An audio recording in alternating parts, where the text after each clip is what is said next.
The CSU is one of the most affordable in the country. About 65% of our undergrads finish with no student debt. Each graduate is a success story, representing the best of what the CSU provides, a top-tier education and a promising path forward. Welcome to the live stream of the California State University Board of Trustees meeting. Please adjust your audio as needed.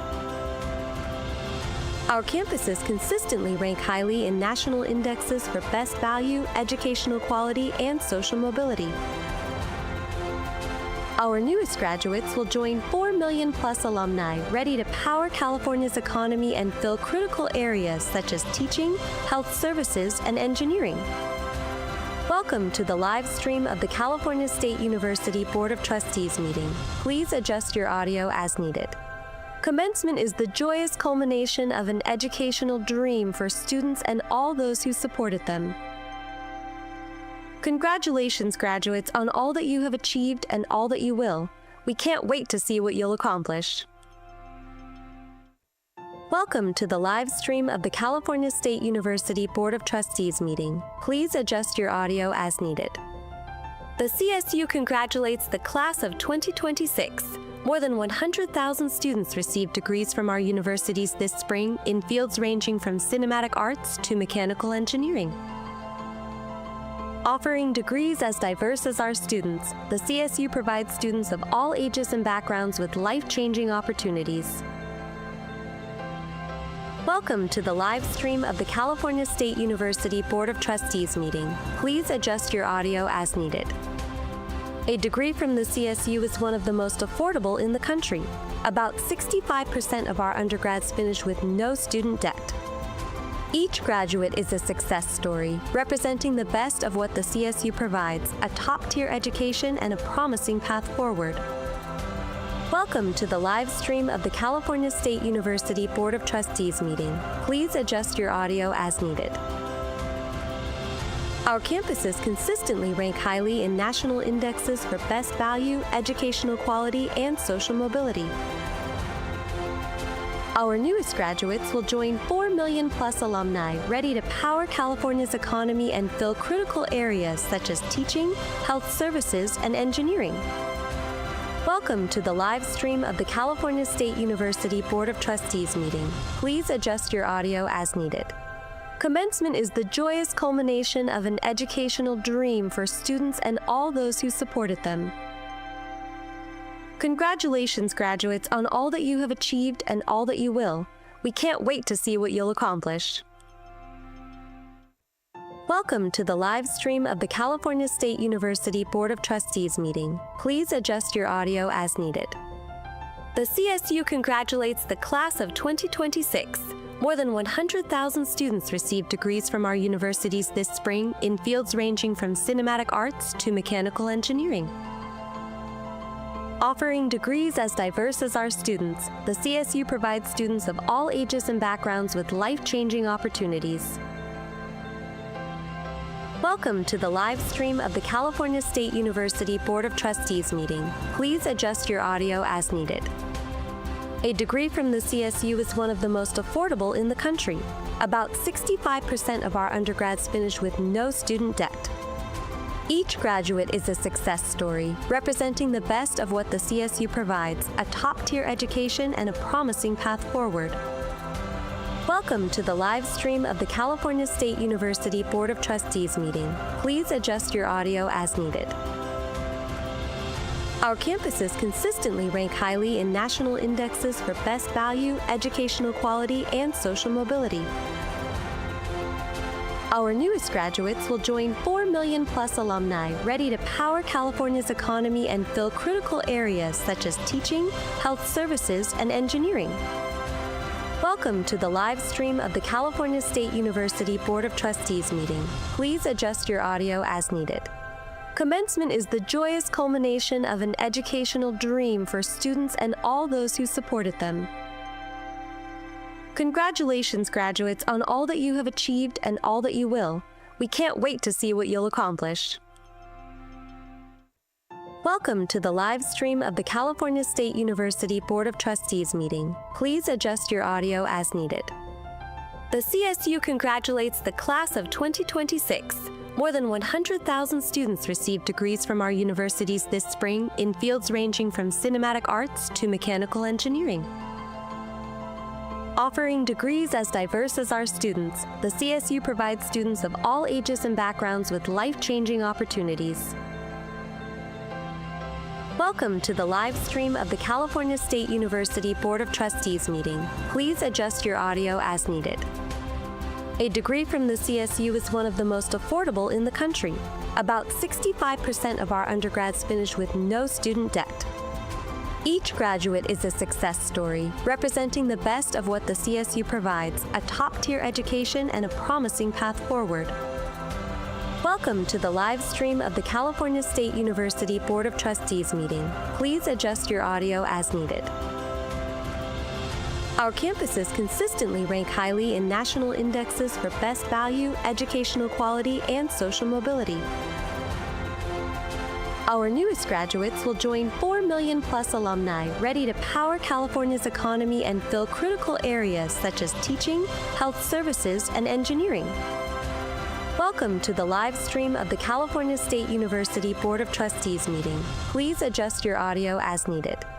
Commencement is the joyous culmination of an educational dream for students and all those who supported them. Congratulations, graduates, on all that you have achieved and all that you will. We can't wait to see what you'll accomplish. Welcome to the live stream of the California State University Board of Trustees meeting. Please adjust your audio as needed. The CSU congratulates the class of 2026. More than 100,000 students received degrees from our universities this spring in fields ranging from cinematic arts to mechanical engineering. Offering degrees as diverse as our students, the CSU provides students of all ages and backgrounds with life-changing opportunities. Welcome to the live stream of the California State University Board of Trustees meeting. Please adjust your audio as needed. A degree from the CSU is one of the most affordable in the country.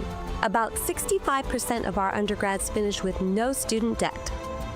Each graduate is a success story, representing the best of what the CSU provides, a top-tier education and a promising path forward. Welcome to the live stream of the California State University Board of Trustees meeting. Please adjust your audio as needed. Our campuses consistently rank highly in national indexes for best value, educational quality, and social mobility. Our newest graduates will join 4 million plus alumni ready to power California's economy and fill critical areas such as teaching, health services, and engineering. Welcome to the live stream of the California State University Board of Trustees meeting. Please adjust your audio as needed. Commencement is the joyous culmination of an educational dream for students and all those who supported them. Congratulations, graduates, on all that you have achieved and all that you will. We can't wait to see what you'll accomplish. Welcome to the live stream of the California State University Board of Trustees meeting. Please adjust your audio as needed. The CSU congratulates the class of 2026. More than 100,000 students received degrees from our universities this spring in fields ranging from cinematic arts to mechanical engineering. Offering degrees as diverse as our students, the CSU provides students of all ages and backgrounds with life-changing opportunities. Welcome to the live stream of the California State University Board of Trustees meeting. Please adjust your audio as needed. A degree from the CSU is one of the most affordable in the country. About 65% of our undergrads finish with no student debt. Each graduate is a success story, representing the best of what the CSU provides, a top-tier education and a promising path forward. Welcome to the live stream of the California State University Board of Trustees meeting. Please adjust your audio as needed. Our campuses consistently rank highly in national indexes for best value, educational quality, and social mobility. Our newest graduates will join 4 million plus alumni ready to power California's economy and fill critical areas such as teaching, health services, and engineering. Welcome Welcome to the live stream of the California State University Board of Trustees meeting. Please adjust your audio as needed. Commencement is the joyous culmination of an educational dream for students and all those who supported them. Congratulations, graduates, on all that you have achieved and all that you will. We can't wait to see what you'll accomplish. Welcome to the live stream of the California State University Board of Trustees meeting. Please adjust your audio as needed. The CSU congratulates the class of 2026. More than 100,000 students received degrees from our universities this spring in fields ranging from cinematic arts to mechanical engineering. Offering degrees as diverse as our students, the CSU provides students of all ages and backgrounds with life-changing opportunities. Welcome to the live stream of the California State University Board of Trustees meeting. Please adjust your audio as needed. A degree from the CSU is one of the most affordable in the country. About 65% of our undergrads finish with no student debt. Each graduate is a success story, representing the best of what the CSU provides, a top-tier education and a promising path forward. Welcome to the live stream of the California State University Board of Trustees meeting. Please adjust your audio as needed. Our campuses consistently rank highly in national indexes for best value, educational quality, and social mobility. Our newest graduates will join 4 million plus alumni ready to power California's economy and fill critical areas such as teaching, health services, and engineering. Welcome to the live stream of the California State University Board of Trustees meeting. Please adjust your audio as needed. Commencement is the joyous culmination of an educational dream for students and all those who supported them. Congratulations, graduates, on all that you have achieved and all that you will. We can't wait to see what you'll accomplish. Welcome to the live stream of the California State University Board of Trustees meeting. Please adjust your audio as needed. The CSU congratulates the class of 2026. More than 100,000 students received degrees from our universities this spring in fields ranging from cinematic arts to mechanical engineering. Offering degrees as diverse as our students, the CSU provides students of all ages and backgrounds with life-changing opportunities.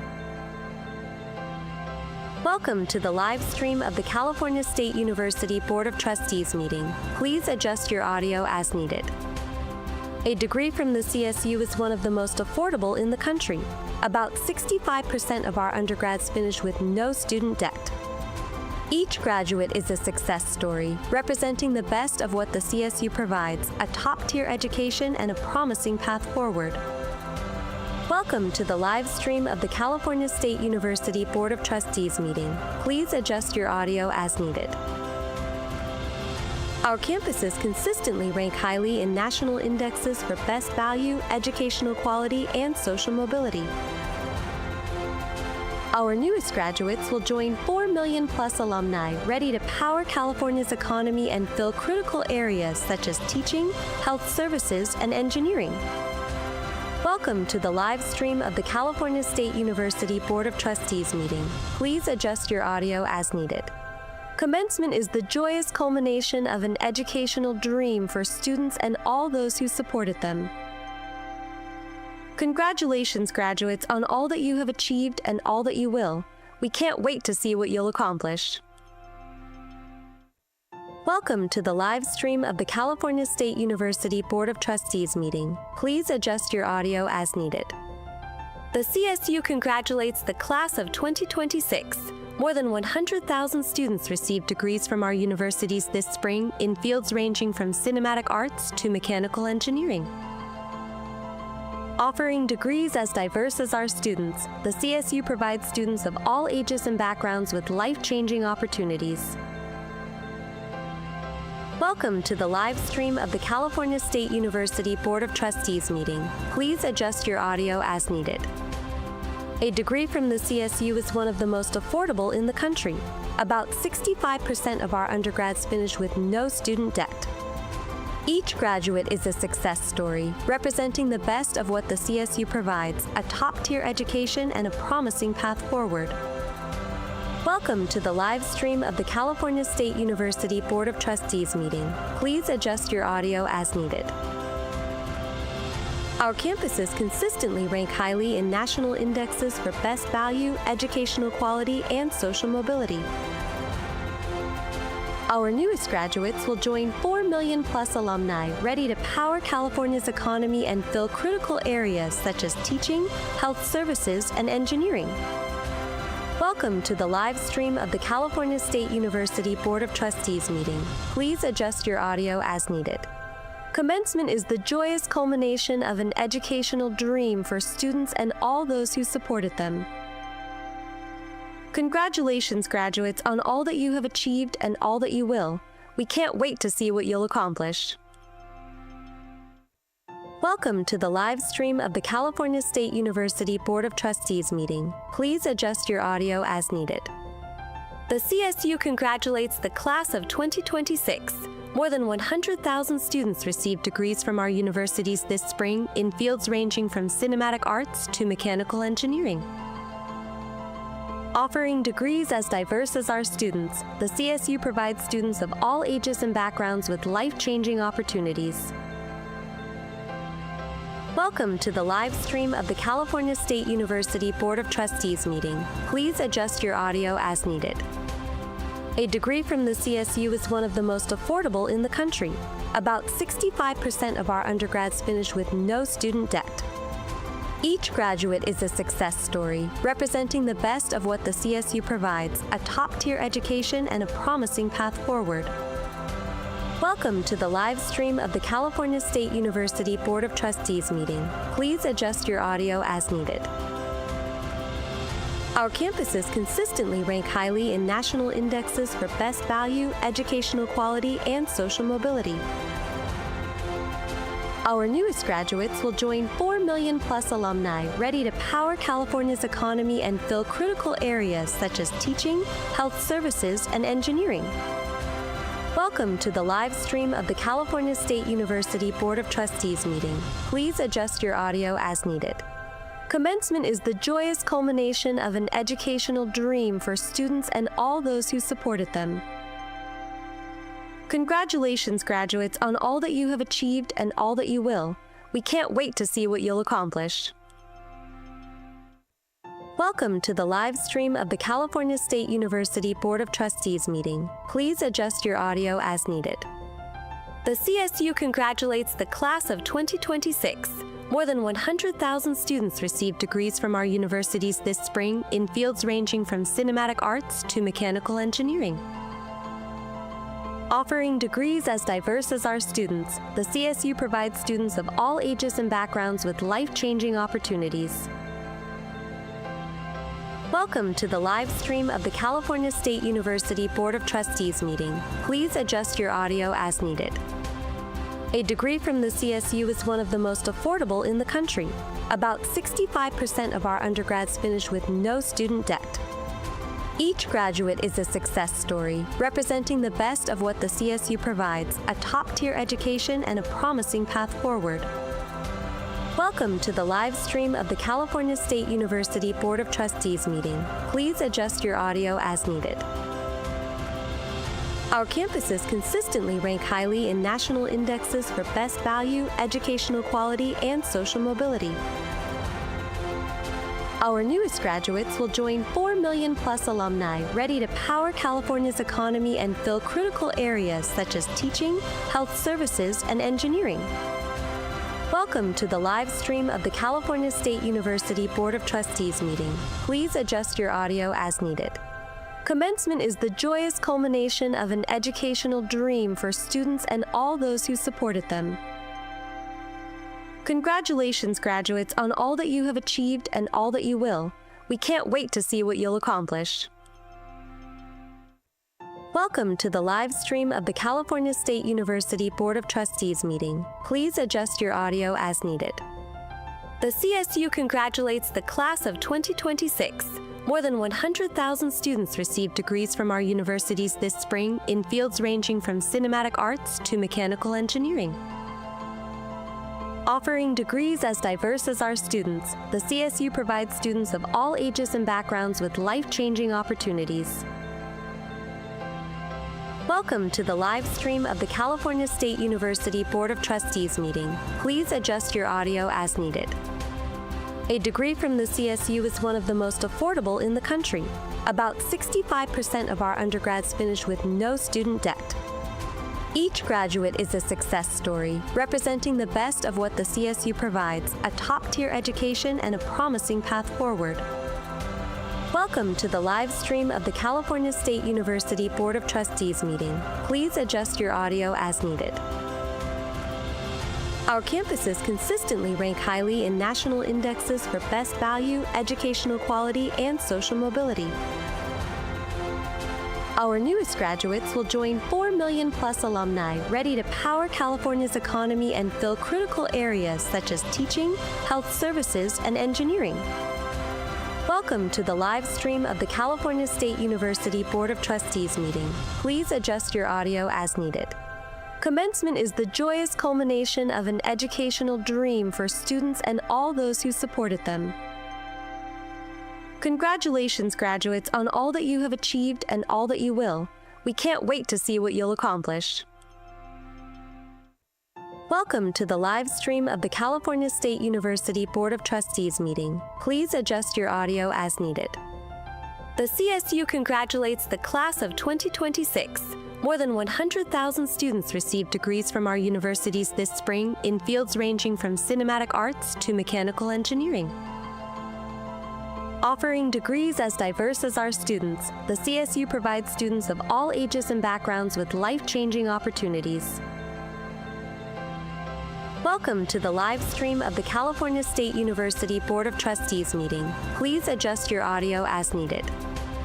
A degree from the CSU is one of the most affordable in the country. About 65% of our undergrads finish with no student debt. Each graduate is a success story, representing the best of what the CSU provides, a top-tier education and a promising path forward.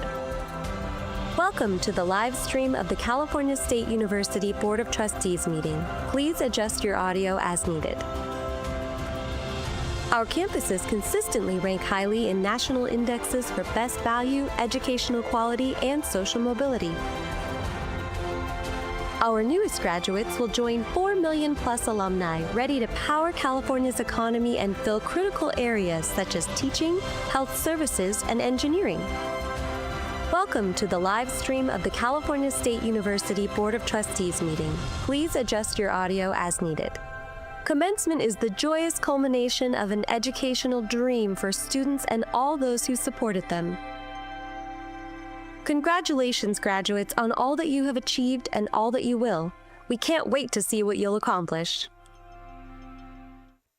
Welcome to the live stream of the California State University Board of Trustees meeting. Please adjust your audio as needed.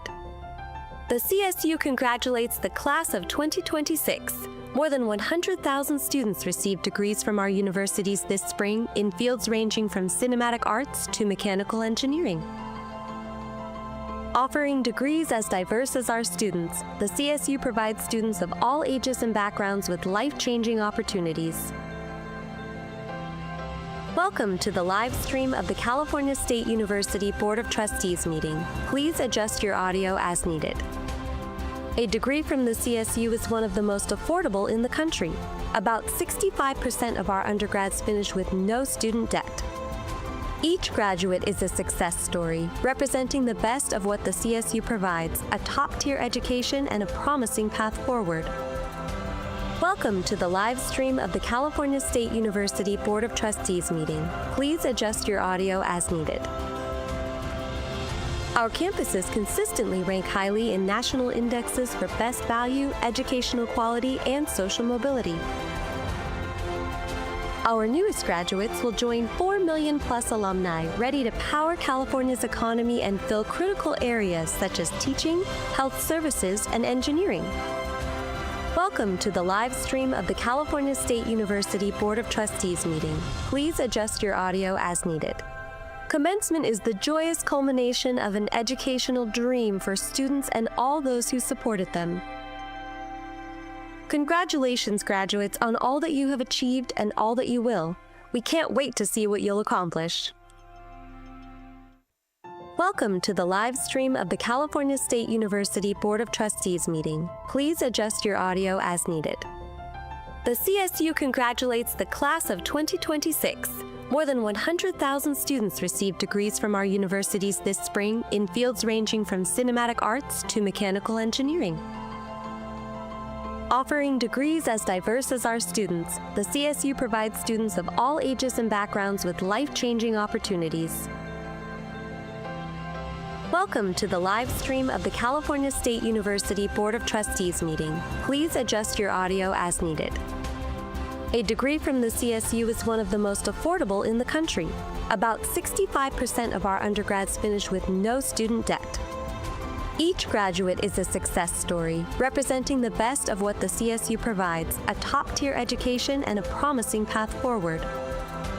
Welcome to the live stream of the California State University Board of Trustees meeting. Please adjust your audio as needed. Our campuses consistently rank highly in national indexes for best value, educational quality, and social mobility. Our newest graduates will join 4 million plus alumni ready to power California's economy and fill critical areas such as teaching, health services, and engineering. Welcome to the live stream of the California State University Board of Trustees meeting. Please adjust your audio as needed. Commencement is the joyous culmination of an educational dream for students and all those who supported them.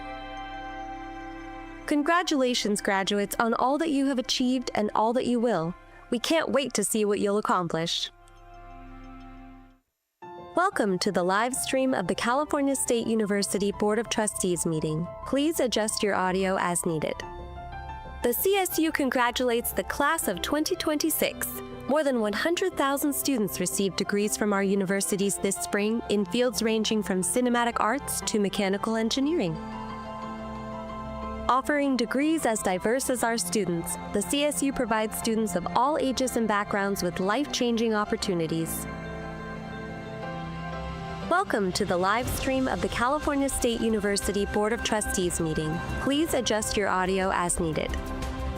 A degree from the CSU is one of the most affordable in the country. About 65% of our undergrads finish with no student debt. Each graduate is a success story, representing the best of what the CSU provides, a top-tier education and a promising path forward. Welcome to the live stream of the California State University Board of Trustees meeting. Please adjust your audio as needed. Our campuses consistently rank highly in national indexes for best value, educational quality, and social mobility. Our newest graduates will join 4 million plus alumni ready to power California's economy and fill critical areas such as teaching, health services, and engineering. Welcome to the live stream of the California State University Board of Trustees meeting. Good morning. Welcome back.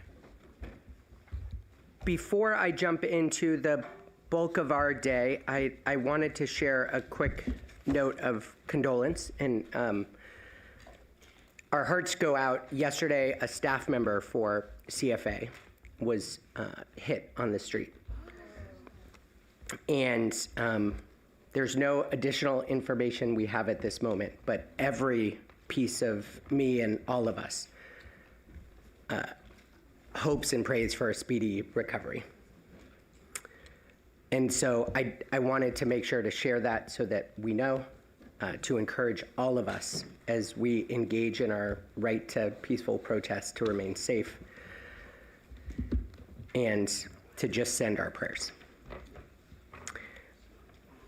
With that, I want to kick off the rest of our proceedings for the day.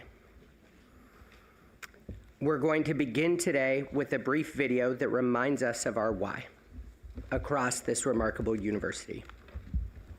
Commencement. More than a ceremony, commencement is a time of perseverance, possibility, and promise. It's a celebration for so many who have worked so hard. It's a moment of profound pride and joy, not only for our graduates and their families, but also for the entire CSU community. We have a video to show spring commencements highlighted across our entire campuses. Please roll the video. Graduates, the degree that you earn today affirms the knowledge and skills that you have attained so far. What it cannot fully capture is the person you have become in the process of earning it. You persevered, you've excelled, and you're about to graduate. I am so proud, incredibly proud of each and every one of you. As you walk across the stage today, be proud of what you've accomplished. Be proud of the path you took to get here. Accept the challenge of the future, and then accept the next one and the next. Our greatness, the test of our character, lies in how we answer those challenges. The CSU educates the state of California. That is what we do as a business. You are part of history. You are always going to be part of this family, and we are so, so proud of you. Be proud of your skills and know that your special history will give you the keys to lead, to succeed, and to make a difference. Behind every smile you see today, every laugh that you hear, there's a story. No matter who you are and what you've gone through, you have fought to be here. You have poured all of yourself into getting this degree. To my fellow graduates, I challenge you to serve, because our degrees are not just pieces of papers, they're tools. Tools to take care of ourselves, tools to take care of our families, and tools to take care of the communities that helped raise us. To every single graduate out there, know this: you are exactly where you belong. You're walking away today with more than a degree. You're walking away with a responsibility to carry this forward. Congratulations. Congratulations. Congratulations. Congratulations. Congratulations. Felicidades, class of 2026.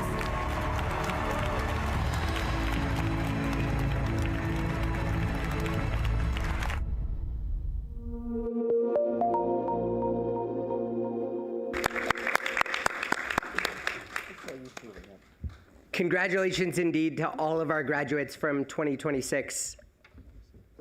In that video, there were a couple of the graduations that I had a chance to be on stage for and see, and I know our university presidents get so many.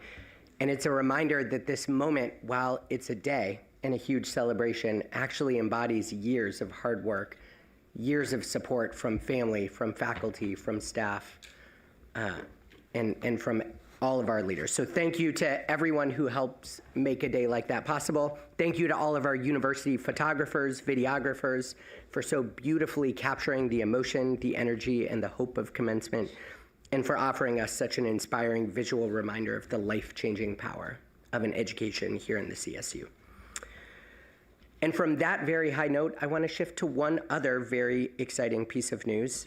The search committee to identify the next president of Cal State University San Bernardino has completed their work, and I am thrilled to announce that Dr. Terry Gomez has been selected as the next president of Cal State San Bernardino.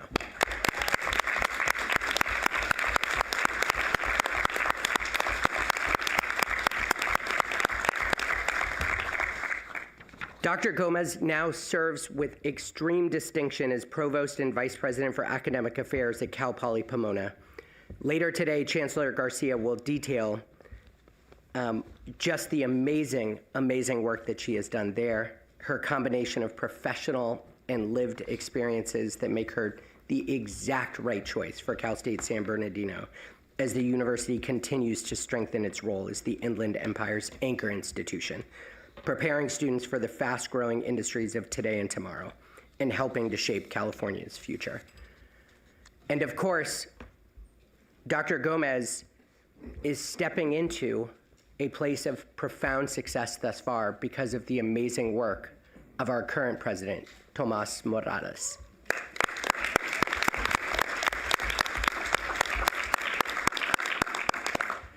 I want to offer personally my deepest gratitude for the leadership he has shown, for the person he is, and for the example he set of what can be true at a university like Cal State San Bernardino. Thank you, Tomas, for everything you've done. We look forward to more formally recognizing and celebrating Dr. Morales in our plenary session later today. And with that, we will proceed with today's agenda. Trustee Fong, will you please convene the Committee on University and Faculty Personnel? Thank you, Chair Arambula. Will the meeting of the Committee on University and Faculty Personnel please come to order? The committee will consider today's consent agenda. Is there any objection to approving the consent agenda, which consists of the minutes from the last meeting? Hearing none, the consent agenda is approved. Today, the committee has 4 items on the discussion agenda. We will begin with item 2, an action item providing compensation for the president of California State University, San Bernardino. The amended item was posted this morning and will be presented by Chancellor Garcia. Chancellor Garcia, please begin. Thank you, Trustee Fong, and good morning. As Chair Arambula noted just a moment ago, Dr. Terry Gomez has accepted the position of president of California State University, San Bernardino, with the appointment effective August 3rd, 2026. I could not be more pleased. In fact, she almost seems destined for this role.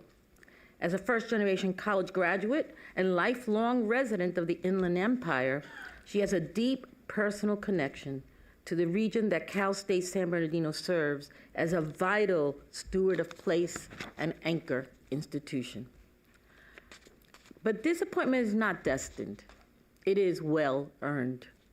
Dr. Gomez has served the CSU with distinction for more than 27 years. She has long championed innovative equity-centered strategies to strengthen academic achievement, improve graduation and transfer outcomes, expand research opportunities, and enhance institutional effectiveness. She has led transformative initiatives in academic innovation, artificial intelligence in teaching and learning, career-connected education, enrollment strategy, and regional K-16 partnerships that increase educational access and workforce readiness. As the chair mentioned, Dr. Gomez currently serves as provost and vice president of academic affairs at Cal Poly Pomona, a role she has held since 2023. In this position, Dr. Gomez has advanced efforts to strengthen proactive advising, expand the student success teams, and increase institutional capacity to support students at scale. These collective efforts have delivered significant and measurable institutional gains in first-time 4-year and 6-year graduation rates, while strengthening outcomes for first-generation and Pell-eligible students. She is the architect of the university's innovative vision for transfer that has grown into an institutional framework and repositioned transfer as a central driver of access, equity, and degree completion. Dr. Gomez first joined Cal Poly Pomona in 1999 as a faculty member in the Department of Ethnic and Women's Studies, where she advanced to full professor and served as department chair. Her academic leadership roles at the university have included interim associate dean, associate vice president for student success, and associate provost for student success, equity, and innovation.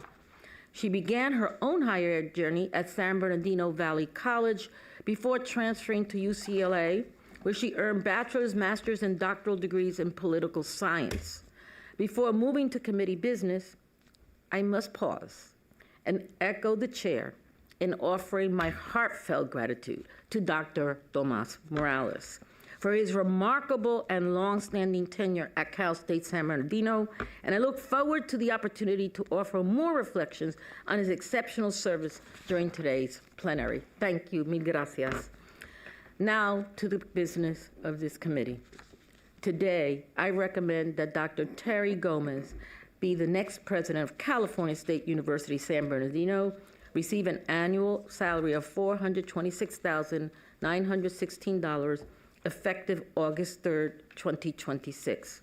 Additionally, because the San Bernardino campus does not have an official university residence for the president, I also recommend that Dr. Gomez receive an annual housing allowance of $60,000. And finally, in accordance with existing policy, a monthly auto allowance of $1,000, and standard benefits for executive classified employees are provided. To members of the committee and full board, I respectfully request your approval of the compensation for Dr. Terry Gomez's appointment as president of Cal State San Bernardino as published in the item before you. Trustee Fong, that concludes my presentation. Thank you very much, Chancellor Garcia. Item 2, the approval of compensation for the president of California State University San Bernardino, is an action item before the Committee on University and Faculty Personnel. May I have a preliminary motion from a committee member to approve the item? So moved. So moved. And a second? Second. Any discussion or questions from the board? It appears there are no questions or comments. There has been a motion and a second to approve the item. Only committee members may vote. All in favor, please say aye. Aye. We need a roll call vote for this one. Oh. Trustee Fong. Aye. Trustee Clark. Aye. Trustee Dermody. Trustee Fajardo. Aye. Trustee Gilbert Lori. Aye. Trustee Lopez. Aye. Chair Rambula. Yes. Chancellor Garcia. Yes. The motion passes. Thank you. The item is approved. Congratulations, Dr. Gomez. Item 3 is an action item providing compensation for the interim president of California State University, Monterey Bay. The item will be presented by Chancellor Garcia. Chancellor Garcia, please begin. Thank you, Trustee Fong. As this board is aware, last month I appointed Dr. Carlos Vargas Abulto to serve as interim president of California State University, Monterey Bay, effective August 1st, 2026. Dr. Vargas Abulto brings more than 3 decades of distinguished service in public higher education as a faculty member, researcher, provost, and ultimately president.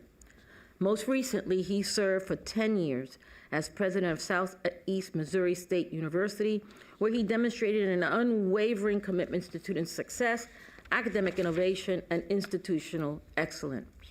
Throughout his career, he has fostered inclusive learning environments, strengthened academic programming and student support initiatives, and expanded opportunities for students from all backgrounds. A first-generation college graduate, Dr. Vargas Abulto's personal and professional journey reflects the transformative power of higher education and aligns closely with the CSU mission of expanding access, advancing student achievement, and serving our diverse communities. He earned a bachelor's degree in physics from the National Autónoma Universidad de Mexico. He also holds 2 master's degrees in aerospace science and in physics, and a PhD spanning both fields, all from the University of Michigan.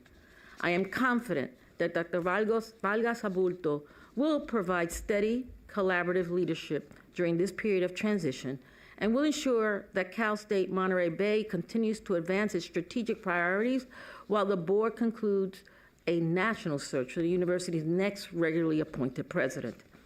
I would also like to pause and thank President Vania Quiñones for her outstanding leadership and dedicated service to Cal State Monterey Bay. We are grateful for her many contributions to the university and the system, and we look forward to her continued success as she transitions to her new role as president of Cal Poly Pomona. Mil gracias.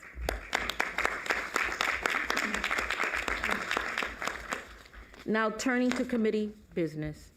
I recommend that Dr. Carlos Vargas Abulto, as interim president of Cal State Monterey Bay, receive an annual salary of $407,000 effective August 1st, 2026. The Monterey Bay campus maintains an official university house for the president, and as a condition of employment and for the convenience of the university, Dr. Vargas Abulto will be required to reside in that home. In accordance with existing policy, he will receive a monthly automobile allowance of $1,000 and standard benefits provided to executive classified employees, members of the committee, and full board. I respectfully request your approval of the compensation for Dr. Vargas Abulto's appointment as interim president of Cal State Monterey Bay. Trustee Fong, that concludes my presentation. Thank you very much, Chancellor Garcia. Item 3, the approval of compensation for the interim president of California State University, Monterey Bay, is an action item before the Committee on University and Faculty Personnel. May I have a preliminary motion from a committee member to approve this item? So moved. And a second? Second. Thank you. Is there any discussion or questions from the board?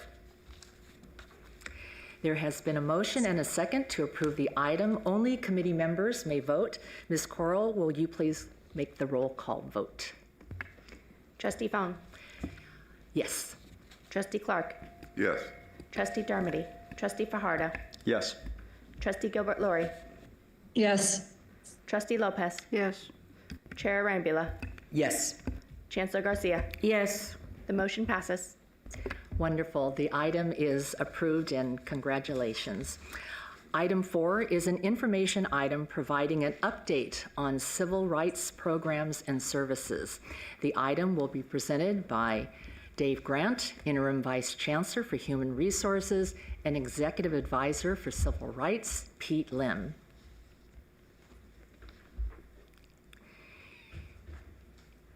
Interim Vice Chancellor Grant, please begin. Thank you, Trustee Fong, and good morning, members of the Board of Trustees. For the past 3 years, we've provided the Board with regular updates on the CSU's efforts to improve civil rights programming and services across our universities.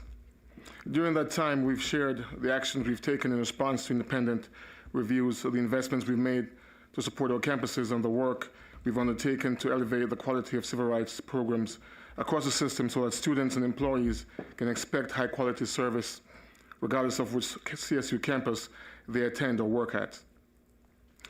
Throughout this work, we have approached civil rights not simply as a compliance function, but as a service centered on the people we serve.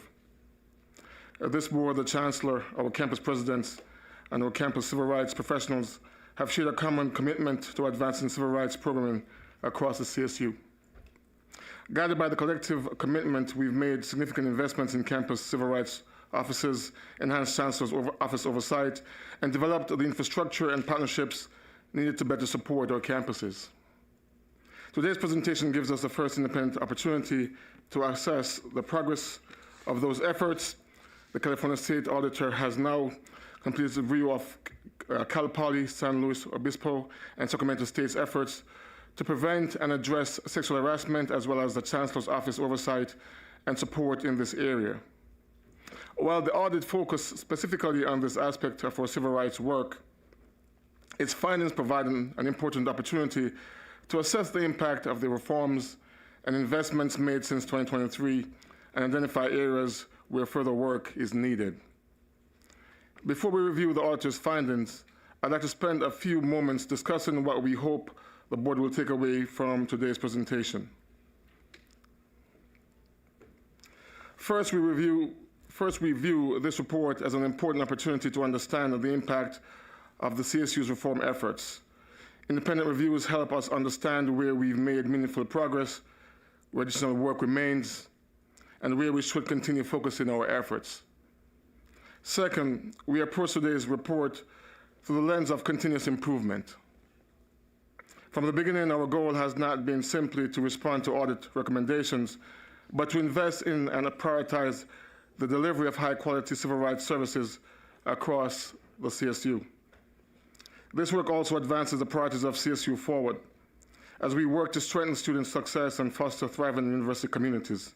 Strong civil rights programs help ensure our campuses are places where every student and employee can learn, work, and thrive in an environment grounded in fairness, dignity, and respect.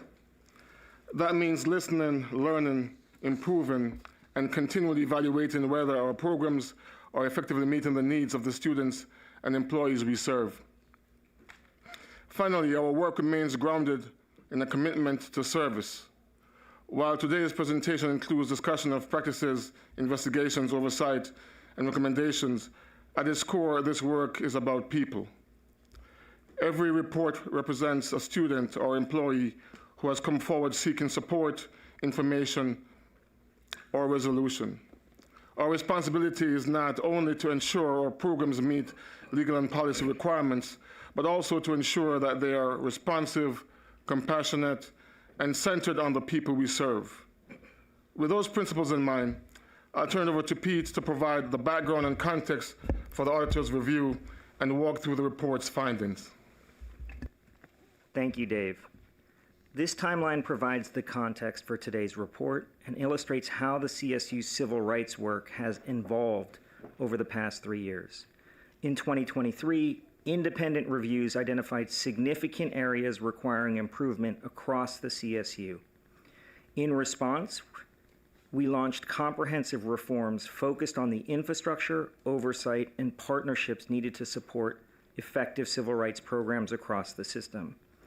That work included expanded Chancellor's Office oversight, new guidance and accountability measures, increased access to training, and a first-in-the-nation civil rights team bringing together system-wide directors from Human Resources and specialized attorneys from the Office of General Counsel.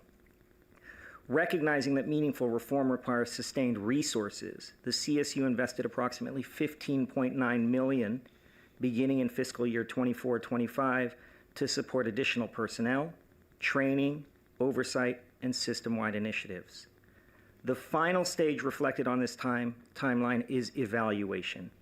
The 25-26 audit gives us an opportunity to assess the results of this work, identify where further progress is needed, and continue building on the reforms and investments made to date. Before turning to the scope and findings of the audit, I'd like to briefly discuss one of the significant changes reflected on this timeline, the expansion of Chancellor's Office oversight. One of the auditor's principal recommendations in 2023 was that the Chancellor's Office strengthen its oversight of campus civil rights programs. In response, we intentionally expanded the Chancellor's Office's oversight role to provide greater consistency, quality assurance, and support across the system. Though today's presentation focuses on the 2 CSU campuses that participated in the audit and the auditor's review of the Chancellor's Office oversight, the review also included 2 UC campuses and the UC Office of the President. The report therefore offers observations about both systems and their different approaches to oversight. As this slide reflects, the CSU's model brings together experienced civil rights professionals in HR and specialized attorneys in OGC to work directly with campuses. The auditor identified several distinctions between the CSU and UC approaches, 3 of which are highlighted here.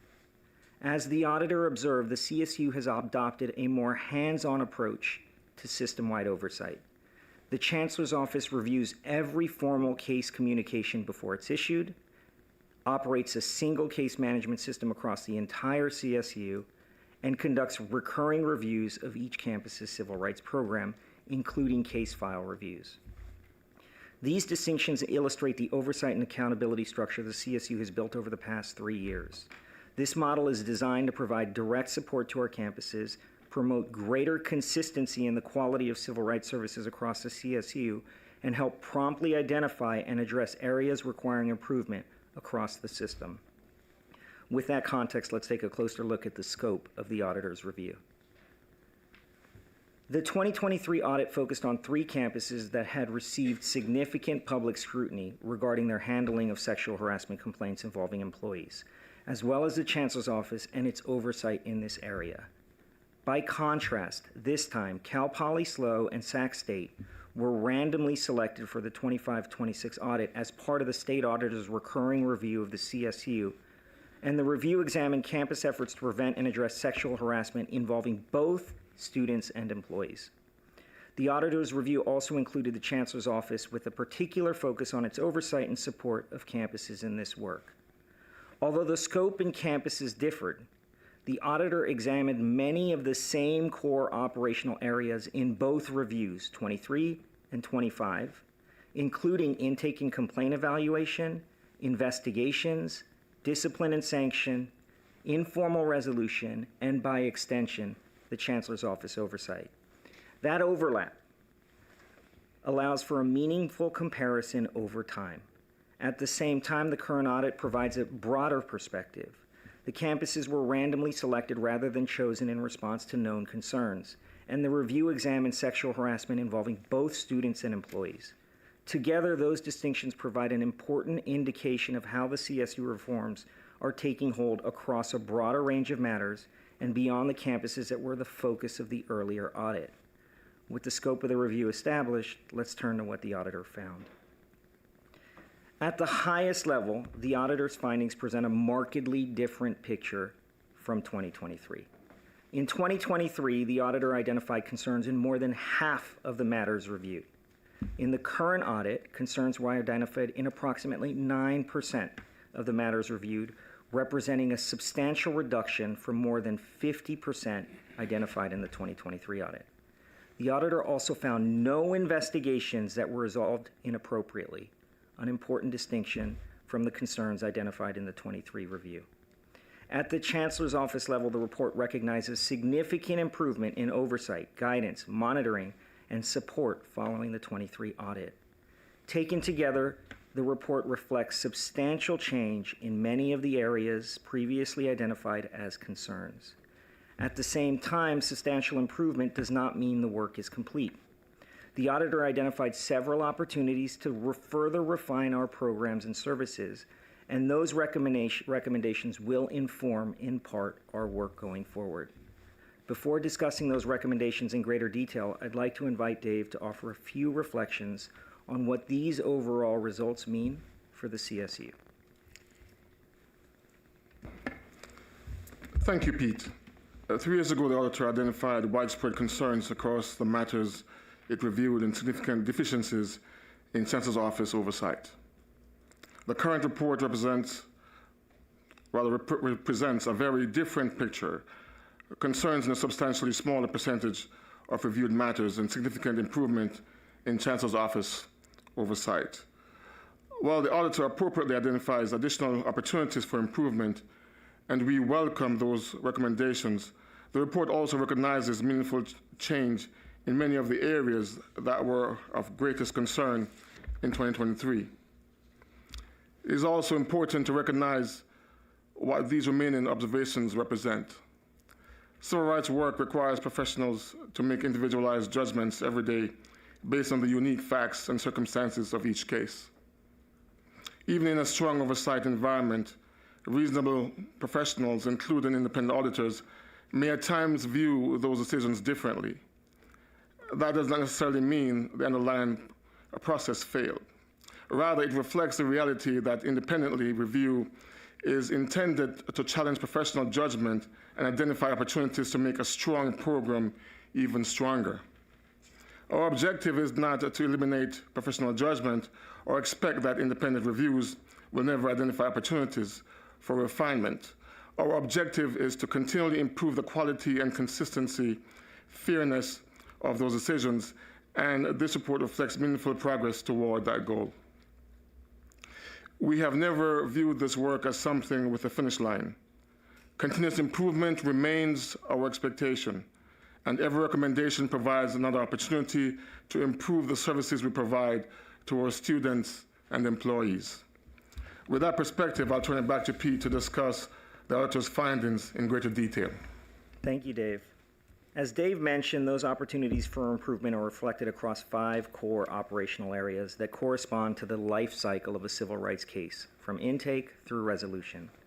Overall, the report found that intake and complaint evaluation practices were generally appropriate, while identifying small opportunities to improve outreach to complainants and provide additional guidance regarding repeat respondents.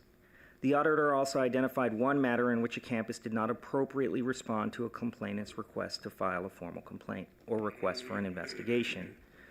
With respect to investigations, the auditor found no investigations that were resolved inappropriately and concluded that investigations were generally completed within required timelines. I want to pause on that finding for just a moment. Given the significant concerns raised about investigations just 3 years ago, the fact that the auditor found no investigations to have been improperly resolved is especially meaningful to me and to the team of civil rights professionals across the CSU. It reflects real progress in an area that has been a major focus of our work. The auditor also reviewed the hearing process and found that hearing officers generally applied policy appropriately and that their analyses were generally appropriate. At the same time, the report identified opportunities to incorporate more trauma-informed language into hearing outcome letters. In the area of discipline and sanctions, the auditor identified no concerns regarding employee discipline, while noting opportunities to promote greater consistency in student sanctions.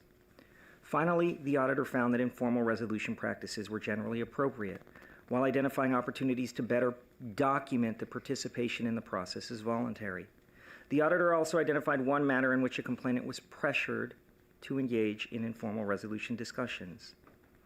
Looking more closely at the auditor's observations, they reflect substantial improvement across the program's core operational areas, while also identifying specific concerns and targeted opportunities for continued improvement.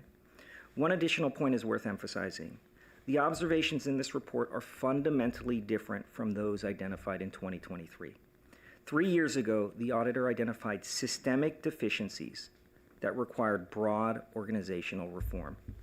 The observations in this report are much narrower and generally relate to refining practices that are already in place, such as strengthening documentation, using more trauma-informed language, or promoting greater consistency in applying existing processes. These are important opportunities for improvement, but they are fundamentally different from the types of concerns that prompted the comprehensive reforms we undertook 3 years ago. The next slide summarizes the auditor's recommendations and the actions already underway to address them. The auditor identified recommendations in 4 operational areas. Those recommendations address specific areas where additional guidance, oversight, and consistency are needed, and we take each of them seriously. At the same time, the report generally found the programs reviewed to be operating effectively at both Sacramento State and San Luis Obispo. For every recommendation, the report also recognizes that the Chancellor's Office has already undertaken during the course of the audit. This slide summarizes both the recommendations and the implementation efforts that were underway before the report was finalized. For intake and complaint evaluation, the auditor recommended additional outreach and guidance, particularly with respect to repeat respondents. During the audit, the Chancellor's Office developed and shared draft guidance with the auditor, and additional system-wide guidance remains under development. The auditor made no recommendations related to investigations. We will, of course, continue our oversight and monitoring of investigations across the system. For hearings, the auditor recommended reviewing hearing outcome letters for trauma-informed language and analyses. The Chancellor's Office already reviews all hearing outcome letters as part of its oversight responsibilities.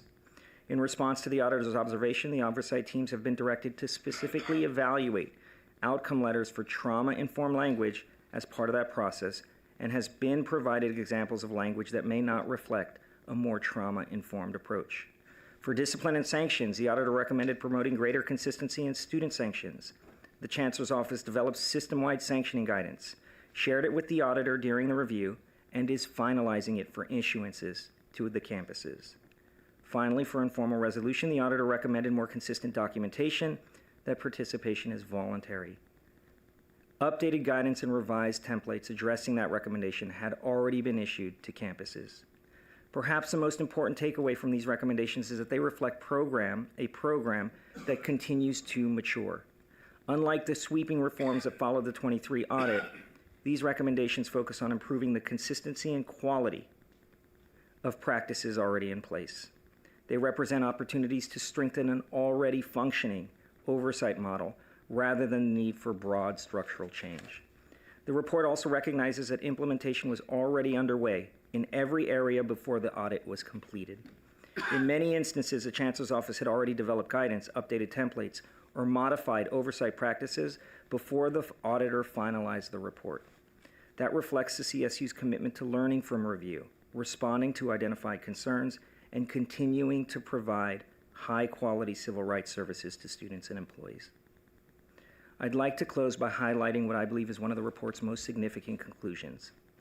Since 23, the CSU has expanded oversight of campus civil rights programs, increased monitoring and tools, issued system-wide guidance and tools, and established a coordinated approach to supporting our campuses. The current report recognizes the impact of that work, finding significant improvement in Chancellor's Office oversight and noting the CSU's more hands-on approach. You can go to the next slide, please. While this slide focuses on the evolution of Chancellor's Office oversight, the progress reflected in this report is a result of the dedicated professionals across the CSU who have done this work every day. Our campus civil rights professionals serve students and employees each and every day. Our presidents and other campus leaders who supervise and support those professionals have invested their time, attention, and resources in their campus programs. Our role at the Chancellor's Office is to work alongside our campuses by providing oversight, guidance, and support, identifying challenges early, and sharing what we are learning across the system. But ultimately, it is the work happening every day on our campuses that determines the quality of service our students and employees receive. What has been achieved reflects that shared commitment, and that same partnership will guide the work ahead. With that, I'll turn the presentation back to Dave for a few closing remarks. Thank you, Pete. As we conclude today's presentation, I'd like to leave the board with 3 thoughts. First, the progress reflected in this report is meaningful, but the work continues.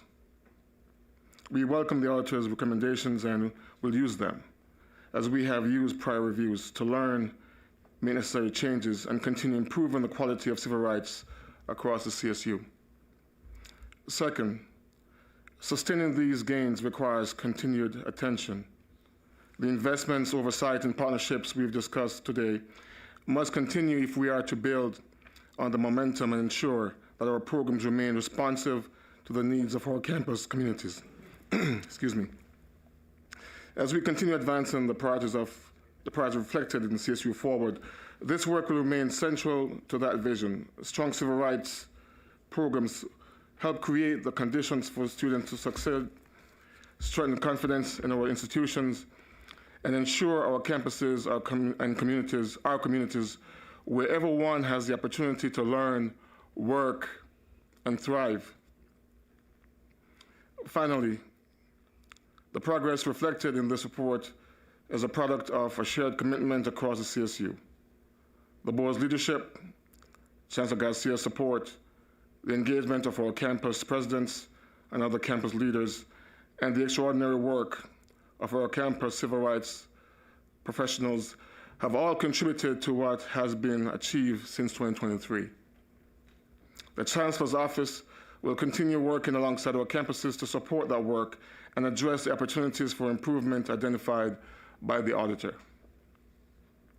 Ultimately, all of these efforts are about the people we serve. Every student and employee who turns to one of our civil rights offices should receive service that is timely, fair, compassionate, and worthy of the trust they place in the CSU. That commitment is reflected in the results we discussed today and will continue to guide the work ahead. We appreciate the board's continued partnership in this important work. Thank you. We'd be happy to answer any questions. Thank you both very much for this report. This is an information item, and before I open it up for any questions or comments from the board, I want to begin by acknowledging the significant progress reflected in this audit. The improvement from the 2023 findings is substantial, and it represents a great deal of work by our campuses and the Chancellor's Office. I truly appreciate the commitment that has gone into strengthening the CSU's civil rights programs and services. At the same time, our responsibility as trustees to ensure these improvements are sustainable and consistent across all 22 universities, and to continue to strengthen our confidence in our civil rights processes. The audit reflects significant progress since 2023.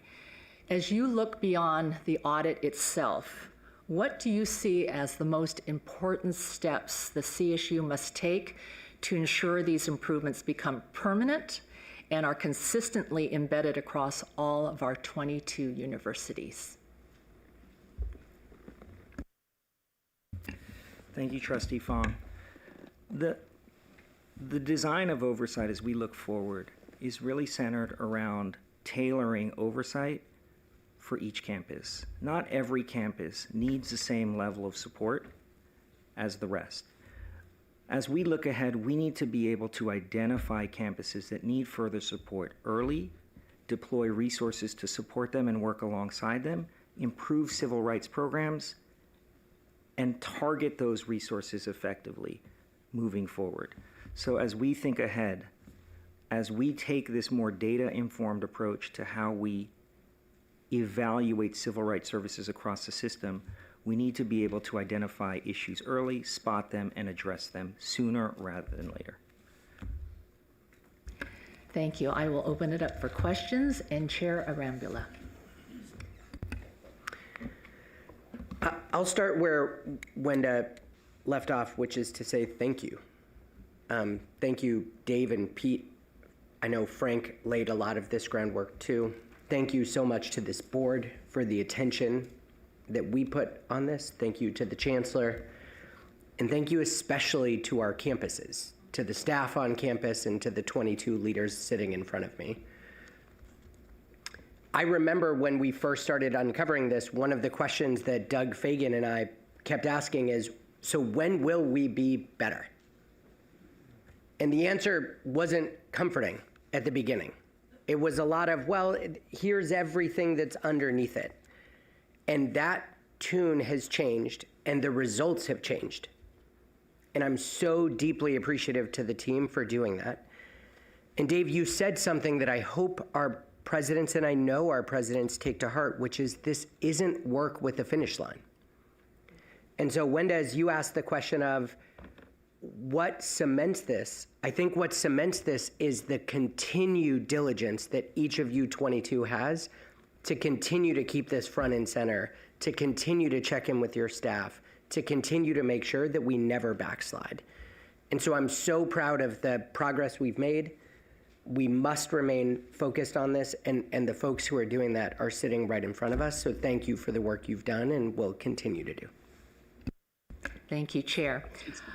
Trustee Rodriguez. Thank you so much, Trustee Fong. I also want to add to the gratitude on all the work behind this, and I want to thank all of our campus staff, our university presidents, because you said this is urgent, and you heard the call of urgency, and we can now tell the California State Legislature that we are abiding and we're doing even above and beyond. So this is so crucial to our stakeholders to make sure that these are in place so that they feel protected. I just have a lot of gratitude to that because this definitely has been a journey. So thank you so much, Chancellor, for making sure that this was at the forefront. I do have a couple of questions. One of the questions comes to the trauma-informed language in the written responses. My question would be is how are we making sure that our folks are also trauma-informed in their in-person meetings with our stakeholders, also potentially when they have contact with them or their connections. I think the written language is crucial, but I also want to make sure that they're using trauma-informed language when they're speaking with them. Thank you for the question. We do that through training, monitoring, but mostly by supporting the people who are participating in those meetings with advocates. The advocates serve as our check and balance on what's being conveyed in those meetings and how they are conveyed in those meetings. It's one thing to share information, but the way we deliver that information, to your point, needs to be very warm, compassionate, and empathetic. So there are a couple of ways to check and balance that, especially through our advocates who are in those meetings, who are supporting those students and employees and watching what's said. Awesome. Thank you so much. And I guess the second part to that would be is like, how are we following up on that to make sure it's happening? And the question that was asked, and you answered, Pete, that we need to make sure we're identifying those institutions that need those additional supports. What are the checks and balances that we're putting in place to make sure that those things are happening? One of the things we monitor, and a metric that we monitor, and I don't know that it's perfect, but a metric that we monitor is how many people remain engaged with the office. And so we look at those meetings, we look at what comes out of those meetings, and should we see a drop in participation rates following those meetings, it tells us something. I don't know that it's the perfect metric, but it's a quantitative way that we can evaluate like the return or the repeat. I don't want to say it this way, but the way I think of it is the repeat customer. Do we see that, and do we see a trend there, or do we see the opposite? And then we need to step in and talk through why that might be. Trustee Lopez. Thanks. Adding my thanks for the superb work that you all have done. I just want to close the loop, add to your closing of the loop then and now. When we first got those reports, we came back and debated putting more money into this at a time when it was hard because we didn't have great budgets, but we decided this was a priority and have kept it a priority. And the question was asked, do we really need to add more money? Why can't we do it with the staff that we have? And, you know, are we building another bureaucracy here and so on and so forth? Well, you've answered the question, you know, definitively. You have really added value. Whatever those investments we made as a board have really added value, and results show it. And in some ways, I just want to underscore that it isn't just the added money, it's that what you did with that added money was you literally used the existing resources and helped them be better. You give them support. You're not just there for compliance. You give them the support, the assistance, the training, all of the things that are necessary. That costs money. It was worth the investment. And I just want to say, this is a theme we're going to hear. How do we maximize the resources that we have? But some things require additional investments. And I just point this out because I want this report to be the model for how we hear back. When we add money, when we make new investments, what did we get for those investments? So I just wanted to just highlight that, and thank you for that, Peter. Thank you. Thank you, Trustee Lopez. Trustee Gilbert-Lurie, who's on Zoom. Hi, good morning. I also wanted to add a huge congratulations to everyone involved, to the chancellor and staff and presidents, our board, the campuses, and students, all who came together to bring us to where we are today. And I had just a couple questions, and some of these came up in our advisory board committee, but Pete, I thought it would help for you to speak to these issues. The first picks up sort of where Trustee Lopez left off, and I wonder if you could speak to where we are now compared to where we need to be in terms of sufficient staff on the ground to reach our goals and to be where we want to be on all of those metrics you discussed today. And along with that, if you could talk about the opportunities to share staff across campuses and where we are looking there. And finally, I wonder if you could also mention, because this came up quite a bit in our conversations, how representative the two campuses were that were assessed, and what we take from that to think about the other 20 campuses. I'll start with the first question. Trustee Gilbert-Lurie, do we have enough staff on the ground? No, it's every campus, I think, would say they do not, fairly say they do not have enough staff on the ground. When we look at data, and we use data to inform our decisions on how we elevate and continue to elevate civil rights across the system, one of the areas where we've noted that we rely heavily on external professionals to do our investigations. Just to give you some data, last academic year, the one that just closed, 25 and 26, 1/4, 25% of our investigations went external. Now, there are many reasons to do that, but I've shared with this board the amount of money we've spent on external investigators, and the return on that investment hasn't always resulted in improved results. So as we use data and we say, and we've also talked about how expensive external investigations can be across the system, one of the areas that Dave and I continue to look at is investing in investigators at the Chancellor's office to spread and deploy across the system and expand their capacity to do investigations. We see generally better investigations internally. And if we have more investigators, we will rely on externals and have more control over what happens in those investigations. So as we think about staffing, one of the areas that Dave and I are focused on are investigators. Retaining our good investigators, because we have many of them across the system, and expanding the force of investigators we have to spread across our campuses. We have a couple of initiatives in the meantime to reduce our reliance on external investigators. And that speaks to your second question, Trustee Gilbert-Lorry. How do we share resources? We do that two ways. One, we've talked with the board about a shared investigator model that we piloted across a small cluster of campuses. In our next presentation, Dave and I will share the end results of that pilot program. We've now gotten all the investigations. I think the board will be pleased to hear the results of what we did through that monitoring and that shared resource practice. What we want to do is expand that beyond those 5 campuses. We want to expand for those campuses that are interested in it, to share those resources and spread capacity across the system. We will supplement that in many ways with our central investigators to help those campuses rely less on externals. So there will be an initiative that we will develop where campuses can request an investigator should they not have one. We can make a request out to our other investigators, and those other investigators who have the capacity to help, maybe we'll get a small compensation for that. And that exchange of money will help retain our existing investigators because they'll make a little bit more compensation, but also will elevate their learning curve because now they're not just working with one Title IX coordinator, they're working with another, and they'll see how different practices make them better.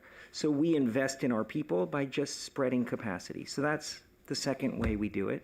But I've spoken for a long time. I forgot the third question, and I'm so sorry, Trustee Gilbert-Lorry. There was a third question, and I forgot it.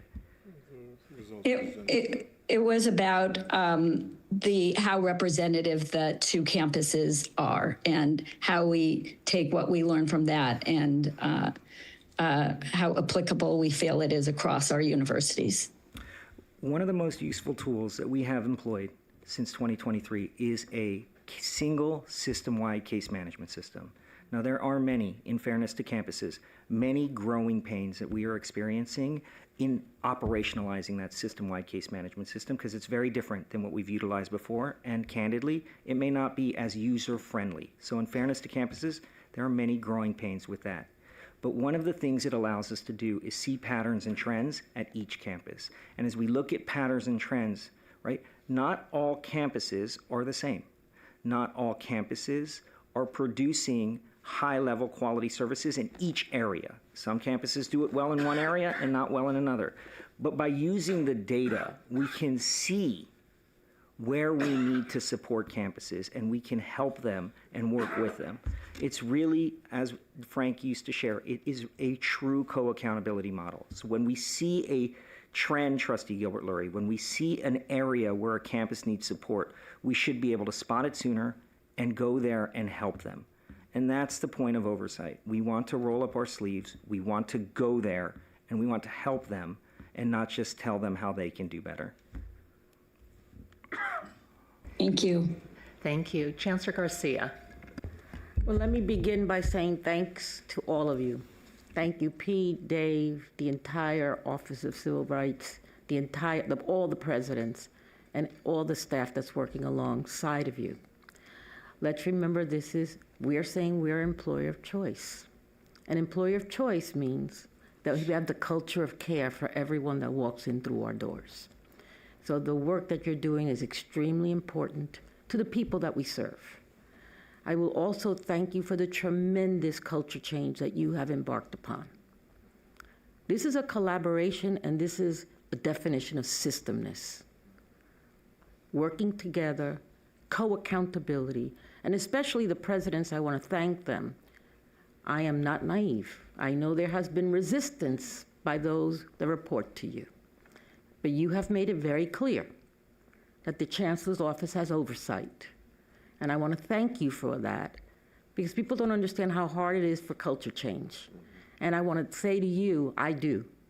And I say thank you for the work that you are doing and you will continue to do, because this is not going to, unfortunately, these things will happen. We're running a state of people. And so I say thank you, Pete, thank you, Dave, and all the staff that is working on this. I say thank you for everyone that we touch. Thank you very much, Chancellor, for those remarks. We have come a long, long, long way. And we are so grateful for the work that our team is doing, that you're doing, the presidents, everyone on campus. One thing that I would like us to look forward to maybe in the next report is to look at how prevention, education, training efforts have done in reducing these types of issues. But not for this report. We need to move on. But thank you so very, very much. We are truly grateful for the progress that we have made. So hearing no other comments or questions, we will proceed to our final item. Item 5 is an information item providing the transition program for the president of California State University, San Bernardino. The item will be presented by the Chancellor. Chancellor, please begin. Thank you, Trustee Fong. As I will detail in this afternoon's plenary session, President Tomas Morales has served Cal State San Bernardino with distinction for 14 years, demonstrating exceptional leadership on behalf of the university and his students. He will now begin a one-year executive transition assignment. President Morales' transition assignment will focus on advancing the CSU's international engagement and strengthening global partnerships. More specifically, through his work with the International Association of University Presidents and the CSU's Chancellor's Office of International Programs, he will provide strategic counsel on international initiatives and support the Chancellor and trustee engagement with international leaders. This work reflects President Morales' long-standing commitment to expanding global opportunities for CSU students, and it further strengthens the university system's international presence and standing. He has also agreed to remain available, when requested, to support the incoming president of Cal State San Bernardino, providing historical context, consultation, and strategic guidance to help ensure smooth and effective leadership transition. During the transition assignment, effective August 3rd, 2026 through August 2nd, 2027, he will be appointed to the Management Personnel Plan with an annual compensation of $343,920, consistent with the CSU practice for executives participating in the transition program. We are deeply grateful for President Morales' outstanding leadership at Cal State San Bernardino and system-wide, and which we will celebrate later today. We are also thankful for his continued service to the CSU during this transition assignment. I am confident his contributions will further strengthen the CSU's international reputation and influence while advancing our commitment to student success and inclusive excellence. Trustee Fong, that concludes my presentation. Thank you very much, Chancellor Garcia. Item 5 is an information item. Are there any questions or comments from the board? Hearing no comments or questions, Chair Arambula, that concludes the business of the Committee on University and Faculty Personnel. Thank you, Trustee Fong. And Trustee Fong, I'm going to come right back to you in just 1 second. First, I'll just say our Chief Audit Officer often gets credit for the amazing reports he puts together. Julia, I loved your call out that what Pete put together when we put in new investments should set a new watermark of when we put in investment, how do we as a board come back and take a look at it? So Vlad, just watch out. Pete is coming for those. All right, with that, Trustee Fong, will you please convene the Committee on Educational Policy? Thank you, Chair Arambula. Today, the Committee on Educational Policy has one action item on the consent agenda and one information item on the discussion agenda. We have 55 minutes set aside for the presentation. Vice Chancellor Perez will be providing the final update on the CSU Strategic Enrollment Management Framework. And now, will the Committee on Educational Policy please come to order? It is now time for the committee to consider today's consent agenda, the approval of the minutes from the May 2026 board meeting. Is there any objection to the approval of the consent agenda? Hearing none, the item is approved. Item 2 is an information item on the final update on the CSU Strategic Enrollment Management Framework. This item will be presented by Dr. Dilcy D. Perez, Vice Chancellor for Strategic Enrollment Management and Student Success. Dr. Junius J. Gonzalez, Vice Chancellor for the Division of Academic Affairs, and President Ellen Neufeld, President of California State University, San Marcos. Before we start, I would like to note that our role today is to endorse the Strategic Enrollment Management Framework. This is an information item, so no formal vote is needed. Like we did with the Student Success Framework last fall, we are providing our commitment to the SEM framework and to everyone across the system who will carry out its themes and goals. So Dr. Perez, please begin. Thank you, Trustee Fong. Last November, we introduced the Strategic Enrollment Management Framework and examined the changing landscape facing both higher education and the CSU. In May, we provided a progress update presenting a range of data to support our understanding of California and CSU's future enrollment through a regional lens. Today, we are pleased to present the completed framework, discuss several key concepts that have emerged throughout the collaborative and iterative process, as well as highlight our robust implementation plan. Specifically, we will share the framework, the guiding vision of where we need to go, and examples of work now underway to support its implementation. We continue to seek the board's feedback on the framework and the board's continued support as we continue through the process. This involves advocacy for sustained investment in data systems and infrastructure that will enable learner-centered decision-making and explore future policy and legislative opportunities that further reduce and strengthen student success. A critical part of the work has been the depth of engagement across the system. Building on the initial work of the Strategic Enrollment Management Advisory Council, we embarked on a comprehensive consultation process. Over the past several months, we have had the opportunity to consult a myriad of university and system leaders. I want to thank these groups for their time, their partnership, and the thoughtful input they've provided. The groups listed here reflect the breadth of that engagement, and this work is ongoing. During the implementation phase, we will continue consultations with these groups while expanding engagement to additional stakeholders whose subject matter expertise will help advance the system-wide actions that we will share in a few moments.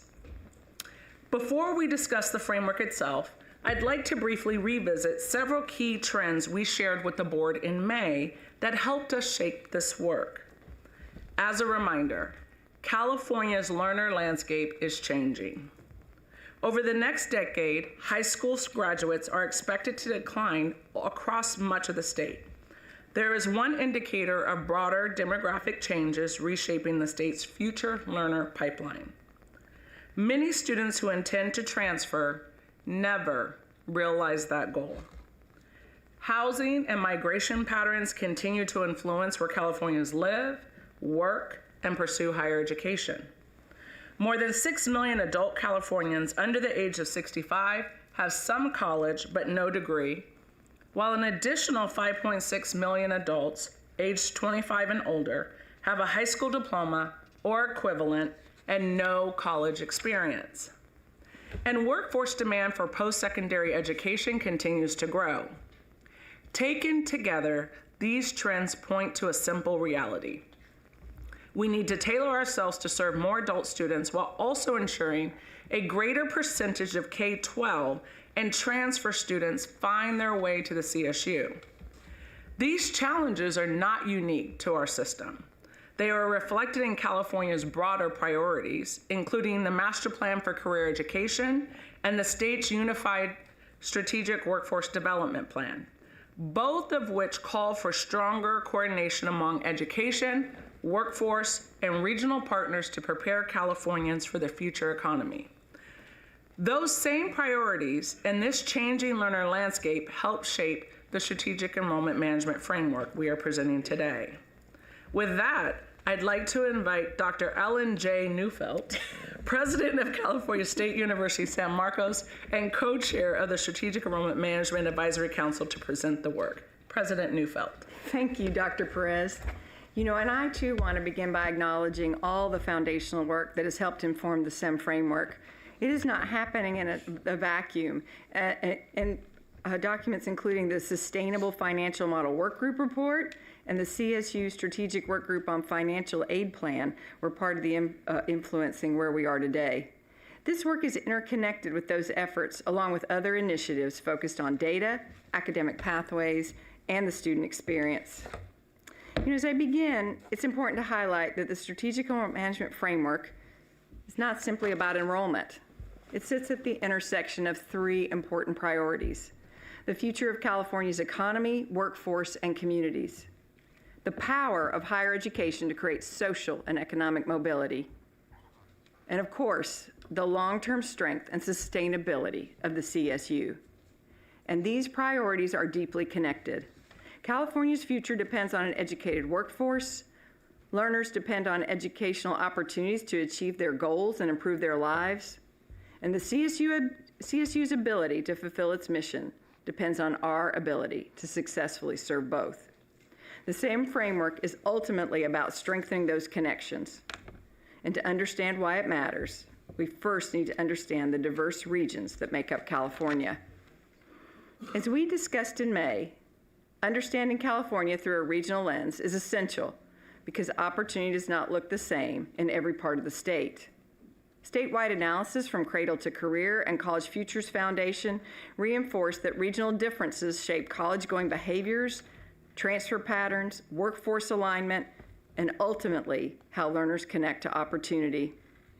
Whether we're talking about agriculture and food production in the San Joaquin Valley, technology and innovation in the Bay Area, to healthcare, defense, and life sciences in San Diego, different regions require different talent pipelines and educational pathways. Of course, these examples only scratch the surface. Each region has its own unique mix of industries, workforce priorities, and economic opportunities.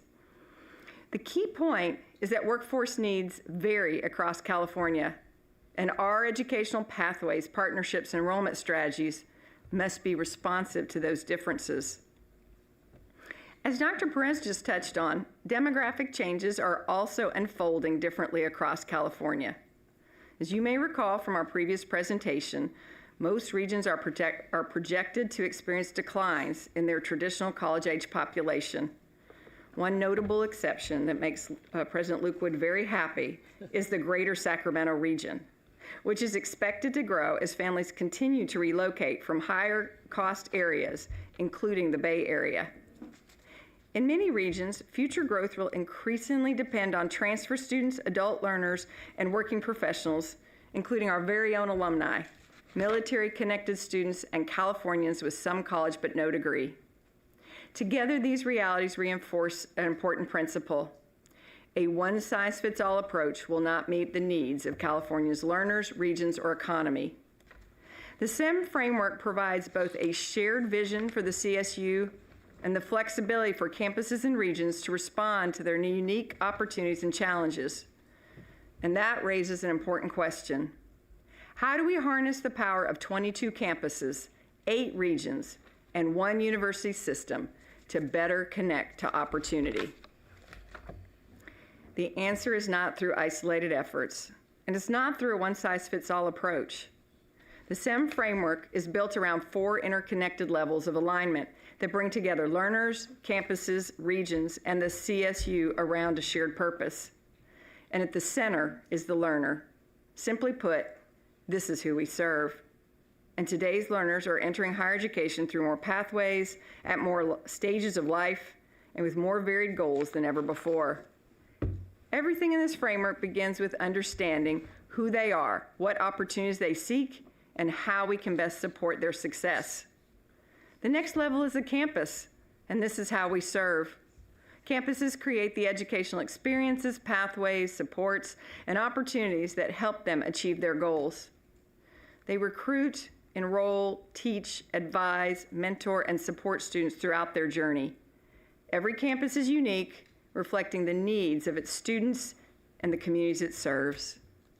The third level is the region, and this is where opportunity exists. Regions help us understand workforce needs, demographic trends, economic conditions, and community priorities. They provide critical insight into how educational pathways should evolve. And finally, the CSU, collectively, is where we scale impact. The CSU provides the infrastructure, coordination, resources, data, and shared practices that allow campuses to work together more effectively. It enables us to learn from one another, remove barriers, expand opportunity, and create solutions that extend beyond a single campus or region. The power of this framework is not in any one of these levels. It is found in the connections between them. So how do learners actually experience those connections throughout their educational journey? Well, the answer is through the student life cycle. Once upon a time, I taught enrollment management. And one of the things I often reminded students is that organizational charts make sense to institutions, but they don't make sense to students. Students do not experience admissions, financial aid, advising, the classroom, career services, alumni engagement as separate initiatives. They experience one educational journey from early awareness and aspiration through enrollment and student success to career success and lifelong learning, as represented in this life cycle.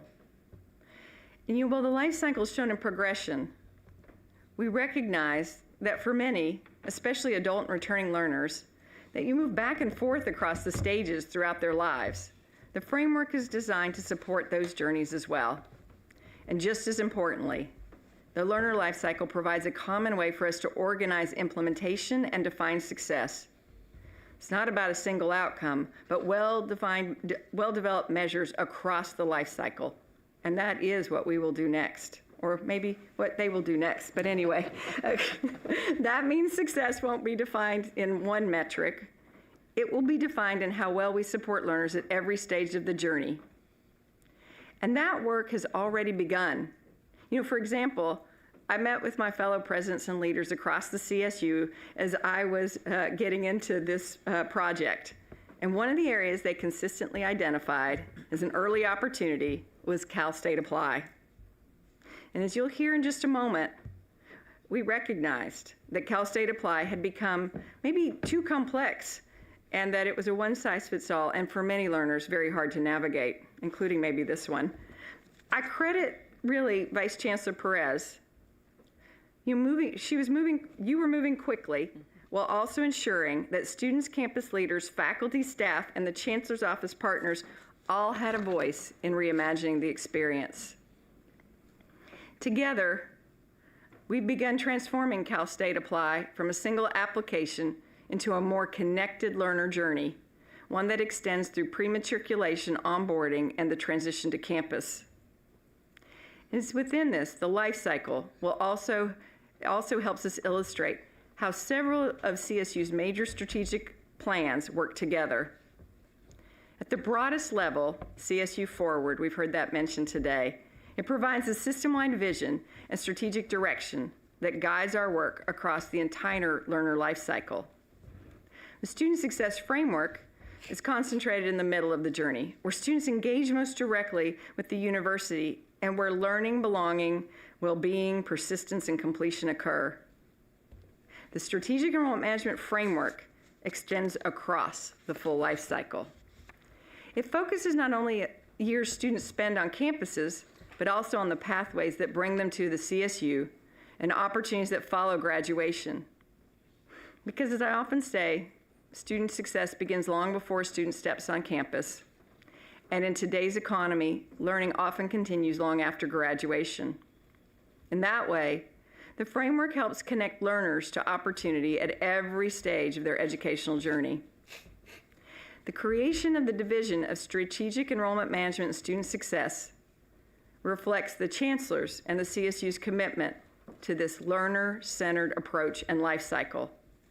And under the leadership of Vice Chancellor Perez, this division brings together the strategies, supports, and systems that help students access the CSU, persist and graduate, and achieve their goals.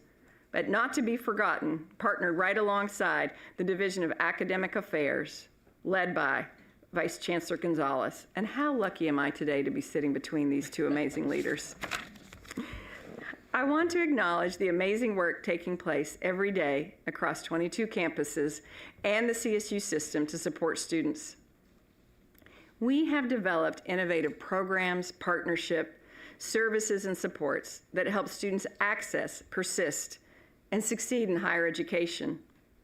This includes many initiatives and programs, whether thinking of financial aid, academic pathways, onboarding, career services, transfer partnerships, student success initiatives, adult learner programs, workforce partnerships, alumni engagement, and really so much more. And even our data systems, such as application data, regional workforce data, and population data. Each of these efforts creates value, and each represents the work of so many dedicated faculty, staff, administrators, and partners that are committed to our students, our learners. Really, the challenge is not lack of effort. The challenge is that these efforts are often viewed and managed independently, rather than as part of a connected learner experience. And when they're not connected, students may encounter unnecessary barriers, miss opportunities, or fail to benefit fully from the collective impact. So how do we bring these pieces together to unlock the power of the learner life cycle, as shown here? In the last presentation, I spoke to you about who is out there in our regions, the characteristics of our K-12 students, community college students, and adult learners, including our very own alumni, which we think of as really pre-enrollment data. I also discussed workforce, helping us understand where opportunity exists after students leave the university. And to be clear, and I want to underscore this, while workforce data helps us understand career outcomes, which are very important, the value of a CSU education extends far beyond employment. It prepares students to think critically, engage as citizens, continue learning, and lead meaningful and fulfilling lives. But really, the opportunity before us is to connect all these pieces together. Today, much of this information is largely disconnected until we build a pathway between it. Understanding how students enter the university through our enrollment data, how they progress and graduate, how their academic experiences and programs prepare them, and ultimately, how those experiences connect to life beyond the university through workforce data. One of the first steps in this is establishing a data governance model, making CSU data more cohesive, easier to use, and trusted to support student success. With this available to us, we can create best practices that are responsive. Examples include how we connect with learners early, even before they begin their college journey, through initiatives such as possibly an 8th grade admissions letter, letting you know what to achieve to get here, early outreach, college readiness programs, creating seamless onboarding experience through simplified admissions processes, dual enrollment opportunities, and recognition of military and prior learning credit. Leveraging financial aid strategies to better understand and respond to students' needs, and ensuring that there are opportunities for experiential learning and academic pathways that ultimately lead to meaningful career outcomes. And all of this is aspirational without modernizing our policies, practices, and culture to support today's students and their needs. And I want to pause here and underscore this. As we consulted, especially with mid-managers, one of the things they highlighted for us so well is modernizing our policies, practices, and culture to support students' needs. Ultimately, it's not about a single practice or policy, technology, or data point that will achieve this. The power of the framework is not found in any one piece. It is found in all the ways these pieces fit together The boldness of this framework is interconnectedness, understanding the learner journey, using data to understand opportunity, connecting learners to effective practices, and creating policies and infrastructures that allow these practices at scale. And that is how we move from isolated efforts to a truly connected ecosystem. And let me share an example of what that looks like. And this example comes from my home region of San Diego. Why San Diego? Because this is where some of the early work with Lightcast through College Futures Foundation's tool is helping us explore how educational pathways connect to workforce outcomes and economic mobility. One of the opportunities created by a modern data ecosystem is the ability to move beyond enrollment and graduation data and better understand what happens next. How academic pathways connect to careers, where opportunities for economic mobility exist, and where learners may benefit from different types of support. And let me share a tale of two majors: biology and engineering. Biology attracts strong student interest and supports a wide range of aspirations. However, to my surprise, while there are many opportunities, the data shows that some of the graduates in the San Diego region are what we call underemployed, which Lightcast defines as overskilled or underpaid. And we know that many students decide to pursue additional education, certification, credentials, or research experiences after earning that bachelor's degree in biology. These insights point to the importance of helping students connect earlier to employers, graduate programs, research opportunities, internships, and hands-on learning experiences. Programs such as Bridges to Stem Cell Research, a partnership among SDSU, CSUSM, community colleges, and other CSU campuses demonstrate, as one example, how we can prepare students for more pathways that follow graduation. Then we look at engineering, as it tells a different story. The data shows strong workforce demand, high wages, and direct connection between degree attainment and employment. The major has historically, though, presented higher barriers to entry with very prescriptive path that largely depends on opportunities that begin in K-12. And the goal here is really to expand access by creating more pathways into these high-demand programs. One example is the partnership among Riverside area high schools, Mount Santo Jacinto Community College, and CSUSM, creating a more affordable, accelerated pathway into engineering for students who, in previous generations, may not have always had the opportunity within reach. And basically, as I said, it's the tale of two majors. One, biology has strong student interest, but data shows how important it is to connect students to hands-on learning, research, work experience, in partnership with industry to ensure that when students graduate, that they are ready and qualified for graduate schools and careers of choice. The other program, engineering, has strong workforce demand, and we can support our students by partnering to accelerate and widen that pipeline. These examples demonstrate the value of connecting data, decision-making, academic pathways. The SIM framework gives us a shared vision of how learners, regions, and workforce opportunity come together. So throughout today's presentation, we've explored changing learner populations involving workforce needs, regional differences, and data. We've also talked about the learner life cycle and the reality that learners don't experience the university in parts and pieces. They experience one educational journey. Our responsibility is to make that journey as connected and supportive as possible.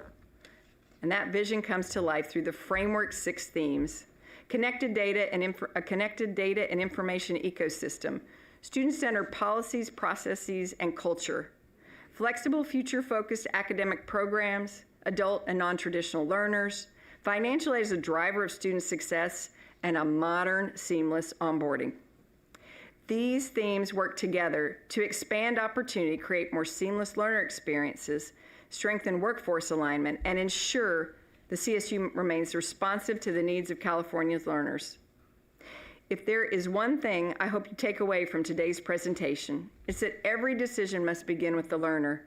Everything else, all the data, policies, technology, partnership, exists to help every learner pursue their aspirations, realize their potential, and connect to opportunity throughout their thriving lives. And that's the point, quite literally. I hope you understood the pun. We often hear the question, is higher education relevant?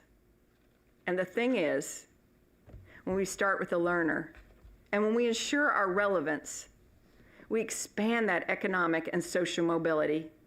We help more students graduate, and we strengthen the long-term vitality of both the CSU and the great state of California.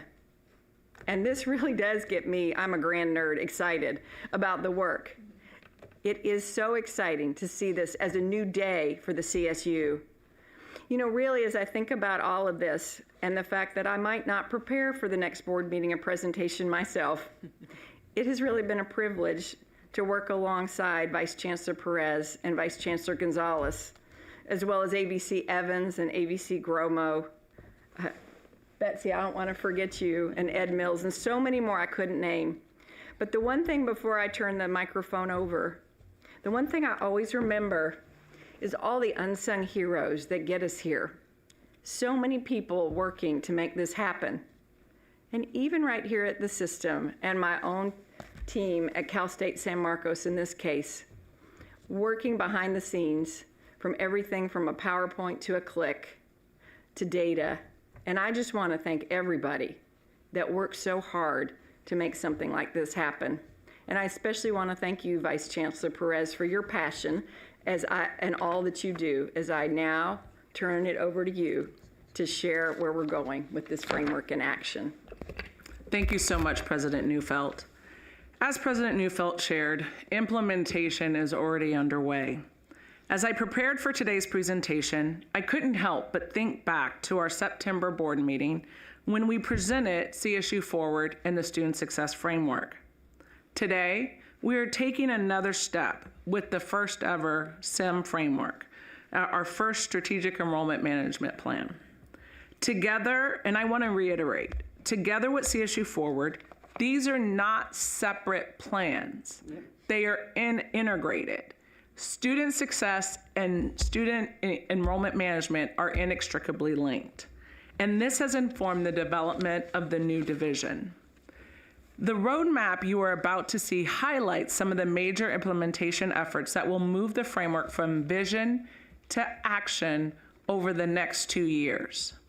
The first phase you see here are system-wide efforts underway now or launching shortly to advance the framework.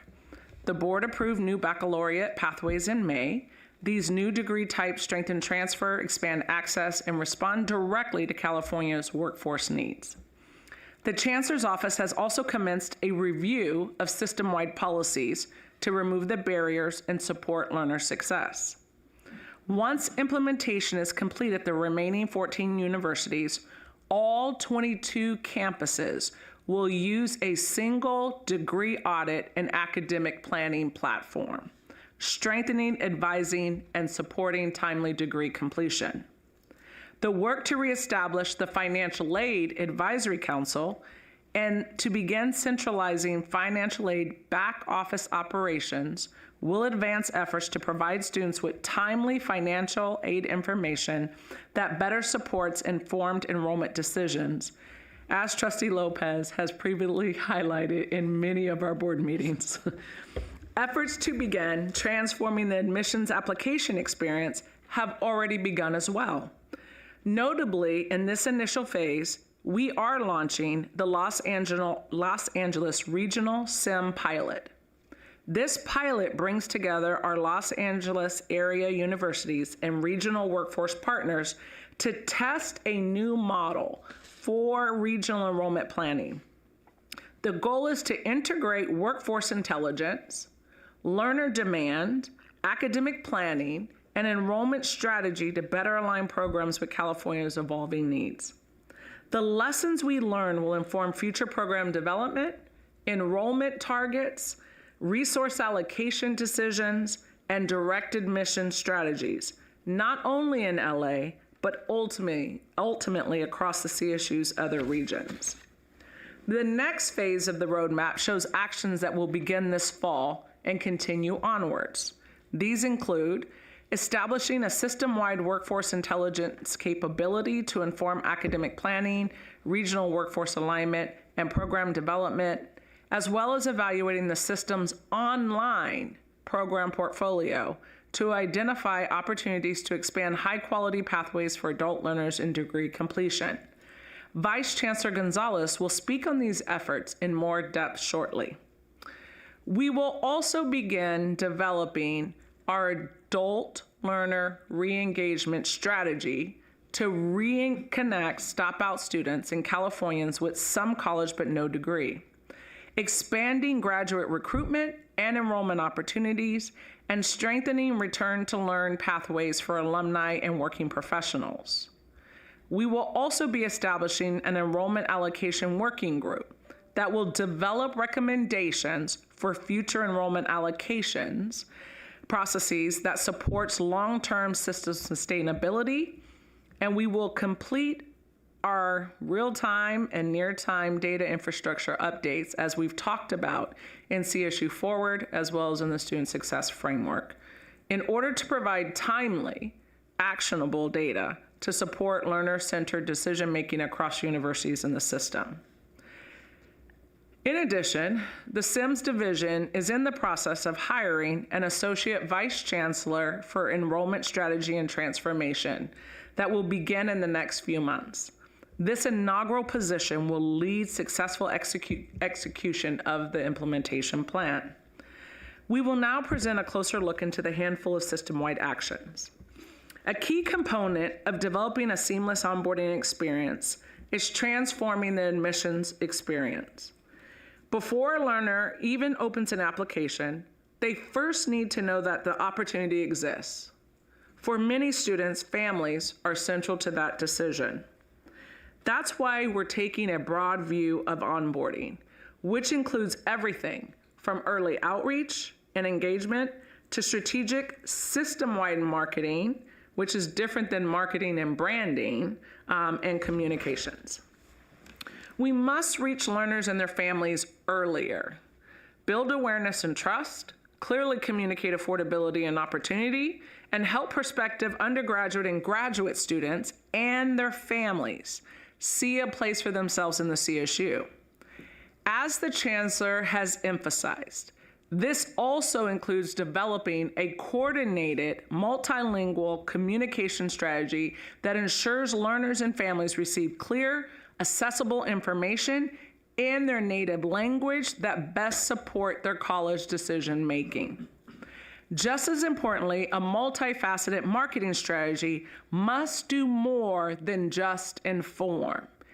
It must inspire our students, our learners, to take action.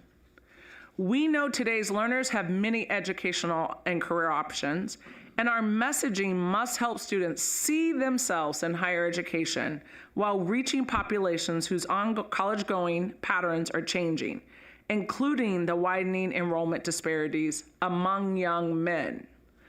And once a student decides to take that step, the experience should be just as seamless.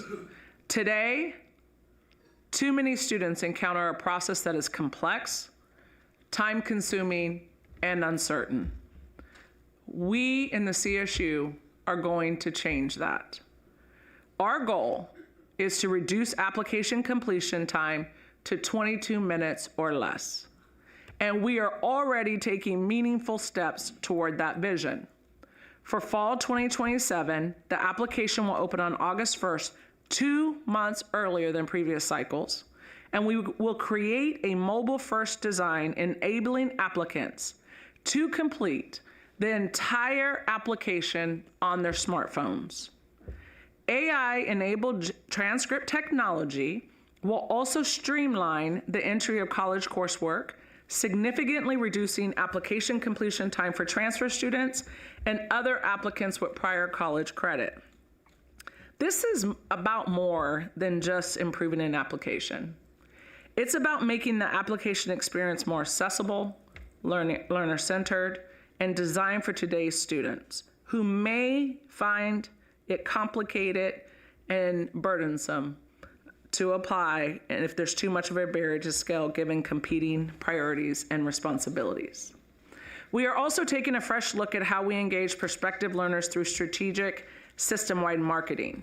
This will include clearer, more kinetic communications that build awareness, strengthen outreach, and help learners navigate their path to the CSU.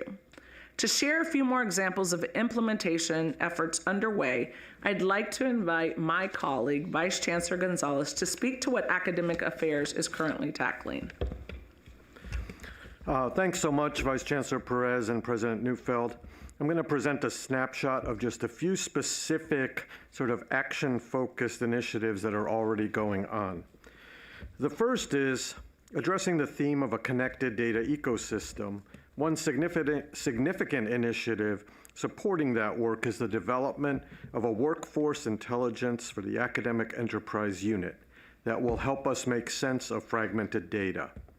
Today, workforce information comes from many different sources: labor market data, employer feedback, regional economic trends, and emerging technologies such as artificial intelligence.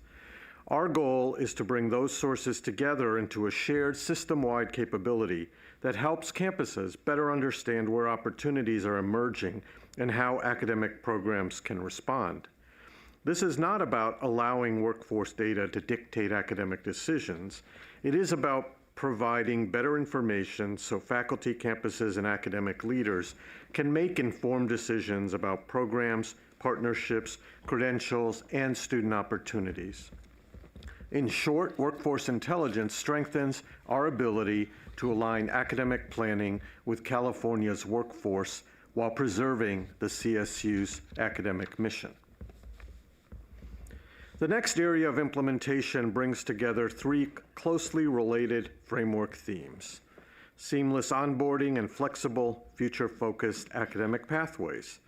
At the center of both is a commitment to better serving adult and non-traditional learners by expanding how they access and navigate a CSU education. First, Academic Affairs is conducting a comprehensive assessment of the CSU's online portfolio. This work will help us better understand enrollment trends for both undergraduate and graduate populations, student outcomes, instructional models, and opportunities to strengthen multiple programs and specifically more bachelor's completion pathways for adult learners. Did you know that there are nearly 300 fully online programs and that 45% of those are at the baccalaureate level?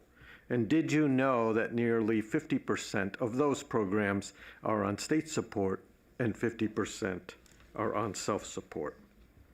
At the same time, as you know, the board's approval of 3 new baccalaureate programs, Professional Studies, the Bachelor's of Applied Studies, the Bachelor of Education, provides important new tools for expanding access and responding to California's workforce needs. Together, these initiatives reflect a common objective: creating more flexible, responsive academic pathways that better serve today's learners while maintaining the quality and rigor that define a CSU education. Academic Affairs team members are already convening and working with faculty and other groups on some of these new baccalaureate degrees. I do want to digress for one moment because it's a little bit hot off the press. Obviously, understanding and deepening faculty excellence for integrated faculty and student success is a high priority for the division. Faculty are central and indispensable to academic innovation, working with students, and we must support them to do this future-forward work. Recently, we released a call for proposals with a short turnaround time, and that call for proposals, which was about embedding durable skills for work, for community participation, and for life, received an amazing number of applications in a short turnaround time that were recently reviewed for the end of June, almost 270 proposals. Let me just give you a couple of titles, and we're so excited and thankful to all the faculty who were involved in submitting proposals, including team proposals. Workforce Ready Foundations, updating child development coursework for modern career paths. Future Forward Biophysics, a program-level durable skills pathway through VR, AI, research, and experiential learning. We also mentioned the Undergraduate Research Initiative Guide, and here's one title from a successful proposal: AI-driven prediction of post-fire water hazards, a multi-campus research and training initiative for undergraduates. Next, in terms of modernizing the academic enterprise, the final implementation theme I'll highlight is student-centered policies and procedures. Innovation only succeeds if our policies enable it. Many of our academic policies were designed for a different era of higher education. Today, learners move across institutions, balance work and family responsibilities, and increasingly seek flexible pathways to degree completion. Policy modernization creates the conditions that allow innovation to scale. This includes strengthening credit mobility, supporting shared academic programs, modernizing Title V where appropriate, and creating more flexible pathways that respond to the needs of today's learners. For reference and context, the last update to Title V language governing consortium programs was made in 1982. Together, workforce intelligence for the academic enterprise, new academic programs and pathways, faculty-driven academic innovations, and policy modernization demonstrate how we are already partnering to advance the SEM framework through these various initiatives. With that, I'll turn it back to Vice Chancellor Perez. Thank you, Vice Chancellor Gonzalez.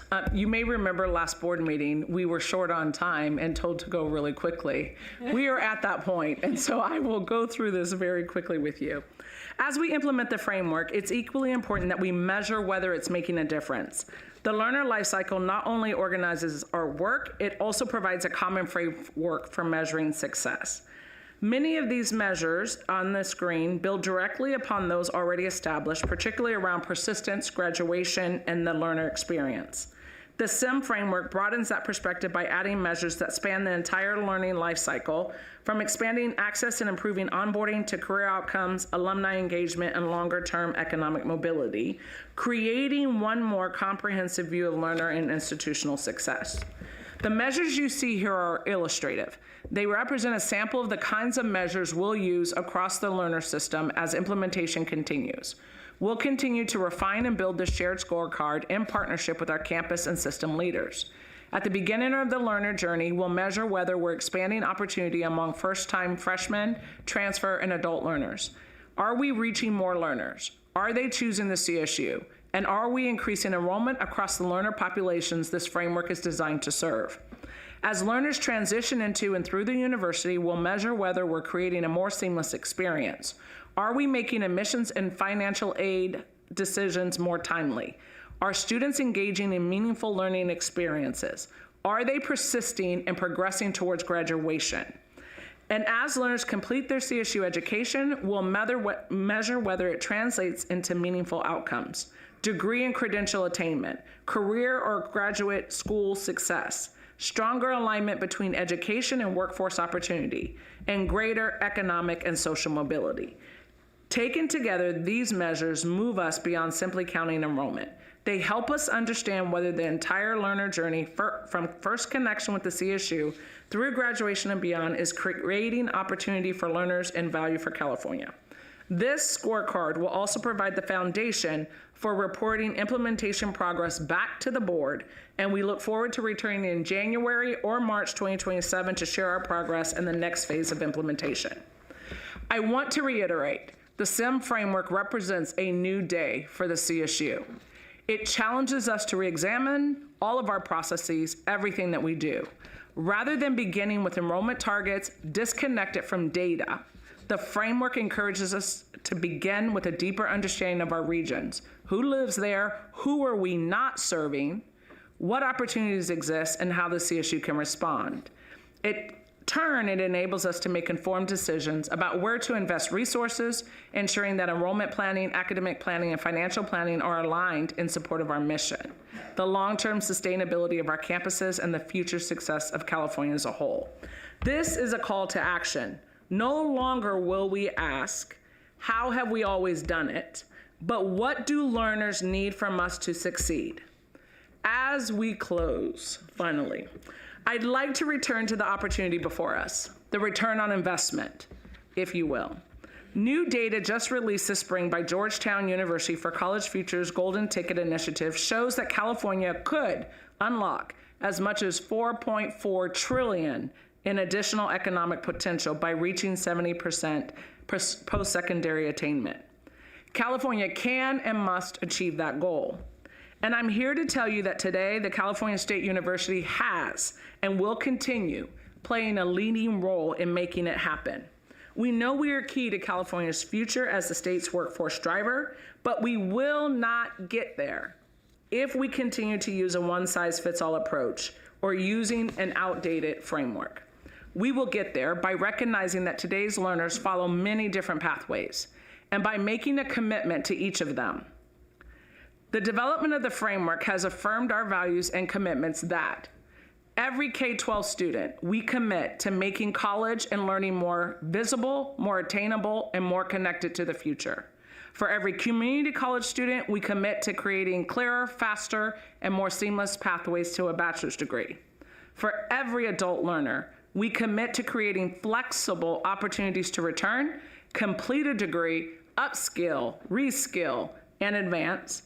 For every learner pursuing a career, we commit to connecting curricular and co-curricular education more intentionally to opportunity. And for every employer and community, we commit to preparing the talent needed to strengthen California's future. When we make good on those commitments, the results will be profound.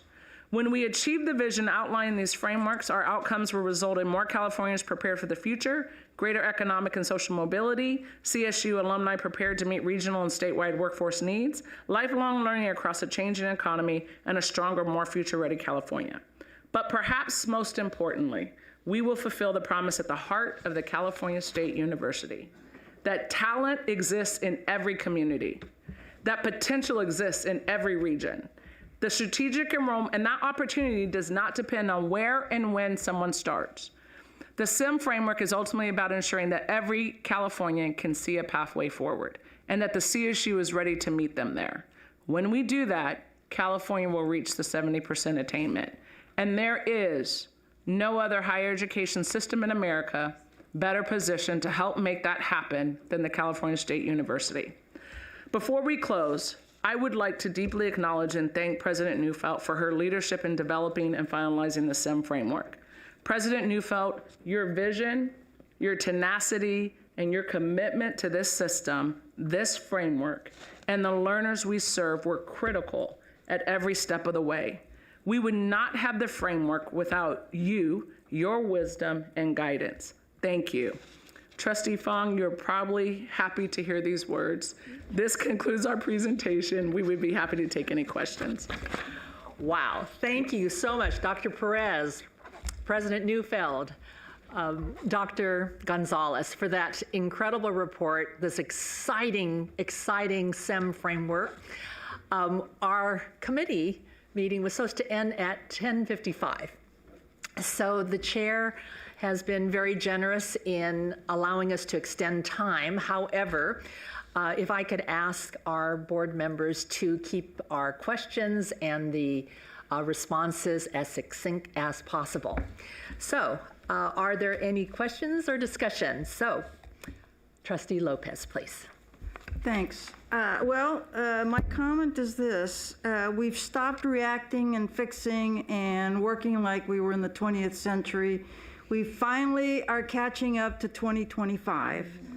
And this is just the beginning. So as long as the presentation has been made, it's the beginning, a beginning of a conversation, and that's really important. And there's so many details here that I won't go into for time. But for example, I want to come back to your measures of success. It's great that we're shortening application time, but does that lead to higher yields? I want those outcomes there too. Does financial aid really lower the cost of attendance? Is that the outcome we're after? So things like that I want to come back to. Just one question, and you can answer this very quickly if you can. So much of this is being done within the existing budget. You have done an enormous amount of work up to now to get. It's beyond concept. You're actually implementing, as you told us, with the money that we have. I'm sure you've identified places where new investment is needed. Can you talk just a little bit or give us an idea of what the big priorities would be, in your judgment, for the kinds of new investments that we may need to make this really be a reality? Thank you so much for that question. And isn't it odd that the person that doesn't spend every day in the system is going to grab that just real quick? But I will say one of the things that is so, as we look at this new division, two new divisions really, I would say that the human capital is real. That includes both reskilling and bringing in humans with expertise, people with expertise. It is a both and it's critical, both at the system and the campuses. We talked about technology, just to even get started in bringing a system for the data is probably, is in the millions, and that's just the beginning. If we think about maybe somewhere between 6 and 10 million. If we think about setting up adults and online, that is a whole new way of doing business. A lot of the CSU is, we have served on a population and done a lot of good work with 2 starts, and it's all set up that way. So from technology to humans to infrastructure, that is all budget considerations. There was a mention of shared services. When we think about shared services, if we don't do shared services correctly, and the investment in the front end, it will have grand consequences on the back end. And that is both at the campus level and at the system level. I will quickly, it's a wonderful opportunity to start a new division in the CSU, quite honestly, based on these frameworks. And so everything that we are doing in the division is really based on CSU Forward, Student Success Framework, and the SIM plan. We will change the way in which we work with the campuses. Our division will be aligned according to these goals. And I thank you so much, Trustee Lopez, for the question, because there will have to be some new positions created if we really want to go deep in that work. Graduate enrollment, we have said we want to have that, and we want a pipeline for that. We will need someone focused on graduate enrollment. Our international student population is declining. We need to find work and be intentional about designing those efforts to engage them. Family programs, we will need someone to help develop family programs if we are truly serious about doing that. So I appreciate the question. We will probably come back and ask you for more money, just like Title IX did, but for different reasons, to really engage the division and change the way in which we do this work. Vice Chancellor Perez and Vice Chancellor Gonzalez, what you are doing as well is stopping those things that we don't need and reconfiguring how the division is. That's important, because we always talk about adding, but I know that you're also transforming in many different ways. Thank you for that. Trustee Rodriguez. Thank you, Trustee Fong. And oh my gosh, thank you so much for all of the work that was put into this.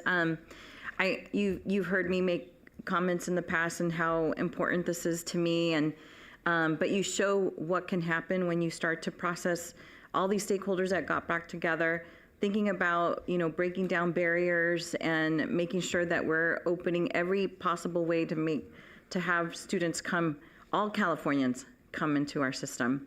I do have a question about the pre-matriculation phase. I'm just so excited about, the language of family engagement and the 3rd grade student, making sure that we're getting so early on, even the 8th grade work. You all know that I come from a private strategic enrollment background. And the moment that we got elementary students on campus, they started a file on them. And they kept track of them, and they started sending them information every single year until it came time for them to come into our campus. So my question is, how are we keeping track of all those touch points, especially even from elementary age, so that they know when it's time to apply, I'm going to that CSU because I got information from them every single year. So that's my question, is how are we going to keep that relationship going so that when they make that decision, it's us? Thank you for that question. I think I've mentioned that Associate Vice Chancellor Nathan Evans and I started at San Marcos and did a lot of work around outreach and academic preparation. And there's programs called I'm Going to College that start with 3rd and 4th grade that do exactly what you say. And I've been a part of a study that says while students at that time had gone through the program, they also would say I'm going to college, but were not enrolled in the classes needed to get to college. And so our effort and our team in the Chancellor's office has already identified those key points and milestones to get them excited and motivated, but then to ensure that they're in the appropriate classes and understanding our work in academic preparation and teacher preparation in the CSU is really the way in which we will continue to do that work. Fantastic. Thank you for that. And just one quick additional question on the onboarding component.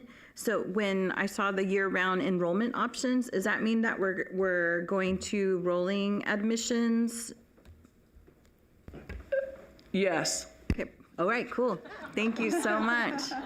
Love that brief answer. Trustee Fajardo. Thank you, and thank you for this amazing presentation. I think from breaking barriers for our students to even engaging our alumni and keeping them engaged throughout the process through that learner cycle is amazing. And I think most of all, the focus on return on investment is just so huge for our students. I want to just thank you for your attention to detail. I want to thank CSSA for your inclusion in this process and being a part of this process, and thank you for listening to these student leaders, because it's so clear that this is exactly what our students need. So thank you. Wonderful comments. Trustee Evans.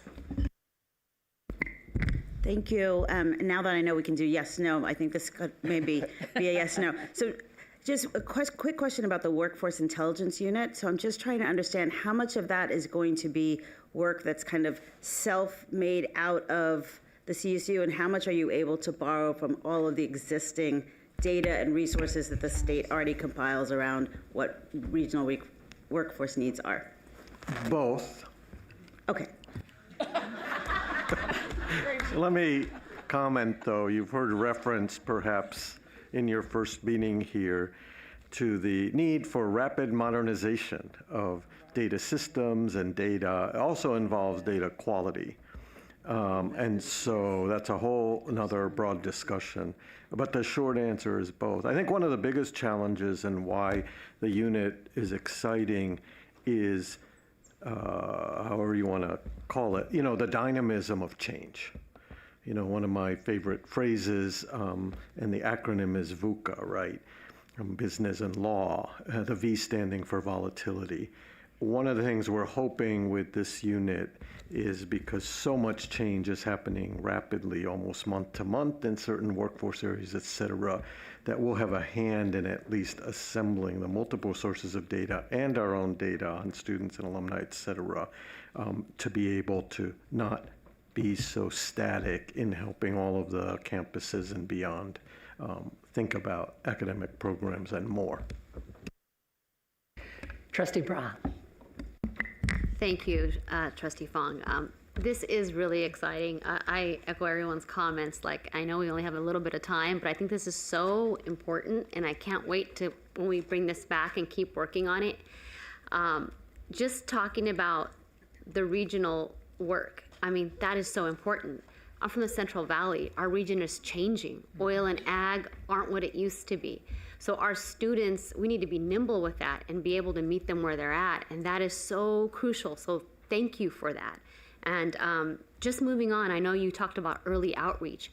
I can't wait to see what that looks like. What's an example of the early outreach? I won't make you answer that now. I know it's a part of your framework, but those are the things that we have to come back to and look at those examples. What does early outreach look like? Moving on, talking about, I'm glad you gave biology as an example, as a bio major, who then decided I'm not going to med school. I didn't know what to do, because nobody could show me a piece of paper that could say, with this degree, you can be this in the future, and this is how much you will earn. To that point, I have so many parents in the Punjabi community where the students say, I don't want to drive a truck, I want to go to college, but my mom and dad say, you'll make more money driving a truck. And I can't show them a piece of paper that says, well, if you get this degree, you'll earn this. So I think that's something we need to keep in mind, because a lot of these trade schools and a lot of these other professions will tell somebody, come for 18 months and this is how much you're going to make. I think it'd be amazing to be able to show all these different degrees. This is the job you could have. This is your potential earnings. And going next level, when you mentioned marketing and different materials, that gets me very excited, because sometimes we don't know how to find those communities. Like, for example, I know you're not listening to Punjabi radio that my mom's listening to every single day, but we need to access those kind of media sources to let them know, enroll your child in the CSU. This is the degree they can get. This is how much they can earn. The possibilities and the opportunities. So I am very, very excited about this because I know all the trustees. This is why we are here. This, what you presented today, is why we are all here. And it's a great framework, and I'm so excited this is just the beginning because I know I can't wait to learn more and add more. So again, thank you all so much. Thank you. Trustee Martinez. Yeah, thank you all for this presentation. I think this framework has a lot of the right things, and I'm really excited to see it continue. A question I have for you all is with the employer insights. I was wondering how in-depth and how ongoing do you see those? Because I think they could really benefit our students and then also lead to partnerships with different employers. And so I was wondering if you could answer that. I will answer quickly. We've talked about data and the importance of data, and we're talking about the development of the workforce unit. We know through all of the plans we want career outcomes. I think a lot of entities and businesses and companies are doing a lot of the in-depth data.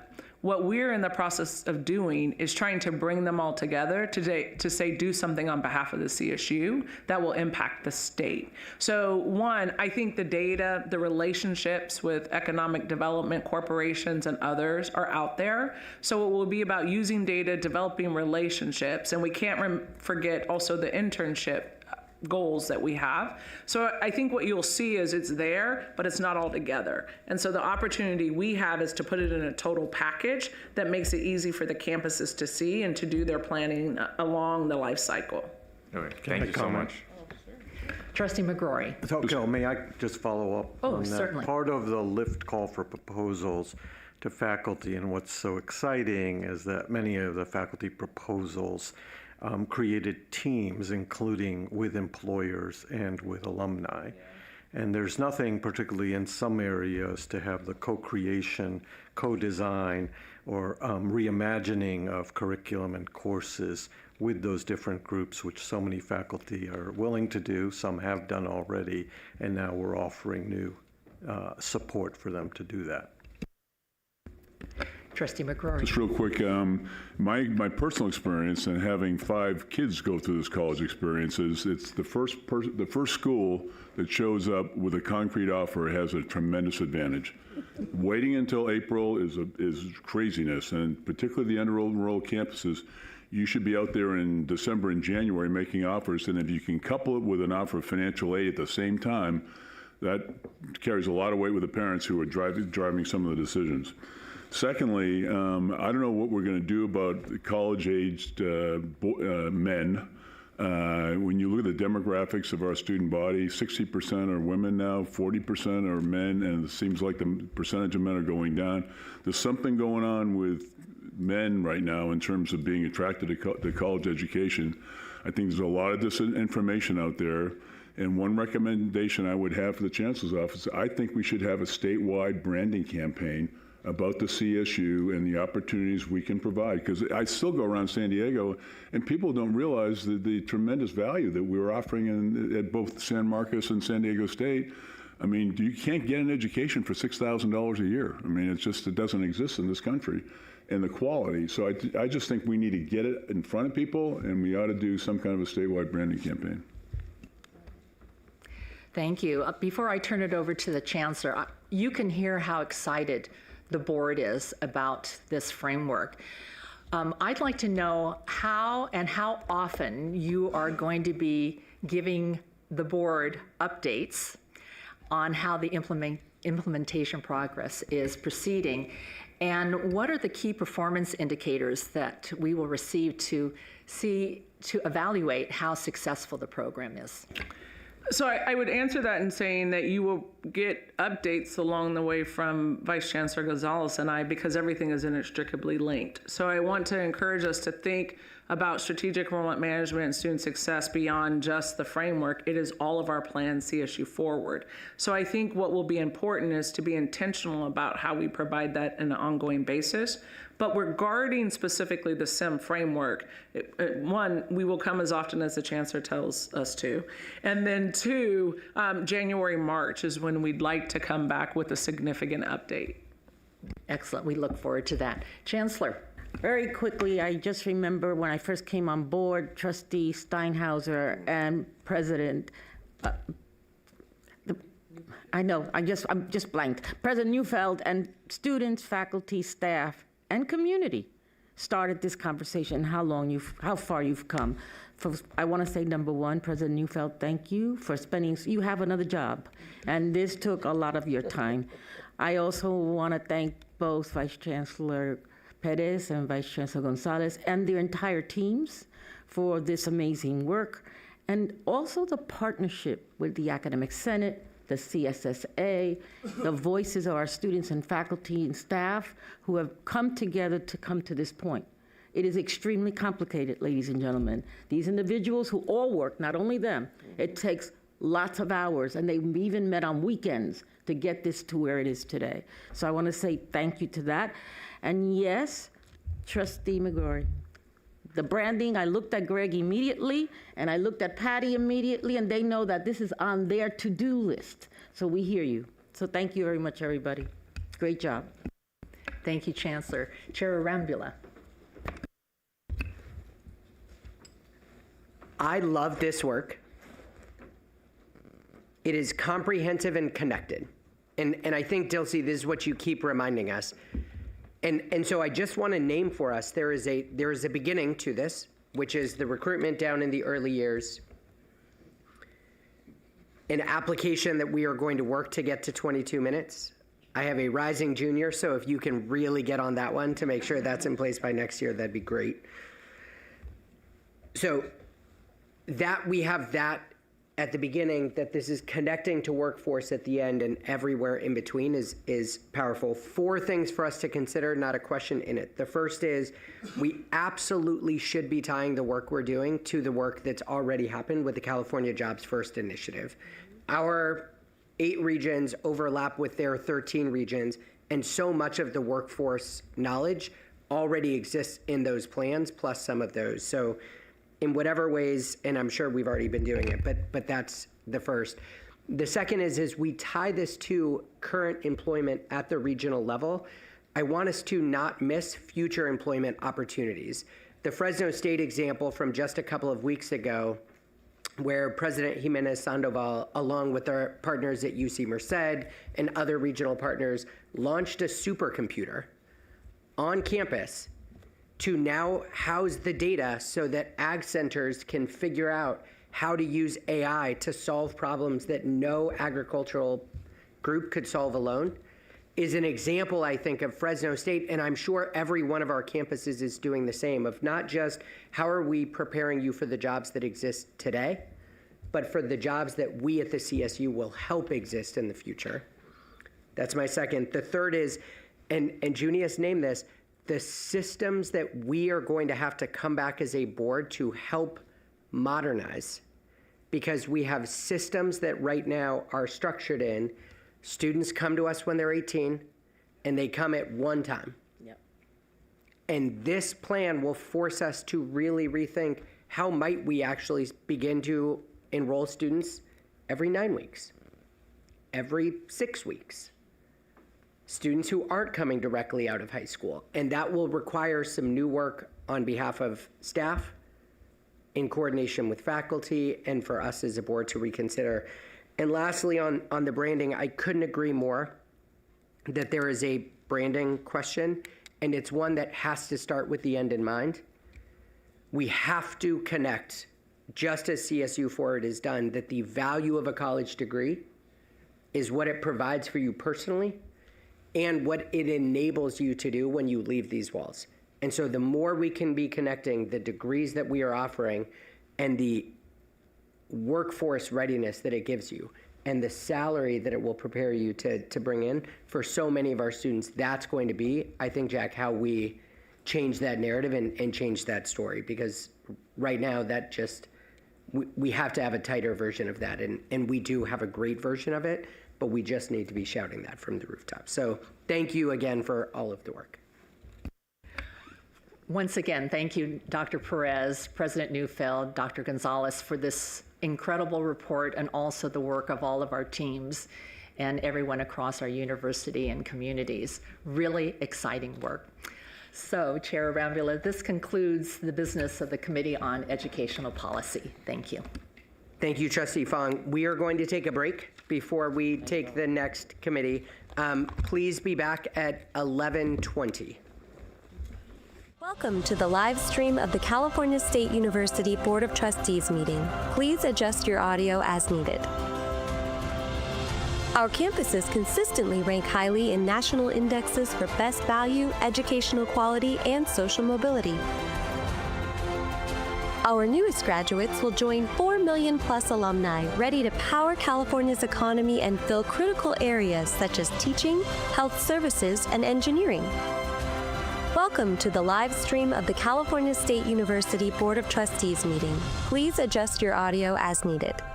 Commencement is the joyous culmination of an educational dream for students and all those who supported them. Congratulations, graduates, on all that you have achieved and all that you will. We can't wait to see what you'll accomplish. Welcome to the live stream of the California State University Board of Trustees meeting. Please adjust your audio as needed. The CSU congratulates the class of 2026. More than 100,000 students received degrees from our universities this spring in fields ranging from cinematic arts to mechanical engineering. Offering degrees as diverse as our students, the CSU provides students of all ages and backgrounds with life-changing opportunities. Welcome to the live stream of the California State University Board of Trustees meeting. Please adjust your audio as needed. A degree from the CSU is one of the most affordable in the country. About 65% of our undergrads finish with no student debt. Each graduate is a success story, representing the best of what the CSU provides, a top-tier education and a promising path forward.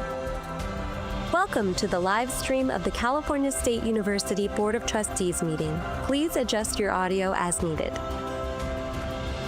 Our campuses consistently rank highly in national indexes for best value, educational quality, and social mobility. Our newest graduates will join 4 million plus alumni ready to power California's economy and fill critical areas such as teaching, health services, and engineering. Welcome to the live stream of the California State University Board of Trustees meeting.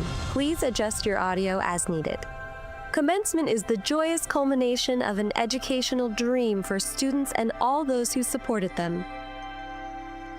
Congratulations, graduates, on all that you have achieved and all that you will. We can't wait to see what you'll accomplish.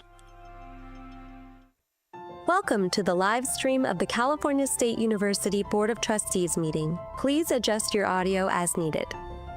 The CSU congratulates the class of 2026.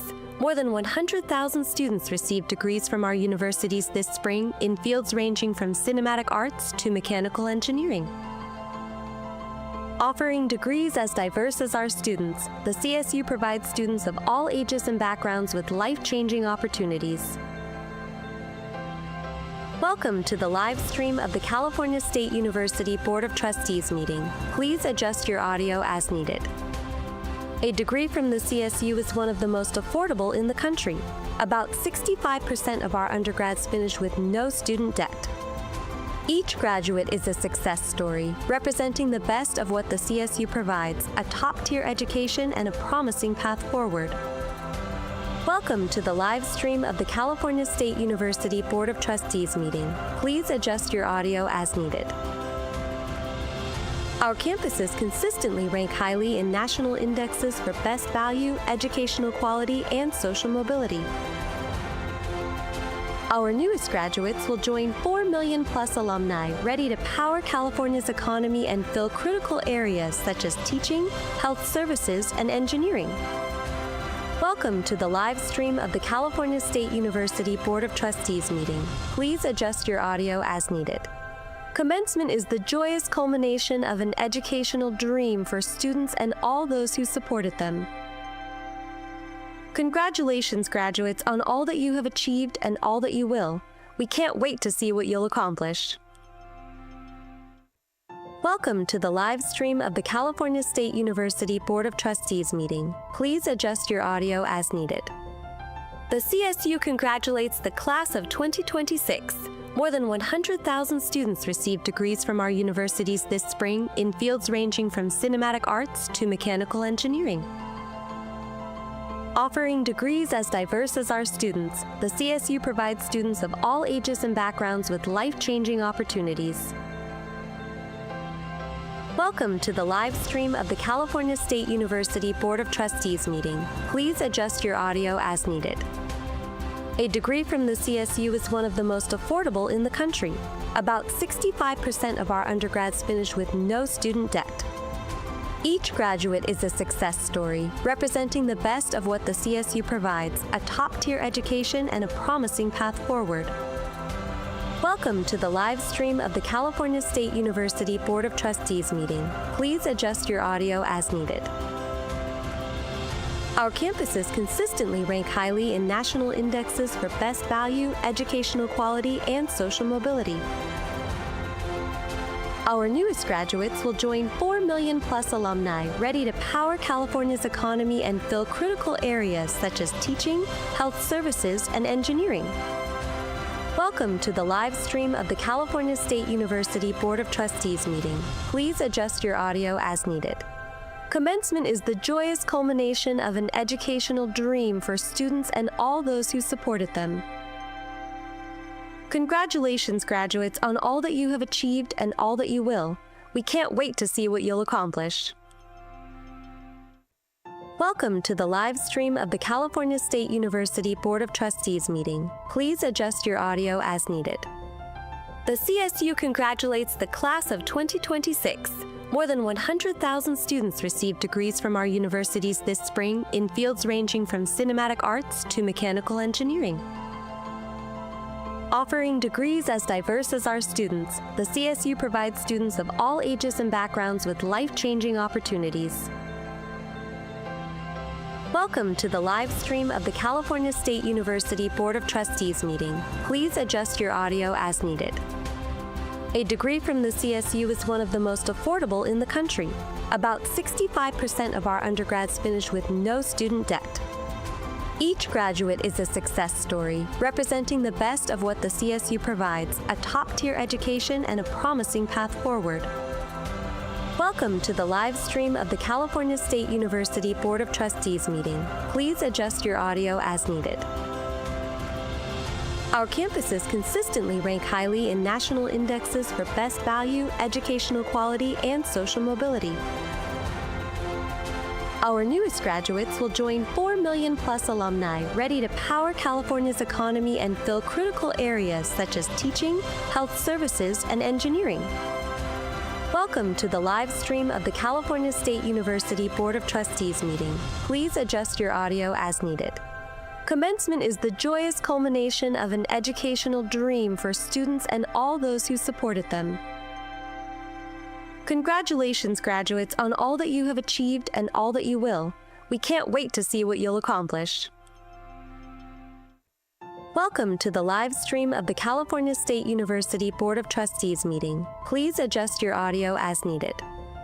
The CSU congratulates the class of 2026. More than 100,000 students received degrees from our universities this spring in fields ranging from cinematic arts to mechanical engineering. Offering degrees as diverse as our students, the CSU provides students of all ages and backgrounds with life-changing opportunities. Welcome to the live stream of the California State University Board of Trustees meeting. Please adjust your audio as needed. A degree from the CSU is one of the most affordable in the country. About 65% of our undergrads finish with no student debt. Each graduate is a success story, representing the best of what the CSU provides, a top-tier education and a promising path forward. Welcome to the live stream of the California State University. Finance now.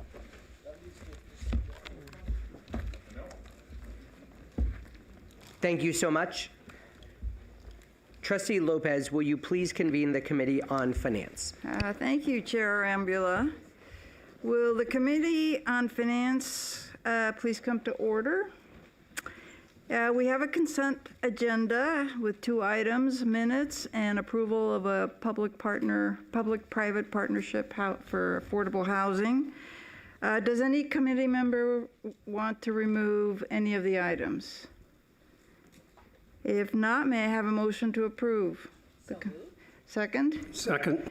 Any questions, comments? Roll call, I guess? No more? Oh, if I'd done that, well. Any objections to approving the consent agenda? Approved. All right. See, I'd gotten different instructions. Okay. All right. I just, before I turn this over to Martin, I just want to thank everybody who worked so hard to get this budget approved. I'm talking students, faculty, staff, presidents, their staffs, Chancellor's office, Chancellor Garcia, trustees, everybody. I mean, this is amazing. It is. Given the context, this is an amazing budget, and it's thanks to everybody's effort. Now we're going to hear from Mark Martin, who's the Assistant Vice Chancellor for Budget Planning and Advocacy on item number 3, which is an information item on this current 26-27 final budget. Please begin. All right. Thank you, Trustee Lopez. In today's meeting, we'll discuss the next 2 items are related. For the first item, we will provide the board with the outcome of the 2026-27 state budget for the CSU.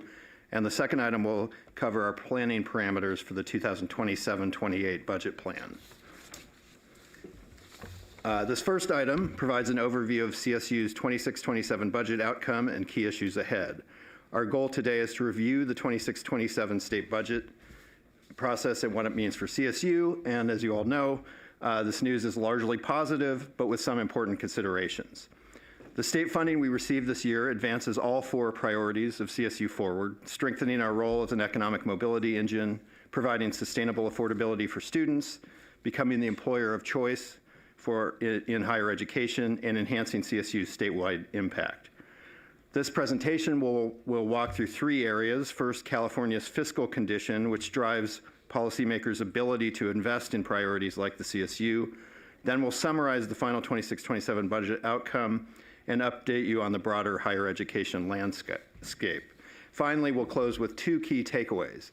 New ongoing funding allows us to cover costs and support CSU Forward, but uncertainty does lie ahead, both in terms of future state revenue and the priorities of the incoming administration, which will be part of our 27-28 CSU budget planning.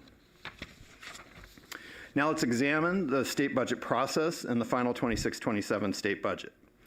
State revenue assumptions evolved significantly throughout this budget cycle. That's an understatement. When the Legislative Analyst's Office released their fiscal outlook in November 2025, they projected an $18 billion deficit for 26-27 and $35 billion deficits in future years. However, revenues that exceeded earlier projections led to a substantially different picture by January. The governor's January budget proposal reflected the stronger revenue outlook and included significant new resources for CSU, even as it noted the state was struggling to cover rising program costs. The governor's proposal called for spending reductions in other areas, particularly healthcare and housing. The governor also committed to addressing projected deficits in both 26-27 and 27-28.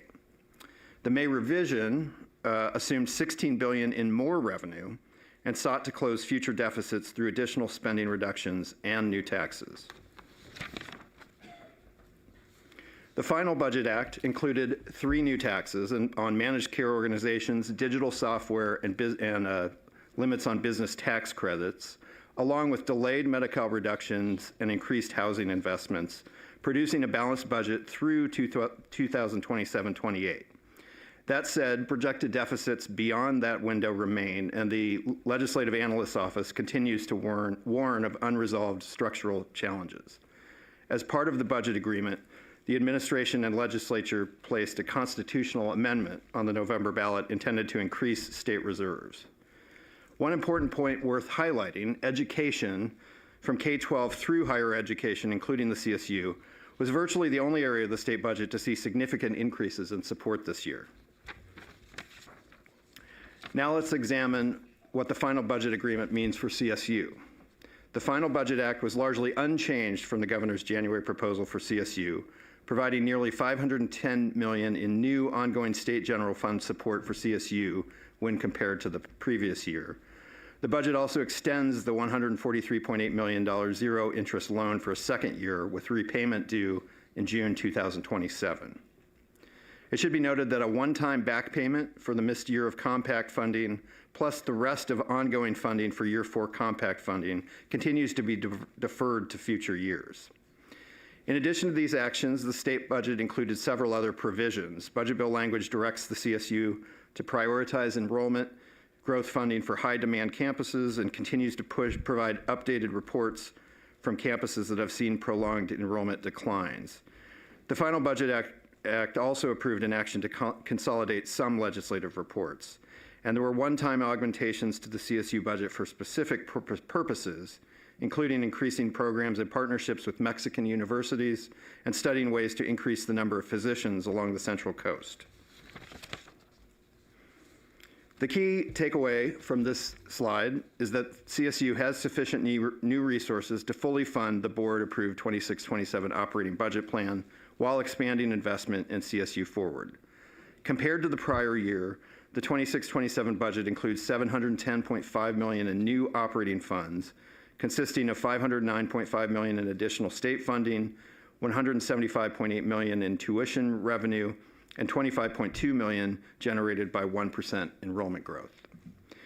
These resources cover $323.7 million in baseline commitments, such as mandatory cost increases, including health premiums, facilities maintenance, insurance, utilities, and prior year compensation obligations, and $273.4 million in essential priorities, including enrollment growth, employee compensation, facilities, debt service, and CSU Forward investments. With these commitments and priorities funded, the budget also provides additional investment in CSU Forward's performance objectives, which we will highlight on the next slide. With ongoing state funding and increased tuition revenue, the CSU enters 26-27 with $710.5 million in new operating support. This slide shows how those resources are allocated across the 4 CSU Forward performance objectives. The allocations include several initial investments in new initiatives, some of which was just discussed, which are explained in more detail in the 27-28 budget item. The economic mobility engine priority includes $81 million to support student access and completion, innovative academic programs, and the ongoing operation of new facilities. Expanding enrollment and completion, offering new programs supporting today's students' needs, and maintaining modern workforce-relevant facilities are all critical to advancing CSU's social mobility and support the strategic enrollment management framework. Sustainable affordability represents $149 million, focused on preserving affordability for students while addressing critical needs, including financial aid, technology and infrastructure, insurance, and inflationary cost pressures. These expenditures all aim to support university or student costs, directly advancing CSU's commitment to sustainable affordability and equitable access to quality education. Our largest investment is employer of choice, with $377 million dedicated to faculty and staff compensation and health benefits. Investing in our employees is essential to recruiting, retaining, and supporting the talented workforce that drives student success. The 4th priority, statewide impact, provides $50 million for facilities debt service, allowing the CSU to modernize campuses and expand capacity to meet California's workforce and economic development needs. Finally, the 26-27 budget includes $54 million in unallocated revenue designated for emerging CSU Forward priorities, providing flexibility to address evolving system-wide needs as CSU Forward implementation continues. The state budget also included action on several other higher education issues with some impact on CSU. On financial aid, the middle class scholarship program saw a reduction in funding. Average per student awards for CSU students will be reduced by about $740 in 26-27. The budget does include augmentations to 2 other financial aid programs impacting CSU students, the Golden State Teacher Grant supporting prospective teachers, and an expansion of the Cal Grant transfer program, raising the age limit from 28 to 30 to support older transfer students, a goal directly aligned with CSU Forward. Finally, community colleges received funding to support roughly 27,000 new full-time equivalent students in 26-27. Given the strong correlation between community college and CSU enrollment, this growth could mean continuing transfer demand for our campuses. The 26-27 state budget provides significant new resources for the CSU, signaling that the governor and legislature recognize CSU's vital role in advancing the state's economic and workforce goals. After last year's reduction, this budget marks a meaningful change to strong new ongoing funding. Looking ahead, however, caution is warranted. California's budget remains heavily dependent on personal income tax revenues, which can shift quickly, as this cycle has demonstrated. Even with enacted revenue increases, projected deficits beyond 27-28 remain, and revenue volatility is a real concern. The November election will also bring a new administration, ending the compact with Governor Newsom and potentially introducing a new higher education priorities. We will build on this year's successful advocacy and work proactively with the new administration and legislature to advance CSU forward. Trustee Lopez, that concludes our presentation on the final 26-27 budget. I'm available to address any questions the trustees may have. Thank you very much for that crisp and concise presentation. I just want to make a few comments before I turn it over for comments and questions from the rest of the trustees. This is clearly, in the 5 years that I've been on this board, this is the best budget outcome we've ever had. So there's a lot to celebrate, and I said thanks to everybody. But I also want to put it in context. This is a moment in time, but if we look at what happens with our budgets, you know, on the one hand, we have a strong budget. We have $8 billion going, and after this budget, we'll have $9 billion is our operating budget. That's a lot of money. And that gives us a lot of opportunities, and that's how we do what we do. That's how we get to dominate the social mobility rankings, and we kill it on ROI for students and so forth. We have a lot of money, and it also allows us to have very favorable bond ratings, so we can take that $50 million for Larry and convert it into $600 million for deferred maintenance. It won't be enough, but it's a big down payment on that. So it's a great budget. On the other hand, we have a very fragile budget. And I just want to come back to this. It's always my job to be the Debbie Downer sometimes, but it's important to be realistic and pragmatic. We have had, you know, when I first came on the board, I worried about financial sustainability of the CSU. We got to keep it around for the long run, right? But it turns out, as we demonstrated with the Financial Sustainability Task Force, that our costs far exceed the revenues that we have, and far exceed the revenues that would be projected under really favorable circumstances from the state. So we're always running, you know, in a deficit mode, robbing Peter to pay Paul, shifting priorities around, not doing deferred maintenance and so forth. And we do that despite, and even then, we do an incredible job. You know, President Gaffer, from CSSA said yesterday, we should fully fund public higher ed. Let's keep that as our North Star. But the reality is really, it's really low odds. So we got to live within the means that we have.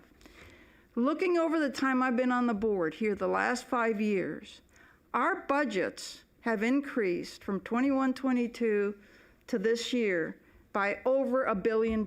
So we're getting more money. But what are we doing with that new money? It isn't enough to pay our costs. Of the new money that we got through last year, because we didn't get any money this last fiscal, of the 4 of the 5 years, 91% of the new money went to pay compensation costs, increased compensation costs. What did that mean? That we couldn't pay for those fixed costs all the other bills that we have to pay, and all of those costs were passed on to the campuses, and that's why every single campus had to really look at their budgets and figure out how to make the adjustments that they needed to live within the money that we were sending to them. And that's why there's so much pain in the system. We just don't have the revenues to pay for what it costs to do. Now, more concerning to me is here we are at a pivotal time. How do we meet the challenge of CSU forward? How do we move forward with the implementation of what we have done with your framework? Build on what you're doing, but there's a lot of other additional big-time costs to really move it forward. And this is the year where whatever we do this year, we're going to lay the foundation for whether or not your framework, the strategic management framework, or CSU Forward can really move forward. Because next year, we'll do the best we can to advocate, but the uncertainty is high that we'll get any more dollars next year. So all I'm saying here is to those folks who want to see, this particular budget item will show you how we allocate our money that we got. Could you put on slide 6 back on? I just want to highlight a couple of things. How are we doing it? The one that shows all the allocations. Oh, maybe we can't. But I'll tell you how we do it. In economic mobility, the bulk of the money out of the see, my eyes aren't so good. Of the 81 million, 58 are going for new enrollment, making sure that we can meet the needs of the students that are coming in. In sustainable and affordability, 67 of the 149, more than half, goes to the state university grants that we offer students that are designed to lower the cost of attendance. This becomes even more important because the middle class scholarship has been cut. So we're going to have to go back in and make up for some of the state cuts for some of our students. More than half of this money, $377 million, is slotted to go to becoming the employer of choice. Okay, when people say, what are our priorities? Our people are our priorities. And in our people, they support our students. But we also are using a lot of this money to support very important priorities to support all the students that we have. So all I'm saying is the challenge here that we always have, and we hear everybody, we can't do everything, but we have an opportunity here to meet the challenge, to pivot, and to meet the commitments that we make to our employers, to being the employer of choice, to addressing the needs that students have, to lowering the cost of attendance as best we can. That's what this budget begins to, just really allows us to do. So I just want to put it all in bigger perspective here. It's what Mark says. It's my words of how I would say what Mark says. Now, comments, questions from trustees. We have 15 minutes, so we're good. Trustee Martinez. Hi, Mark. Thank you for your presentation. I'm extremely pleased with this year's budget. I think it's, like everyone said, one of the best that we've seen in years. But I'm also concerned with future budget years and, always being wary of a new governor and a new legislature. And I know in previous years we've worked with compacts, and this year, again, we've seen that be a little, topsy-turvy, where we have some of it fulfilled and then others, kept out into the out years. And I was wondering, in future strategies, will compacts be a strategy utilized, or will you be shifting to a more budget year, but +1 or something of that matter? It's a great question. And I'm not sure we've settled on exactly the strategy, but I think we will be engaging with both campaigns this fall as we sort of look toward November and a new governor.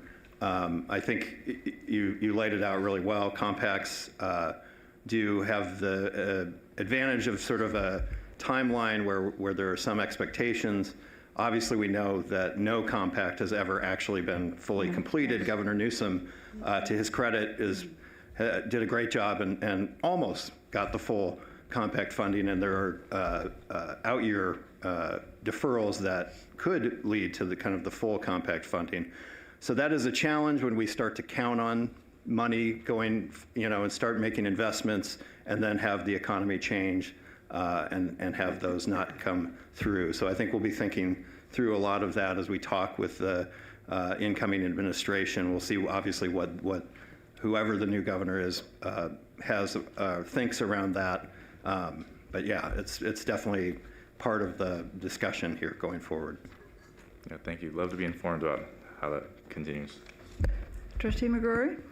Just, I think in terms of thanking people in terms of getting this budget, we ought to make sure we recognize the important role the unions have had up in Sacramento on our behalf. They've did a yo person's job in terms of helping us get this great budget. As good as this budget is this fiscal year, the following fiscal year does not look good. There is big time storm clouds, and part of this budget, and we all recognize, is a little bit of smoke and mirrors and drawing on reserves and interfund borrowing into the general fund that the state legislature and the governor approved. That money won't be there in the following year. And so we've got to be very careful, I think, on the campuses not to build up a lot of expectations because we got this great budget and start new programs, because we've got to be careful about the following year. There are two issues that I'd like to raise. One is, and I raised it with Vice Chancellor Lenz, there's a chart floating around in the Assembly that shows the state funding per FTE student per campus. And I think we ought to have a discussion at the next meeting about that chart and what that funding formula means, because there's a lot of, I think, perceptions out there that there's an inequitable funding formula between the campuses, and we need to get on top of that and be able to respond. I'm getting hit by some of our Assembly members on this, and I just want to make sure that we're in front of that discussion. The second one that I discussed with Vice Chancellor Lenz is there seems to be a delay when we do the increased enrollment, particularly in the over-enrolled campuses or where they can accept more enrollment.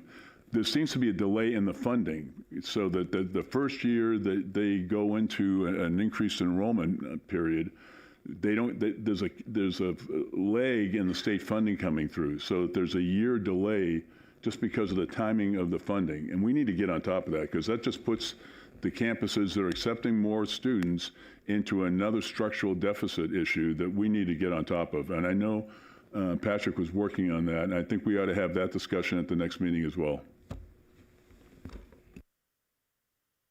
Chair Rambla? I'll just echo the thanks to all of the work to our partners sitting in this room, to our union partners who helped to do this, and to the folks up in Sacramento. Budgets, Julia, you have said this before, budgets are a reflection of our values and priorities. That is as true for us as it is for the state. And so to the governor and to members of the Assembly and the Senate, thank you for prioritizing higher education. Thank you for investing in the students who will be the people who transform the state. So deep appreciation. Julia, I have one question for you, because I think it's important we as a board hear this, and then I have one more comment. Can you say one more time the 91% number that you referenced? Of the new money that has come through since 2021, new money revenues that we have received over and above every year, 91% of that new money has gone to pay for compensation and health premiums. In other words, 9 out of every 10 new dollar has gone into the compensation increases that we agreed to, we negotiated over the years, and the health premium increases that we've gotten. That's what it cost us. Thank you. I thought that's what you said. I really want that to sink in with this group, because I think that shows the values that we have had and will continue to have, which is this place does not run. We do not serve students if we are not prioritizing the people who help make it run. That is our amazing leaders, our faculty, our staff. And so I'm glad that we have been showing that over the years. I'm glad that what we are looking at here continues to show that. And I'll remind folks, because you've heard us say this before, just like we have addressed executive compensation, we have asked for and will soon be able to release a faculty and staff study in which we can see how have those investments that we've made kept pace with or not comparable institutions across the country. And so I'm very excited for the release of those so that as we look at these commitments we're making, we can see how that's going to look alongside and whether we're continuing to put our money where our mouth is in prioritizing. Trustee Rodriguez? Thank you, Trustee Lopez. I just wanted to clarify. Thank you, ABC Martin, for your presentation and just adding to all of the thanks to all of our partners to make sure that this has happened. In our agendas on page 3 of this item, the fourth bullet point says offering another $143.8 million zero interest. I just want clarification on that. So are we getting another zero interest loan? So that's 2. Yeah, it's essentially extending the loan by a year, I guess is how you could think about it. We got a cut and a loan to backfill that cut in 25-26. The administration offered essentially the same format, so the state funding sort of pays off the last year's loan, and then we have another loan this in the 26-27 year that will be due in June 2027. Okay, thank you for that clarification. Seeing no other comments, Trustee McGrory, I think your suggestion about having a conversation about the FTE is excellent, not just for this item and how it's allocated once we get the money, but I think more fundamentally how our money is allocated or considered in Sacramento based on FTEs. I think the whole FTE conversation is really consequential, so I think that is a good conversation to have. For the next, at the next or whenever the chancellor and the staff think it's appropriate, when we can have that soon. Certainly before the next legislative session, since it'll come up again. So now let's go to the next item, item 4, which is the next year's budget. Mark? Thank you, Trustee Lopez. This item presents the preliminary framework for the 2027-28 CSU operating budget plan. We are seeking the board's feedback on the proposed budget priorities for 27-28. Your input today will help shape the final budget plan that will return to the board for approval in September before submission to the governor and legislature. Our goal is a sustainable budget framework that advances CSU forward and supports our priorities of student success, affordability, workforce excellence, and statewide impact.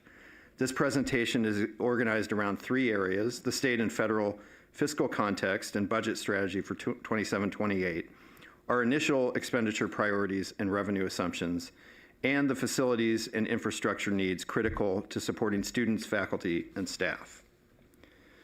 Before discussing our budget priorities for 27-28, it's important to acknowledge the fiscal context shaping our planning assumptions. At the federal level, there is continuing uncertainty regarding potential changes to Pell Grant, financial aid, and support for research and dedicated program funding that are critical to CSU students and campuses.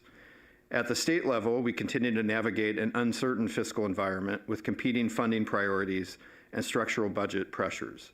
With a new administration taking office in January and the conclusion of the 5-year compact, higher education funding priorities in Sacramento will be under new leadership. Over the next few months, the trustees, the chancellor, and the CSU community will work to better understand the new administration's higher education priorities and what they mean for the CSU. Ongoing advocacy efforts to educate new policymakers on the CSU Forward strategic plan will be critical as we work to communicate the CSU's value and funding needs. The CSU also faces significant and evolving operating costs. Maintaining access, affordability, and the capacity to meet California's evolving workforce needs require addressing increases in employee compensation and health benefits, utilities, liability and property insurance, and inflationary pressures in technology, contractual services, and supplies. In addition to the state and operating pressures we just discussed, CSU continues to face significant facilities and infrastructure challenges. Our universities have more than $9 billion in deferred maintenance needs, with a backlog that continues to grow. Nearly 1/3 of our facilities and 20% of our science buildings are more than 60 years old, creating urgent needs for modernization and renewal. These challenges have been compounded by limited state investment in capital facilities over the past 2 decades. At the same time, we must continue advancing CSU forward, expanding student access and completion, maintaining affordability, attracting and retaining talented faculty and staff, and meeting California's evolving workforce and economic development needs. Balancing these long-term infrastructure investments with our commitments to students and CSU's strategic priorities will be an important consideration in developing the 27-28 budget plan.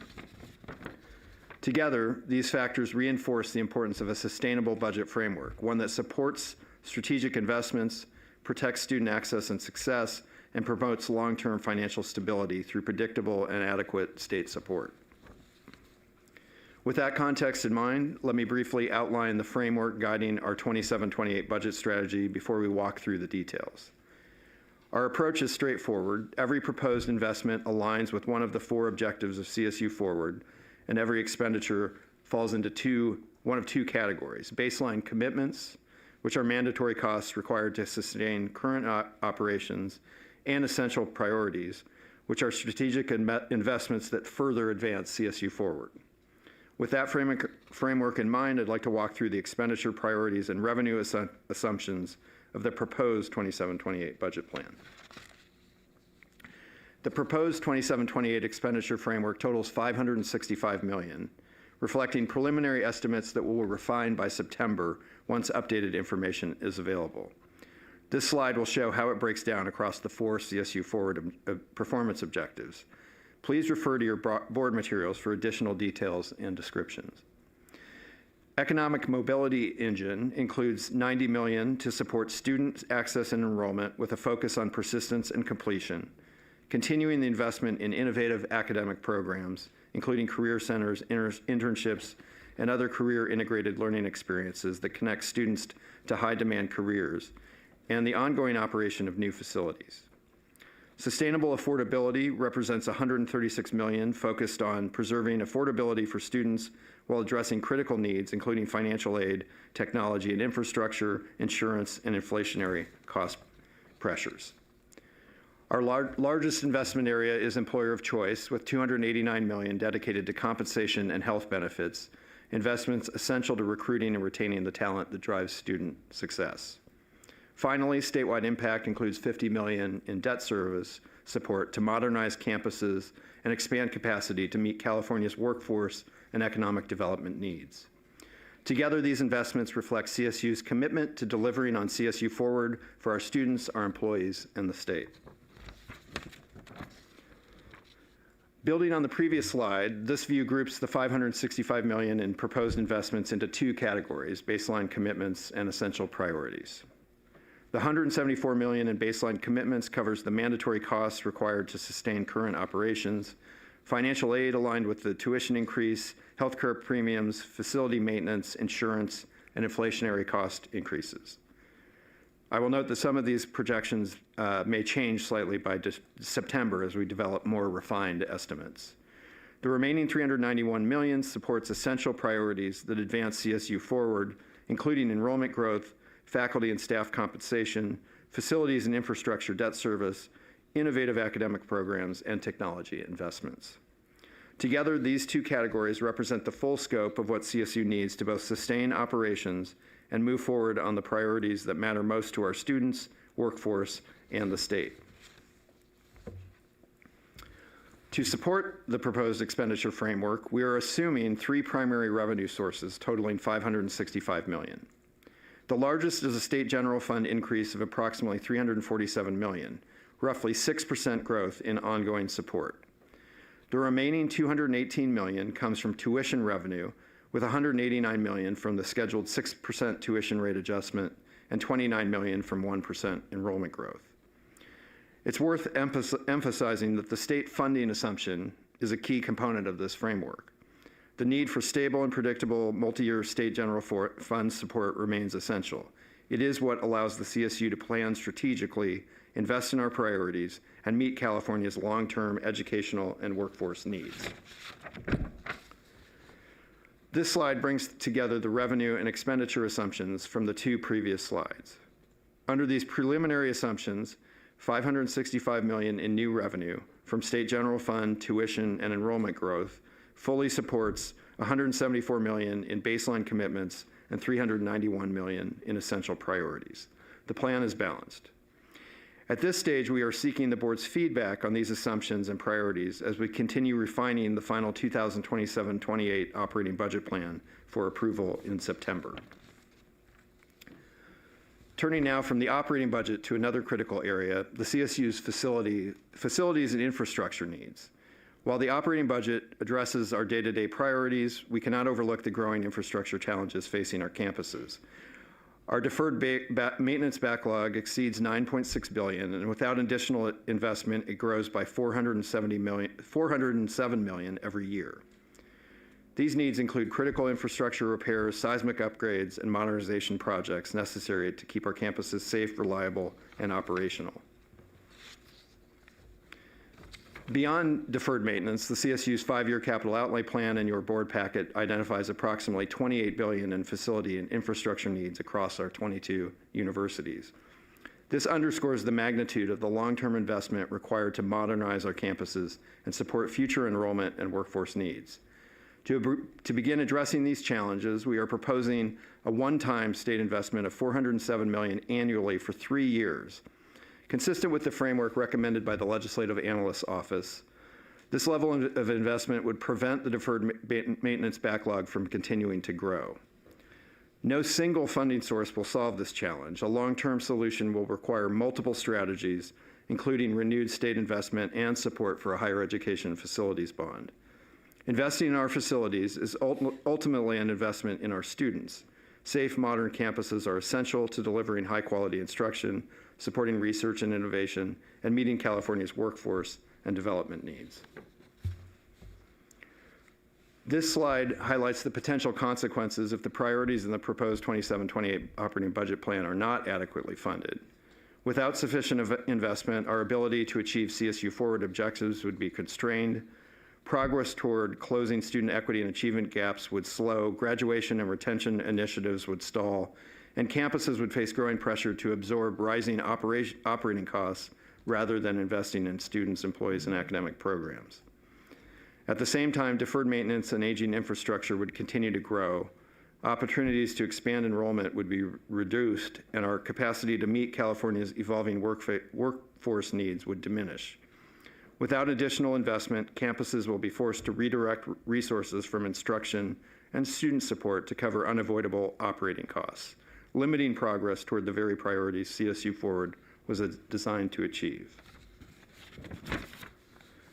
As we conclude, today's discussion is an opportunity to gather the board's feedback on the proposed 27-28 budget framework, priorities, and planning assumptions. Your input will help refine the budget plan as staff continues its development. We will return in September with the final 27-28 operating budget plan for board consideration and approval before submission to the governor and legislature. The final budget plan will reflect the board's guidance while advancing CSU Forward and supporting our advocacy with the new administration and the legislature. Trustee Lopez, that concludes the presentation. We welcome the board's comments and discussion.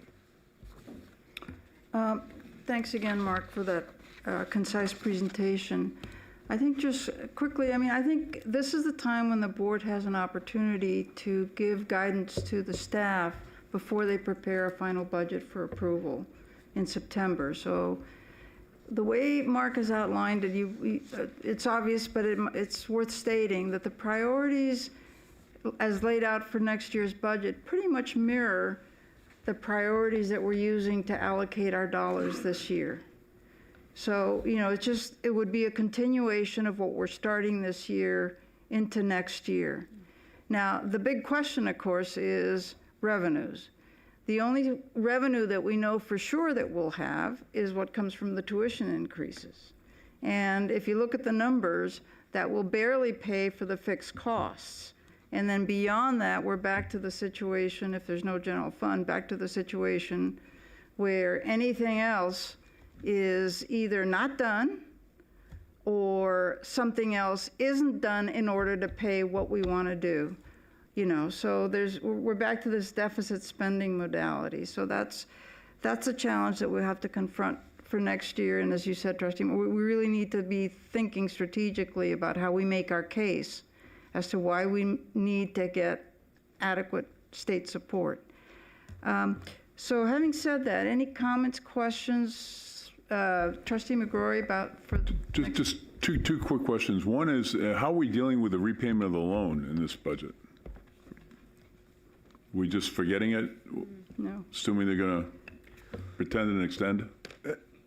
Good question. The state is right now, there is money that could be used from the state to pay back our loan. Essentially, that is programmed in the 27-28 budget. Obviously, we will have a new administration, and so that's a little bit in question. But yeah, we do have to kind of be prepared for that funding is due in June, in the next, June 2027. But that's not in our numbers now, in the proposal? No. Okay.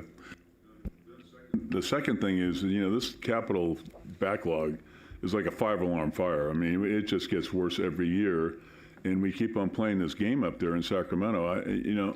The school districts and the community college districts are flush with capital cash. They can raise their own bond money. They can go to their constituents, their voters directly themselves, and somehow they keep on getting included in this crazy capital bond that they talk about that never actually makes the ballot anyway, but somehow we just get shaved down each time. We've been arguing for $4 billion. That's like a drop in the bucket. I mean, we are billions and billions behind, and we'll end up closing buildings on our campuses, and we already have closed buildings on the campuses. This is a really dire situation. I'm almost wondering if we shouldn't be thinking about a constitutional amendment where we can actually go directly on our own by a vote of the board onto a ballot and present our case to the voters statewide, because we're not even getting to square one. We don't get to first base. We can't even make our argument to the voters of what's happening, and there's no other source of funding. And it's just, every year it gets worse and worse, and we sit here and debate and nothing happens. We got to figure out a different approach. Yeah, I think the idea, you're right, we've asked for $1 billion, and it's been very difficult. I think there was a lot of discussion about our facilities needs in Sacramento this year. It did not translate into dollars. I think the suggestion or thought this year is there was a report done by the Legislative Analyst's Office in 2023 that was related to both UC and CSU facilities needs. And their recommendation to the legislature was to develop a multi-year plan to address deferred maintenance. And so I think our thought this year is to sort of embrace that idea, see if we can develop a partnership with the legislature and the administration to sort of commit to a kind of multi-year plan of funding. We are obviously in our operating budget starting to put some money aside for capital issues and deferred maintenance.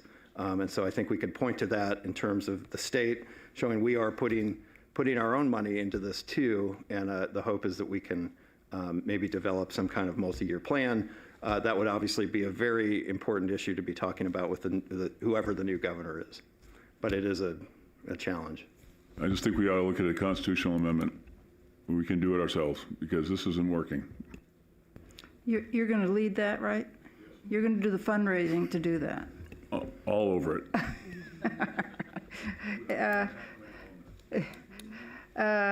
Trustee Clark? Very quickly, I really want to underscore what Trustee McGrory just said. And at our last meeting, during the governmental relations report, this issue of a bond was brought up by Trustee McGrory. And Trustees Ghilarducci and Giluri agreed with the concerns raised with the importance of the bond. And reading from the notes, I requested the staff return with a future board meeting. Now, I'm not concerned about the timing of that.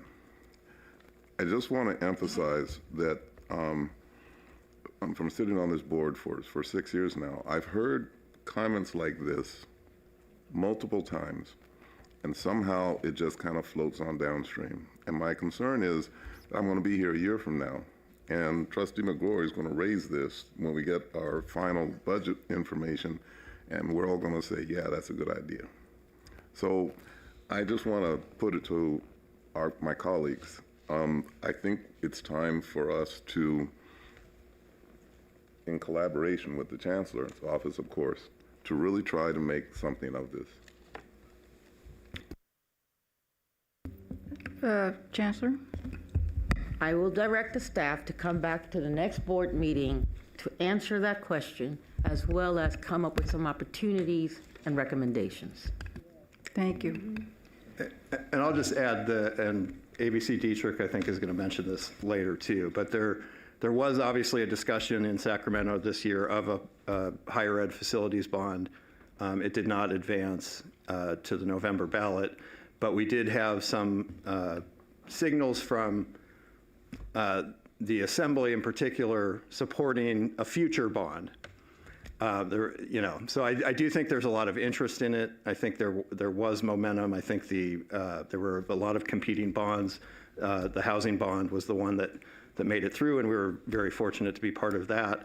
Obviously, that's not facilities, but there is a lot of, I think, will be some discussion going forward. But I hear you. I've been on this board for 10 years, and I've heard that every single damn year. And we keep on trying to play footsie with the legislature up there, and they're not getting the message. And this thing with the school district and the community college district just really infuriates me. They have their own ability. They're flush with cash.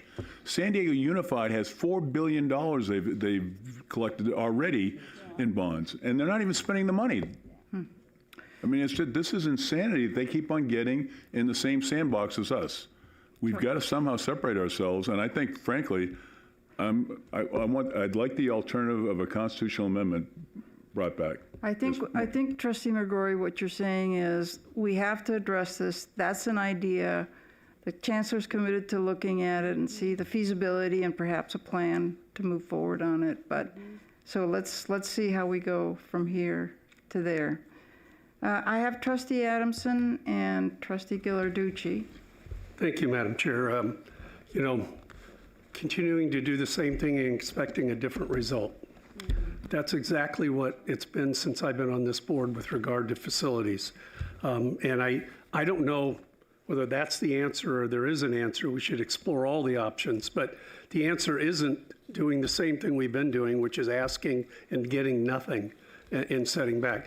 I also am not at all in favor of following the LOA's recommendation that they fund us $407 million, because all that it doesn't do one thing to eliminate the backlog. It just keeps it from getting larger. The fundamental problem still exists, and it will continue to exist. So I'm not sure that's really a solution. My suggestion is that we ask them for $5 billion, but the answer is it doesn't matter what I ask for. We ask them to give us, some of the legislators, when we're up visiting with them, we ask us to give us a dollar amount in that line item just so it becomes something that they're used to seeing each year. And the answer is they're not willing to do that either. So I don't know what the solution is. Jack may have the answer, a way for us to do it and have some self-preservation in this. But I'm not supportive of the 407 because I don't think it does anything at all for us at all in addressing this real true problem, the fundamental problem behind this. So either ask for something that tries to bring that number down or don't ask at all.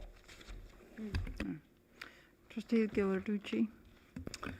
So we've talked about this a lot on this topic. I appreciate the Chancellor wanting to move this forward. I think it's going to be very critical. All the ideas should be considered. I just want to say, just in my years of working in state government and doing infrastructure projects, if we're going to, one of the things we should be considering is if we're going to go this route, partner with the legislature, which I think is important, you need to build a campaign around this. It has to be something where it's reasonable, it's measurable, and it's attainable so that they can wrap their understanding around it in the partnership. That means that we identify kind of what is in our first, second, and third year approach, that in fact, we bring the legislature to our campuses, we identify and let them see it, feel it, smell it, all of that, so that it becomes a real world. I think that asking for $5 billion is not realistic. It's just not going to get you where you're going to need to get to, and that's what we've been doing. They've also been putting money into our budget. This year is a good budget. The part of it is, and I think we're doing it, is we're prioritizing what we can take out of that to apply to this problem. So having our skin in the game is really going to be important in making that recognition in Sacramento and building this partnership. So I just want to say that I think all these ideas are great. We need to prioritize it, and we need to build a campaign around it so that it is very clear and attainable over a course of multiple years to get where we need to get to. Thanks. Seeing no other comments, just a quick comment on I do think that we need to explore ideas. It might be worth, Chancellor, to have not just the staff, but a small task force involving, some of the trustees that have some experience with this, really thinking about how to put together a viable plan that, whether it's a campaign, whether it's a constitution, whatever it is, or what alternatives there are. This is a topic for which we don't have a clear, we have a lot of different ideas and no clear pathway. Perhaps it would really require not just the mechanics of it, but really the political, how do you build a campaign? It's much more than just the advocacy that we do for ourselves. It's broader than that, in my opinion. So you might want to, just a suggestion to put it out there. We will certainly work on that and get back even before the next board meeting, because I think it's a good idea. I am going to have Mark Martin and Greg Sachs co-lead this group, and then work with a group of people that, like Dr. Lopez, and I hear you would be one, and I think Trustee Galaducci, you would be another, and maybe even Trustee McGrory. So we'll, so that this way we can bring it back to the next board meeting. Yeah. But I am going to have, this is a systemness, so I'm going to have two individuals from two different areas working together. Thank you. Well, one last comment. This is really important because whatever we get, for example, every time we don't get increases in our budget, any debt service that we get becomes part of our fixed costs, which is part of what Trustee Adamson is talking about. However we devise this, it's got to be something that is sustainable and works in the long run. In that case, seeing no other questions or comments, this concludes the Finance Committee, and it's now lunchtime. Thank you, Trustee Lopez. The board will now take a break for lunch. We will return promptly at 1 p.m. All ages and backgrounds with life-changing opportunities.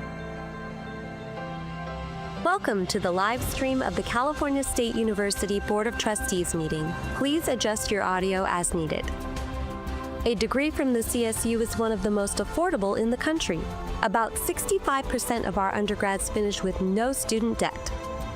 Each graduate is a success story, representing the best of what the CSU provides, a top-tier education and a promising path forward.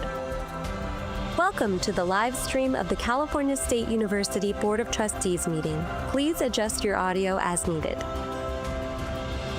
Our campuses consistently rank highly in national indexes for best value, educational quality, and social mobility. Our newest graduates will join 4 million plus alumni ready to power California's economy and fill critical areas such as teaching, health services, and engineering. Welcome to the live stream of the California State University Board of Trustees meeting. Please adjust your audio as needed. Commencement is the joyous culmination of an educational dream for students and all those who supported them. Congratulations, graduates, on all that you have achieved and all that you will. We can't wait to see what you'll accomplish. Welcome to the live stream of the California State University Board of Trustees meeting. Please adjust your audio as needed. The CSU congratulates the class of 2026. More than 100,000 students received degrees from our universities this spring in fields ranging from cinematic arts to mechanical engineering. Offering degrees as diverse as our students, the CSU provides students of all ages and backgrounds with life-changing opportunities. Welcome to the live stream of the California State University Board of Trustees meeting. Please adjust your audio as needed. A degree from the CSU is one of the most affordable in the country. About 65% of our undergrads finish with no student debt. Each graduate is a success story, representing the best of what the CSU provides, a top-tier education and a promising path forward. Welcome to the live stream of the California State University Board of Trustees meeting. Please adjust your audio as needed. Our campuses consistently rank highly in national indexes for best value, educational quality, and social mobility. Our newest graduates will join 4 million plus alumni ready to power California's economy and fill critical areas such as teaching, health services, and engineering. Welcome to the live stream of the California State University Board of Trustees meeting. Please adjust your audio as needed. Commencement is the joyous culmination of an educational dream for students and all those who supported them. Congratulations, graduates, on all that you have achieved and all that you will. We can't wait to see what you'll accomplish. Welcome to the live stream of the California State University Board of Trustees meeting. Please adjust your audio as needed. The CSU congratulates the class of 2026. More than 100,000 students received degrees from our universities this spring in fields ranging from cinematic arts to mechanical engineering. Offering degrees as diverse as our students, the CSU provides students of all ages and backgrounds with life-changing opportunities. Welcome to the live stream of the California State University Board of Trustees meeting. Please adjust your audio as needed. A degree from the CSU is one of the most affordable in the country. About 65% of our undergrads finish with no student debt. Each graduate is a success story, representing the best of what the CSU provides, a top-tier education and a promising path forward. Welcome to the live stream of the California State University Board of Trustees meeting. Please adjust your audio as needed. Our campuses consistently rank highly in national indexes for best value, educational quality, and social mobility. Our newest graduates will join 4 million plus alumni ready to power California's economy and fill critical areas such as teaching, health services, and engineering. Welcome to the live stream of the California State University Board of Trustees meeting. Please adjust your audio as needed. Commencement is the joyous culmination of an educational dream for students and all those who supported them. Congratulations, graduates, on all that you have achieved and all that you will. We can't wait to see what you'll accomplish. Welcome to the live stream of the California State University Board of Trustees meeting. Please adjust your audio as needed. The CSU congratulates the class of 2026. More than 100,000 students received degrees from our universities this spring in fields ranging from cinematic arts to mechanical engineering. Offering degrees as diverse as our students, the CSU provides students of all ages and backgrounds with life-changing opportunities. Welcome to the live stream of the California State University Board of Trustees meeting. Please adjust your audio as needed. A degree from the CSU is one of the most affordable in the country. About 65% of our undergrads finish with no student debt. Each graduate is a success story, representing the best of what the CSU provides, a top-tier education and a promising path forward. Welcome to the live stream of the California State University Board of Trustees meeting. Please adjust your audio as needed. Our campuses consistently rank highly in national indexes for best value, educational quality, and social mobility. Our newest graduates will join 4 million plus alumni ready to power California's economy and fill critical areas such as teaching, health services, and engineering. Welcome to the live stream of the California State University Board of Trustees meeting. Please adjust your audio as needed. Commencement is the joyous culmination of an educational dream for students and all those who supported them. Congratulations, graduates, on all that you have achieved and all that you will. We can't wait to see what you'll accomplish. Welcome to the live stream of the California State University Board of Trustees meeting. Please adjust your audio as needed. The CSU congratulates the class of 2026. More than 100,000 students received degrees from our universities this spring in fields ranging from cinematic arts to mechanical engineering. Offering degrees as diverse as our students, the CSU provides students of all ages and backgrounds with life-changing opportunities. Welcome to the live stream of the California State University Board of Trustees meeting. Please adjust your audio as needed. A degree from the CSU is one of the most affordable in the country. About 65% of our undergrads finish with no student debt. Each graduate is a success story, representing the best of what the CSU provides, a top-tier education and a promising path forward. Welcome to the live stream of the California State University Board of Trustees meeting. Please adjust your audio as needed. Our campuses consistently rank highly in national indexes for best value, educational quality, and social mobility. Our newest graduates will join 4 million plus alumni ready to power California's economy and fill critical areas such as teaching, health services, and engineering. Welcome to the live stream of the California State University Board of Trustees meeting. Please adjust your audio as needed. Commencement is the joyous culmination of an educational dream for students and all those who supported them. Congratulations, graduates, on all that you have achieved and all that you will. We can't wait to see what you'll accomplish. Welcome to the live stream of the California State University Board of Trustees meeting. Please adjust your audio as needed. The CSU congratulates the class of 2026. More than 100,000 students received degrees from our universities this spring in fields ranging from cinematic arts to mechanical engineering.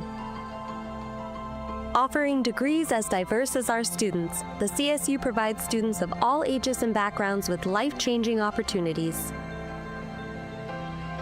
Welcome to the live stream of the California State University Board of Trustees meeting. Please adjust your audio as needed.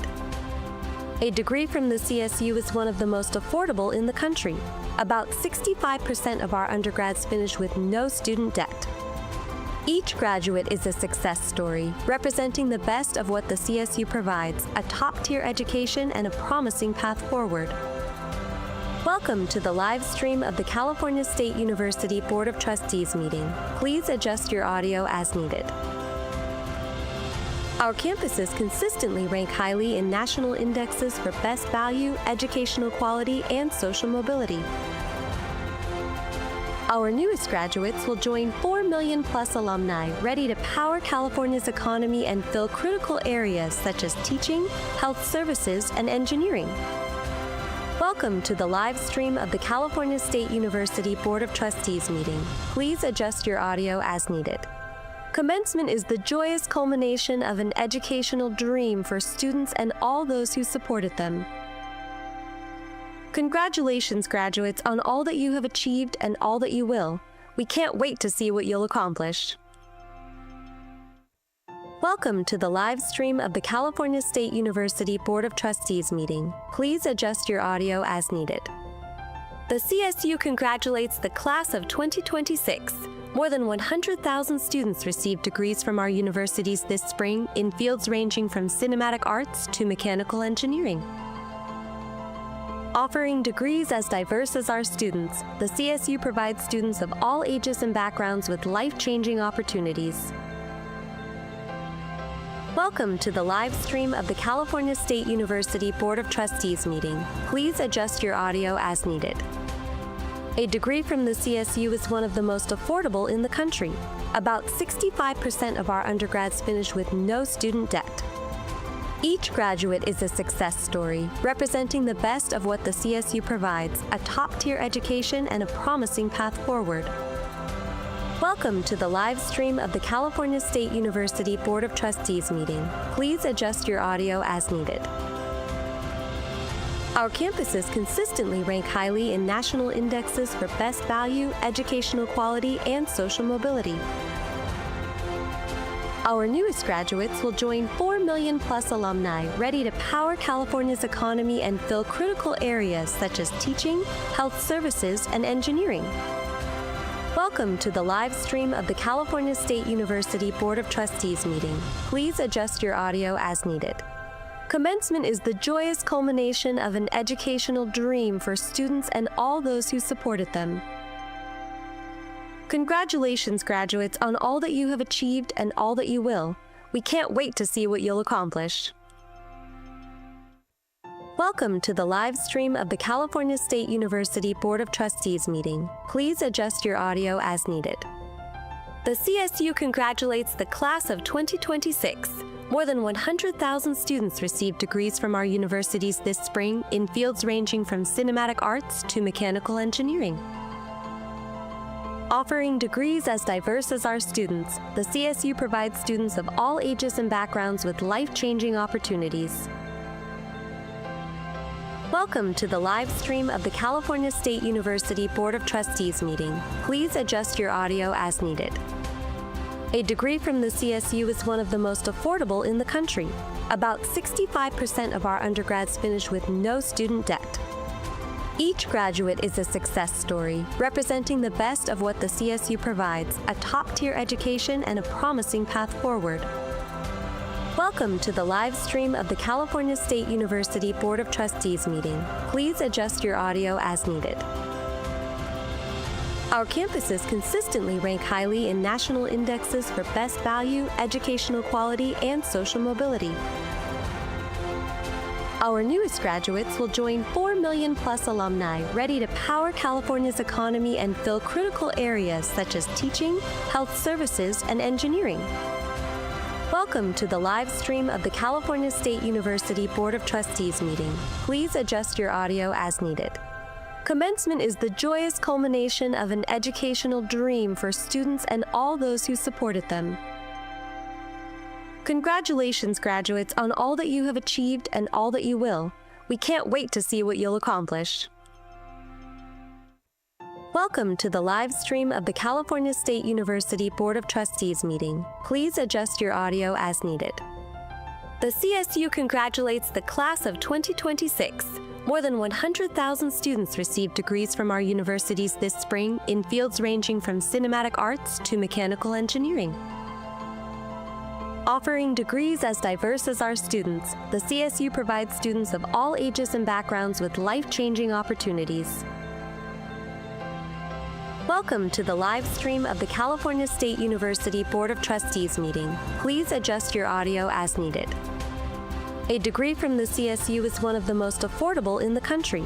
About 65% of our undergrads finish with no student debt. Each graduate is a success story, representing the best of what the CSU provides, a top-tier education and a promising path forward. Welcome to the live stream of the California State University Board of Trustees meeting. Please adjust your audio as needed. Our campuses consistently rank highly in national indexes for best value, educational quality, and social mobility. Our newest graduates will join 4 million plus alumni ready to power California's economy and fill critical areas such as teaching, health services, and engineering. Welcome to the live stream of the California State University Board of Trustees meeting. Please adjust your audio as needed. Commencement is the joyous culmination of an educational dream for students and all those who supported them. Congratulations, graduates, on all that you have achieved and all that you will. We can't wait to see what you'll accomplish. Welcome to the live stream of the California State University Board of Trustees meeting. Please adjust your audio as needed. The CSU congratulates the class of 2026. More than 100,000 students received degrees from our universities this spring in fields ranging from cinematic arts to mechanical engineering. Offering degrees as diverse as our students, the CSU provides students of all ages and backgrounds with life-changing opportunities. Welcome to the live stream of the California State University Board of Trustees meeting. Please adjust your audio as needed. A degree from the CSU is one of the most affordable in the country. About 65% of our undergrads finish with no student debt. Each graduate is a success story, representing the best of what the CSU provides, a top-tier education and a promising path forward. Welcome to the live stream of the California State University Board of Trustees meeting. Please adjust your audio as needed. Our campuses consistently rank highly in national indexes for best value, educational quality, and social mobility. Our newest graduates will join 4 million plus alumni ready to power California's economy and fill critical areas such as teaching, health services, and engineering. Welcome to the live stream of the California State University Board of Trustees meeting. Please adjust your audio as needed. Commencement is the joyous culmination of an educational dream for students and all those who supported them. Congratulations, graduates, on all that you have achieved and all that you will. We can't wait to see what you'll accomplish. Welcome to the live stream of the California State University Board of Trustees meeting. Please adjust your audio as needed. The CSU congratulates the class of 2026. More than 100,000 students received degrees from our universities this spring in fields ranging from cinematic arts to mechanical engineering. Offering degrees as diverse as our students, the CSU provides students of all ages and backgrounds with life-changing opportunities. Welcome to the live stream of the California State University Board of Trustees meeting. Please adjust your audio as needed. A degree from the CSU is one of the most affordable in the country. About 65% of our undergrads finish with no student debt. Each graduate is a success story, representing the best of what the CSU provides, a top-tier education and a promising path forward. Welcome to the live stream of the California State University Board of Trustees meeting. Please adjust your audio as needed. Our campuses consistently rank highly in national indexes for best value, educational quality, and social mobility. Our newest graduates will join 4 million plus alumni ready to power California's economy and fill critical areas such as teaching, health services, and engineering. Welcome to the live stream of the California State University Board of Trustees meeting. Please adjust your audio as needed. Commencement is the joyous culmination of an educational dream for students and all those who supported them. Congratulations, graduates, on all that you have achieved and all that you will. We can't wait to see what you'll accomplish. Welcome to the live stream of the California State University Board of Trustees meeting. Please adjust your audio as needed.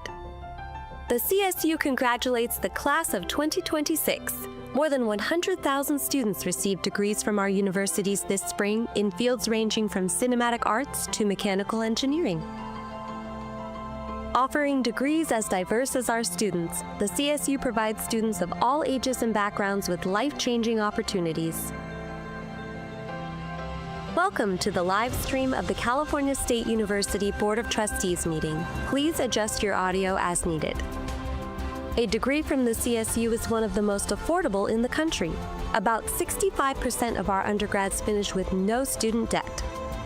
Each graduate is a success story, representing the best of what the CSU provides, a top-tier education and a promising path forward. Welcome to the live stream of the California State University Board of Trustees meeting. Please adjust your audio as needed. Our campuses consistently rank highly in national indexes for best value, educational quality, and social mobility. Our newest graduates will join 4 million plus alumni ready to power California's economy and fill critical areas such as teaching, health services, and engineering. Welcome to the live stream of the California State University Board of Trustees meeting. Please adjust your audio as needed. Commencement is the joyous culmination of an educational dream for students and all those who supported them. Congratulations, graduates, on all that you have achieved and all that you will. We can't wait to see what you'll accomplish. Welcome to the live stream of the California State University Board of Trustees meeting. Please adjust your audio as needed. The CSU congratulates the class of 2026. More than 100,000 students received degrees from our universities this spring in fields ranging from cinematic arts to mechanical engineering. Offering degrees as diverse as our students, the CSU provides students of all ages and backgrounds with life-changing opportunities. Welcome to the live stream of the California State University Board of Trustees meeting. Please adjust your audio as needed. A degree from the CSU is one of the most affordable in the country. About 65% of our undergrads finish with no student debt. Each graduate is a success story, representing the best of what the CSU provides, a top-tier education and a promising path forward. Welcome to the live stream of the California State University Board of Trustees meeting. Please adjust your audio as needed. Our campuses consistently rank highly in national indexes for best value, educational quality, and social mobility. Our newest graduates will join 4 million plus alumni ready to power California's economy and fill critical areas such as teaching, health services, and engineering. Welcome to the live stream of the California State University Board of Trustees meeting. Please adjust your audio as needed. Commencement is the joyous culmination of an educational dream for students and all those who supported them. Congratulations, graduates, on all that you have achieved and all that you will. We can't wait to see what you'll accomplish. Welcome to the live stream of the California State University Board of Trustees meeting. Please adjust your audio as needed. The CSU congratulates the class of 2026. More than 100,000 students received degrees from our universities this spring in fields ranging from cinematic arts to mechanical engineering. Offering degrees as diverse as our students, the CSU provides students of all ages and backgrounds with life-changing opportunities. Welcome to the live stream of the California State University Board of Trustees meeting. Please adjust your audio as needed. A degree from the CSU is one of the most affordable in the country. About 65% of our undergrads finish with no student debt. Each graduate is a success story, representing the best of what the CSU provides, a top-tier education and a promising path forward. Welcome to the live stream of the California State University Board of Trustees meeting. Please adjust your audio as needed. Our campuses consistently rank highly in national indexes for best value, educational quality, and social mobility. Our newest graduates will join 4 million plus alumni ready to power California's economy and fill critical areas such as teaching, health services, and engineering. Welcome to the live stream of the California State University Board of Trustees meeting. Please adjust your audio as needed. Commencement is the joyous culmination of an educational dream for students and all those who supported them. Congratulations, graduates, on all that you have achieved and all that you will. We can't wait to see what you'll accomplish. Welcome to the live stream of the California State University Board of Trustees meeting. Please adjust your audio as needed. The CSU congratulates the class of 2026. More than 100,000 students received degrees from our universities this spring in fields ranging from cinematic arts to mechanical engineering. Offering degrees as diverse as our students, the CSU provides students of all ages and backgrounds with life-changing opportunities. Welcome to the live stream of the California State University Board of Trustees meeting. Please adjust your audio as needed. A degree from the CSU is one of the most affordable in the country. About 65% of our undergrads finish with no student debt. Each graduate is a success story, representing the best of what the CSU provides, a top-tier education and a promising path forward. Welcome to the live stream of the California State University Board of Trustees meeting. Please adjust your audio as needed. Our campuses consistently rank highly in national indexes for best value, educational quality, and social mobility. Our newest graduates will join 4 million plus alumni ready to power California's economy and fill critical areas such as teaching, health services, and engineering. Welcome to the live stream of the California State University Board of Trustees meeting. Please adjust your audio as needed. Commencement is the joyous culmination of an educational dream for students and all those who supported them. Congratulations, graduates, on all that you have achieved and all that you will. We can't wait to see what you'll accomplish. Welcome to the live stream of the California State University Board of Trustees meeting. Please adjust your audio as needed. The CSU congratulates the class of 2026. More than 100,000 students received degrees from our universities this spring in fields ranging from cinematic arts to mechanical engineering. Offering degrees as diverse as our students, the CSU provides students of all ages and backgrounds with life-changing opportunities. Welcome to the live stream of the California State University Board of Trustees meeting. Please adjust your audio as needed. A degree from the CSU is one of the most affordable in the country. About 65% of our undergrads finish with no student debt. Each graduate is a success story, representing the best of what the CSU provides, a top-tier education and a promising path forward. Welcome to the live stream of the California State University Board of Trustees meeting. Please adjust your audio as needed. Our campuses consistently rank highly in national indexes for best value, educational quality, and social mobility. Our newest graduates will join 4 million plus alumni ready to power California's economy and fill critical areas such as teaching, health services, and engineering. Welcome to the live stream of the California State University Board of Trustees meeting. Please adjust your audio as needed. Commencement is the joyous culmination of an educational dream for students and all those who supported them.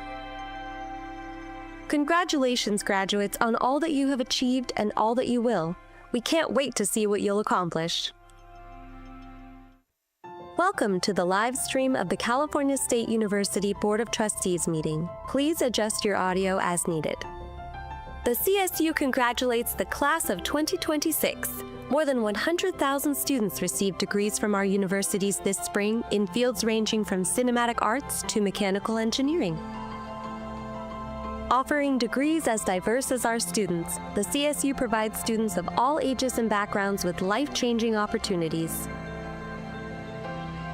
Welcome to the live stream of the California State University Board of Trustees meeting. Please adjust your audio as needed. A degree from the CSU is one of the most affordable in the country. About 65% of our undergrads finish with no student debt.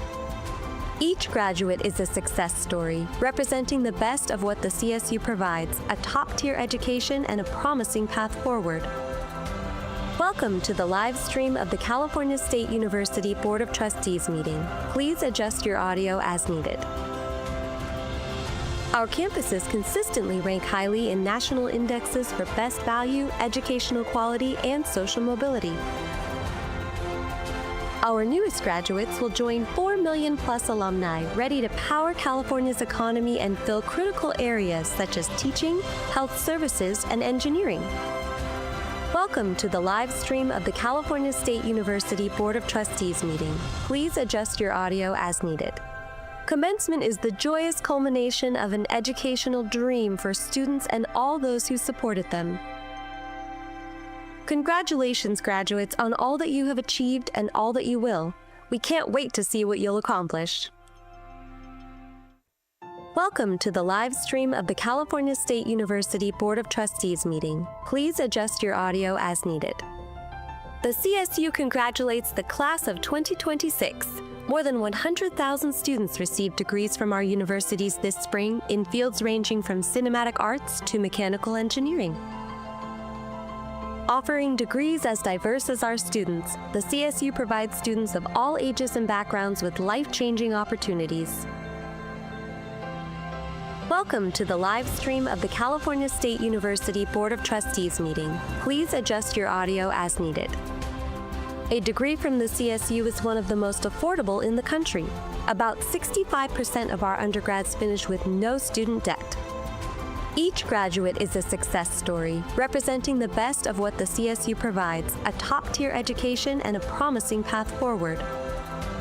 Welcome to the live stream of the California State University Board of Trustees meeting. Please adjust your audio as needed. Our campuses consistently rank highly in national indexes for best value, educational quality, and social mobility. Our newest graduates will join 4 million plus alumni ready to power California's economy and fill critical areas such as teaching, health services, and engineering. Welcome to the live stream of the California State University Board of Trustees meeting. Please adjust your audio as needed. Commencement is the joyous culmination of an educational dream for students and all those who supported them. Congratulations, graduates, on all that you have achieved and all that you will. We can't wait to see what you'll accomplish. Welcome to the live stream of the California State University Board of Trustees meeting. Please adjust your audio as needed.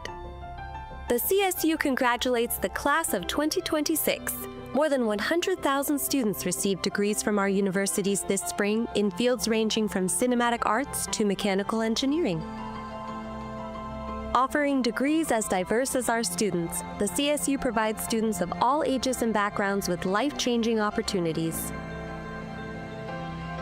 Welcome to the live stream of the California State University Board of Trustees meeting. Please adjust your audio as needed.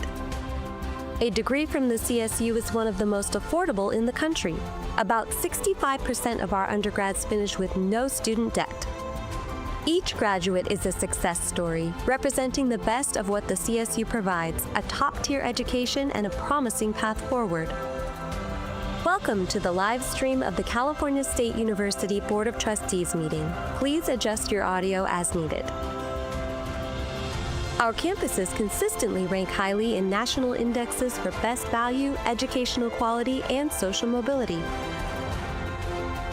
Our newest graduates will join 4 million plus alumni ready to power California's economy and fill critical areas such as teaching, health services, and engineering.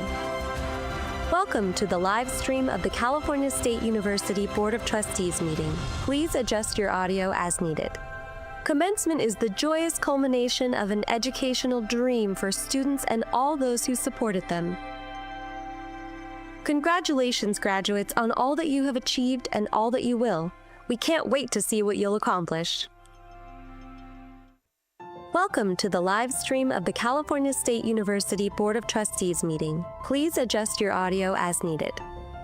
The CSU congratulates the class of 2026. More than 100,000 students received degrees from our universities this spring in fields ranging from cinematic arts to mechanical engineering. Offering degrees as diverse as our students, the CSU provides students of all ages and backgrounds with life-changing opportunities. Welcome to the live stream of the California State University Board of Trustees meeting. Please adjust your audio as needed. A degree from the CSU is one of the most affordable in the country. About 65% of our undergrads finish with no student debt. Each graduate is a success story, representing the best of what the CSU provides, a top-tier education and a promising path forward. Welcome to the live stream of the California State University Board of Trustees meeting. Please adjust your audio as needed. Our campuses consistently rank highly in national indexes for best value, educational quality, and social mobility. Our newest graduates will join 4 million plus alumni ready to power California's economy and fill critical areas such as teaching, health services, and engineering. Welcome to the live stream of the California State University Board of Trustees meeting. Please adjust your audio as needed. Commencement is the joyous culmination of an educational dream for students and all those who supported them. Congratulations, graduates, on all that you have achieved and all that you will. We can't wait to see what you'll accomplish. Welcome to the live stream of the California State University Board of Trustees meeting. Please adjust your audio as needed. The CSU congratulates the class of 2026. More than 100,000 students received degrees from our universities this spring in fields ranging from cinematic arts to mechanical engineering. Offering degrees as diverse as our students, the CSU provides students of all ages and backgrounds with life-changing opportunities. Welcome to the live stream of the California State University Board of Trustees meeting. Please adjust your audio as needed. A degree from the CSU is one of the most affordable in the country. About 65% of our undergrads finish with no student debt. Each graduate is a success story, representing the best of what the CSU provides, a top-tier education and a promising path forward. Welcome to the live stream of the California State University Board of Trustees meeting. Please adjust your audio as needed. Our campuses consistently rank highly in national indexes for best value, educational quality, and social mobility. Our newest graduates will join 4 million plus alumni ready to power California's economy and fill critical areas such as teaching, health services, and engineering. Welcome to the live stream of the California State University Board of Trustees meeting. Please adjust your audio as needed. Commencement is the joyous culmination of an educational dream for students and all those who supported them. Congratulations, graduates, on all that you have achieved and all that you will. We can't wait to see what you'll accomplish. Welcome to the live stream of the California State University Board of Trustees meeting. Please adjust your audio as needed.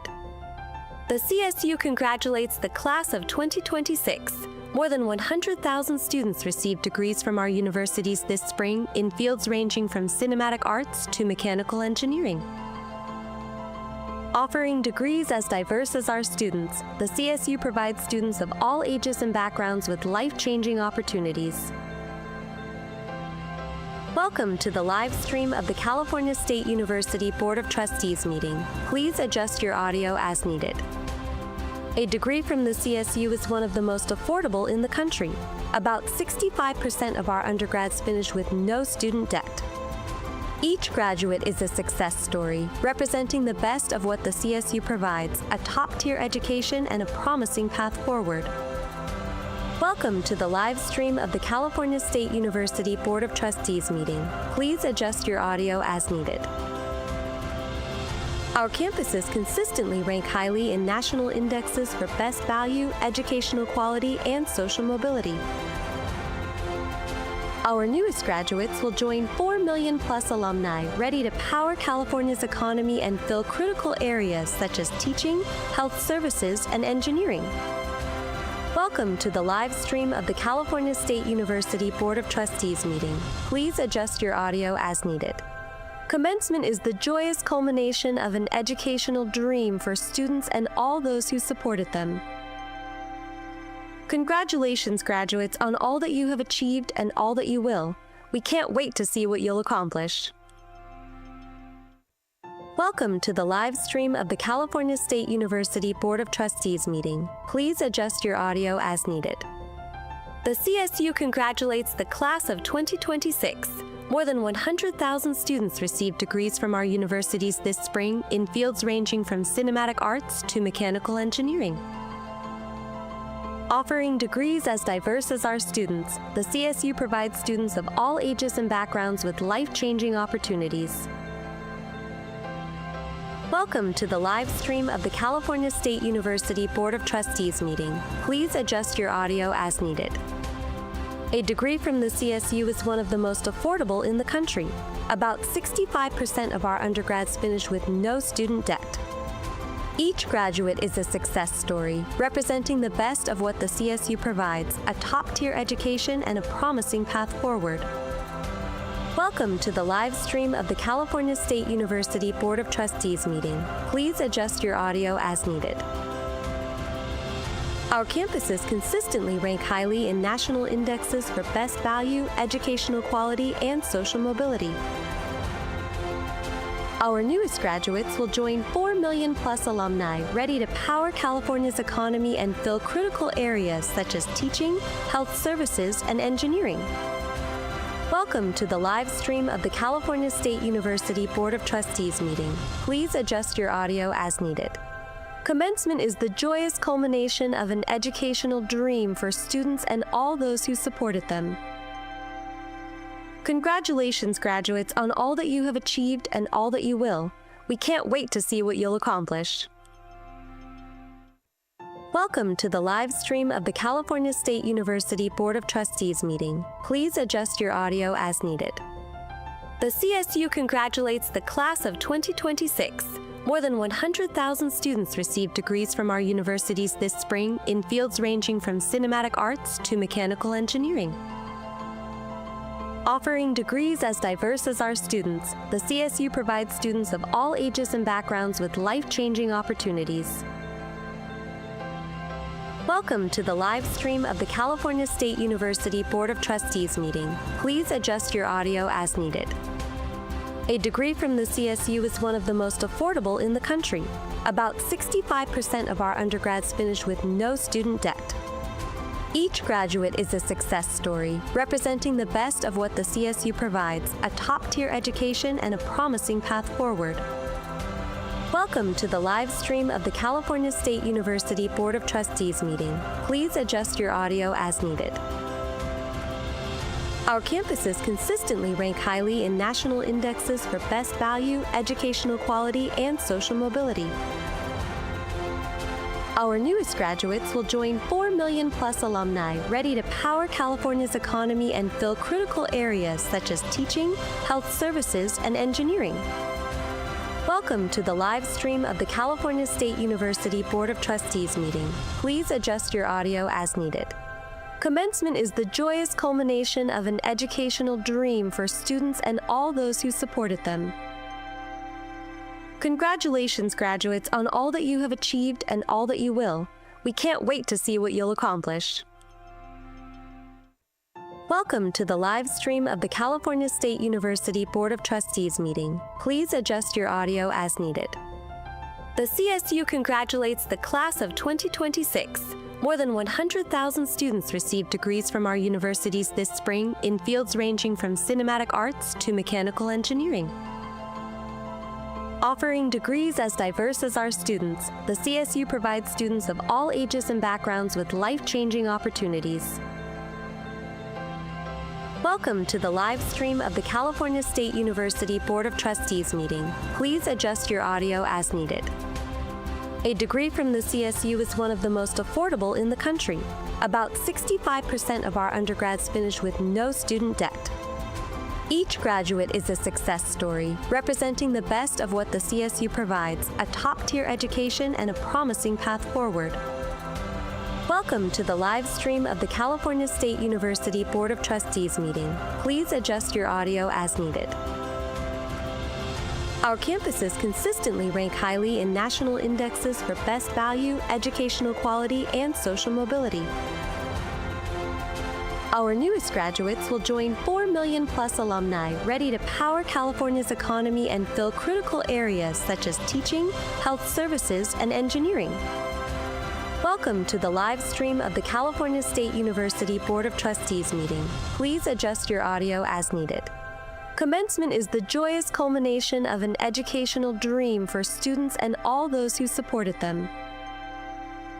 Congratulations, graduates, on all that you have achieved and all that you will. We can't wait to see what you'll accomplish. Welcome to the live stream of the California State University Board of Trustees meeting. Please adjust your audio as needed. The CSU congratulates the class of 2026. More than 100,000 students received degrees from our universities this spring in fields ranging from cinematic arts to mechanical engineering. Offering degrees as diverse as our students, the CSU provides students of all ages and backgrounds with life-changing opportunities. Welcome back. Trustee Rodriguez, will you please convene the Committee on Governmental Relations? Thank you, Chair. Will the Committee on Government Relations please come to order? Today, the committee has 3 items on the discussion agenda, with a total of 60 minutes set aside for presentation and discussion of all items. It is now time for the committee to consider today's consent agenda, which consists of only the minutes from May 2026. Are there any objections to the approval of the minutes? Hearing none, the minutes are approved. Before we turn to the discussion agenda, I'd like to take a moment to recognize the significant progress that the CSU has made over the past year on several important priorities that reflect our values and our commitment to serving the great state of California. First, I want to thank the Governor Newsom, thank you so much, and our legislative leaders for their continued partnership with the CSU. Whether this is through support of our students' investments in higher education or signing the Veterans and Affordable Housing Bond Act, the Governor Pro Tem Limon and Speaker Rivas have all demonstrated a strong commitment to expanding opportunity for our students. I also want to acknowledge the tremendous work taking place across the CSU to strengthen our relationships with California's tribal nations, to advance the system's implementation of NAGPRA and CalNAGPRA. This work reflects far more than the compliance with state and federal law. It represents an ongoing commitment to partnership, transparency, and accountability. I want to thank Vice Chancellor Greg Sachs, Assistant Vice Chancellor Samantha Seipert, and her team in the Office of Tribal Relations, our presidents, and the campus teams whose dedication has made this important progress possible. I look forward to today's update, as well as our discussions on the legislative session and the opportunity before us to consider support for Proposition 1. The committee has 3 items on today's discussion agenda. Item 2 is a tribal relations update and status of NAGPRA and CalNAGPRA compliance. This is an information item presented by VC Sachs, AVC Seipert, and also our President Morales. Please begin. Thank you so much, Trustee Rodriguez. In alignment with CSU Forward, we're pleased to provide you with an important update on the CSU's ongoing efforts to further NAGPRA and CalNAGPRA compliance and to enhance our engagement with tribal nations throughout California. Since our last update, the Office of Tribal Relations has continued to work closely with our universities and tribal nations to advance implementation of the CSU system-wide NAGPRA and CalNAGPRA framework. While written updates have been provided at every meeting and remain an important part of our regular reporting to the board, we felt it was appropriate to provide a presentation today to highlight the significant progress made during the first half of 2026. Today's update reflects the continued implementation of the governance, accountability, and support structures established over the last 2 years. You'll hear about measurable repatriation progress, strengthened system-wide oversight, new tools to increase transparency, and continued investments in campus capacity that are helping move this work forward. As always, this work extends beyond legal compliance. It reflects the CSU's ongoing commitment to working in partnership with tribal nations to address historical harms through meaningful consultation, respectful stewardship, and the repatriation of Native American ancestries and cultural items. Before I turn the presentation over to Assistant Vice Chancellor Seipert, I'd like to note that the Office of Tribal Relations recently completed its semi-annual system-wide collections review report, providing another important milestone in the CSU's commitment to transparency and regular reporting on system-wide progress. I'm pleased also that we'll be joined by CSU President Tomas Morales as the Chancellor's designee for Tribal Relations, and he will share an update on recent university outreach efforts. With that, let me turn it over to AVC Seipert, who will walk us through the details of the progress made and the important work that still remains ahead. Thank you, Vice Chancellor Sachs, and thank you to the Board of Trustees for the opportunity to address you today. I'm pleased to share that we have reached another significant milestone in our response to the California State Auditor's report and recommendation. This work aligns with CSU Forward, specifically the core commitments and Objective 4. As previously stated, 7 of the auditor's 8 recommendations have already been fully implemented. The final remaining recommendation focused on the appointment of campus NAGPRA committee members across the system. Following the Native American Heritage Commission's meeting on July 10th, every campus committee now has at least 2 appointed members, satisfying the outstanding recommendation. Documentation confirming these appointments will be provided to the State Auditor's Office for review. Once the auditor completes its verification, we anticipate all 8 recommendations will be formally marked as fully implemented. This marks an important milestone, but more importantly, it reflects the systems, governance, and accountability structures recommended by the auditor are now fully in place in supporting campuses as they continue their work. One of the most valuable tools we've developed over the past year has been the system-wide campus reporting process. Every 2 months, campuses submit compliance reports that provide OTR with consistent information on consultations, inventories, Federal Register notices, repatriation, staffing, and implementation challenges. This reporting allows us to monitor progress across the system, identify campuses that may need additional support, ensure that the information that we provide to the board and to the legislature reflects current system-wide activity. The data included in the semi-annual report is based on the June 2026 campus reports. It shows continued progress across the CSU system, with campuses publishing 26 Federal Register notices and completing 37 repatriations during the first 5 months of 2026. This has resulted in the repatriation of 109 Native American ancestors and more than 228,000 cultural items, which exceeds the number that we repatriated in all of 2025.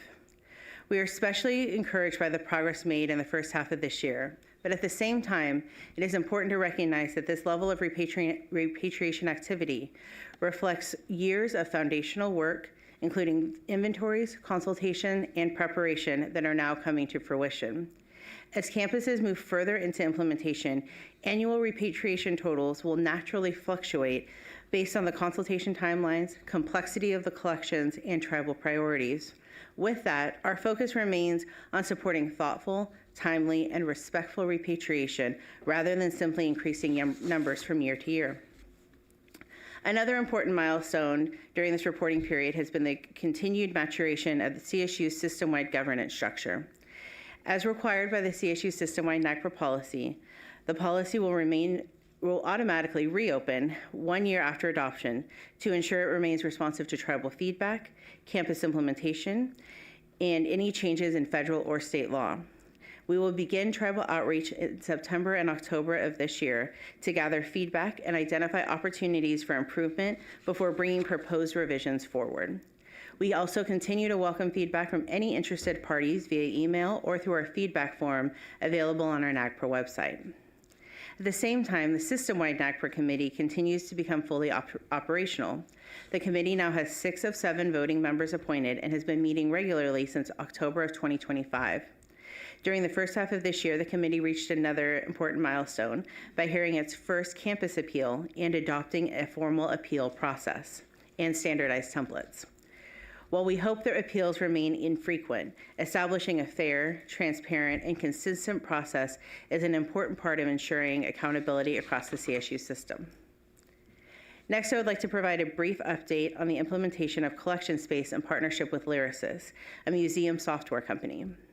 This is a critical tool developed to support system-wide consistency and accountability in NAGPRA compliance. Lyrasis is currently working with the Chancellor's Office and campuses to automate data loading across all 21 campuses with collections.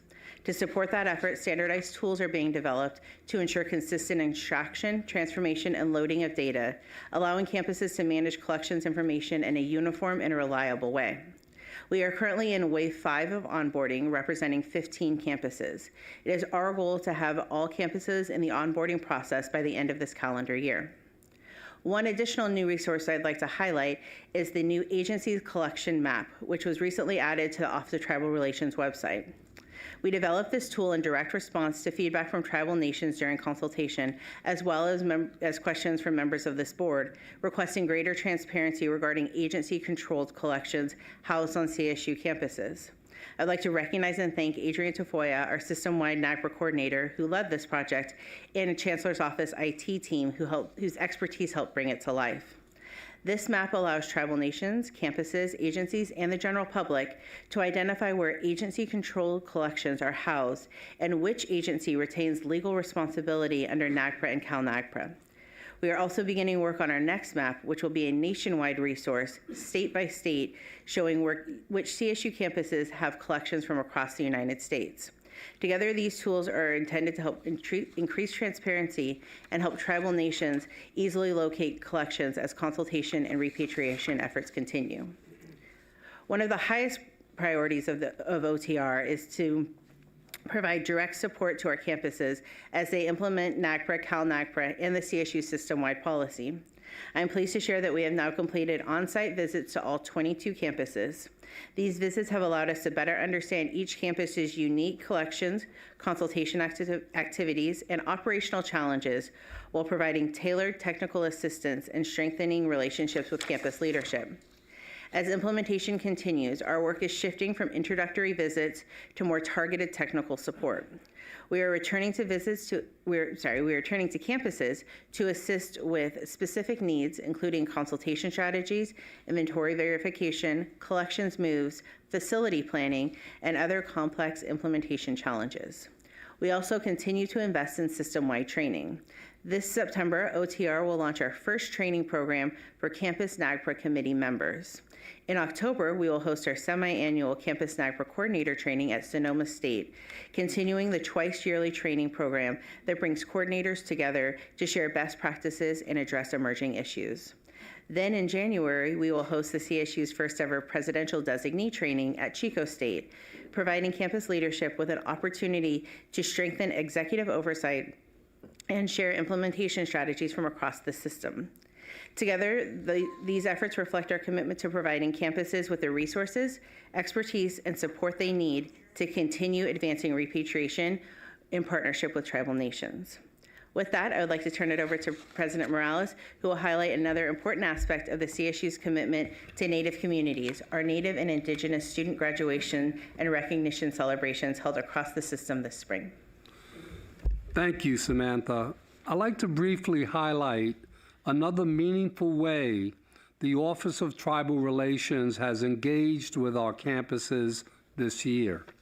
During the spring semester, Samantha attended 11 Native and Indigenous student graduation and recognition celebrations across the CSU system on behalf of the Chancellor's Office.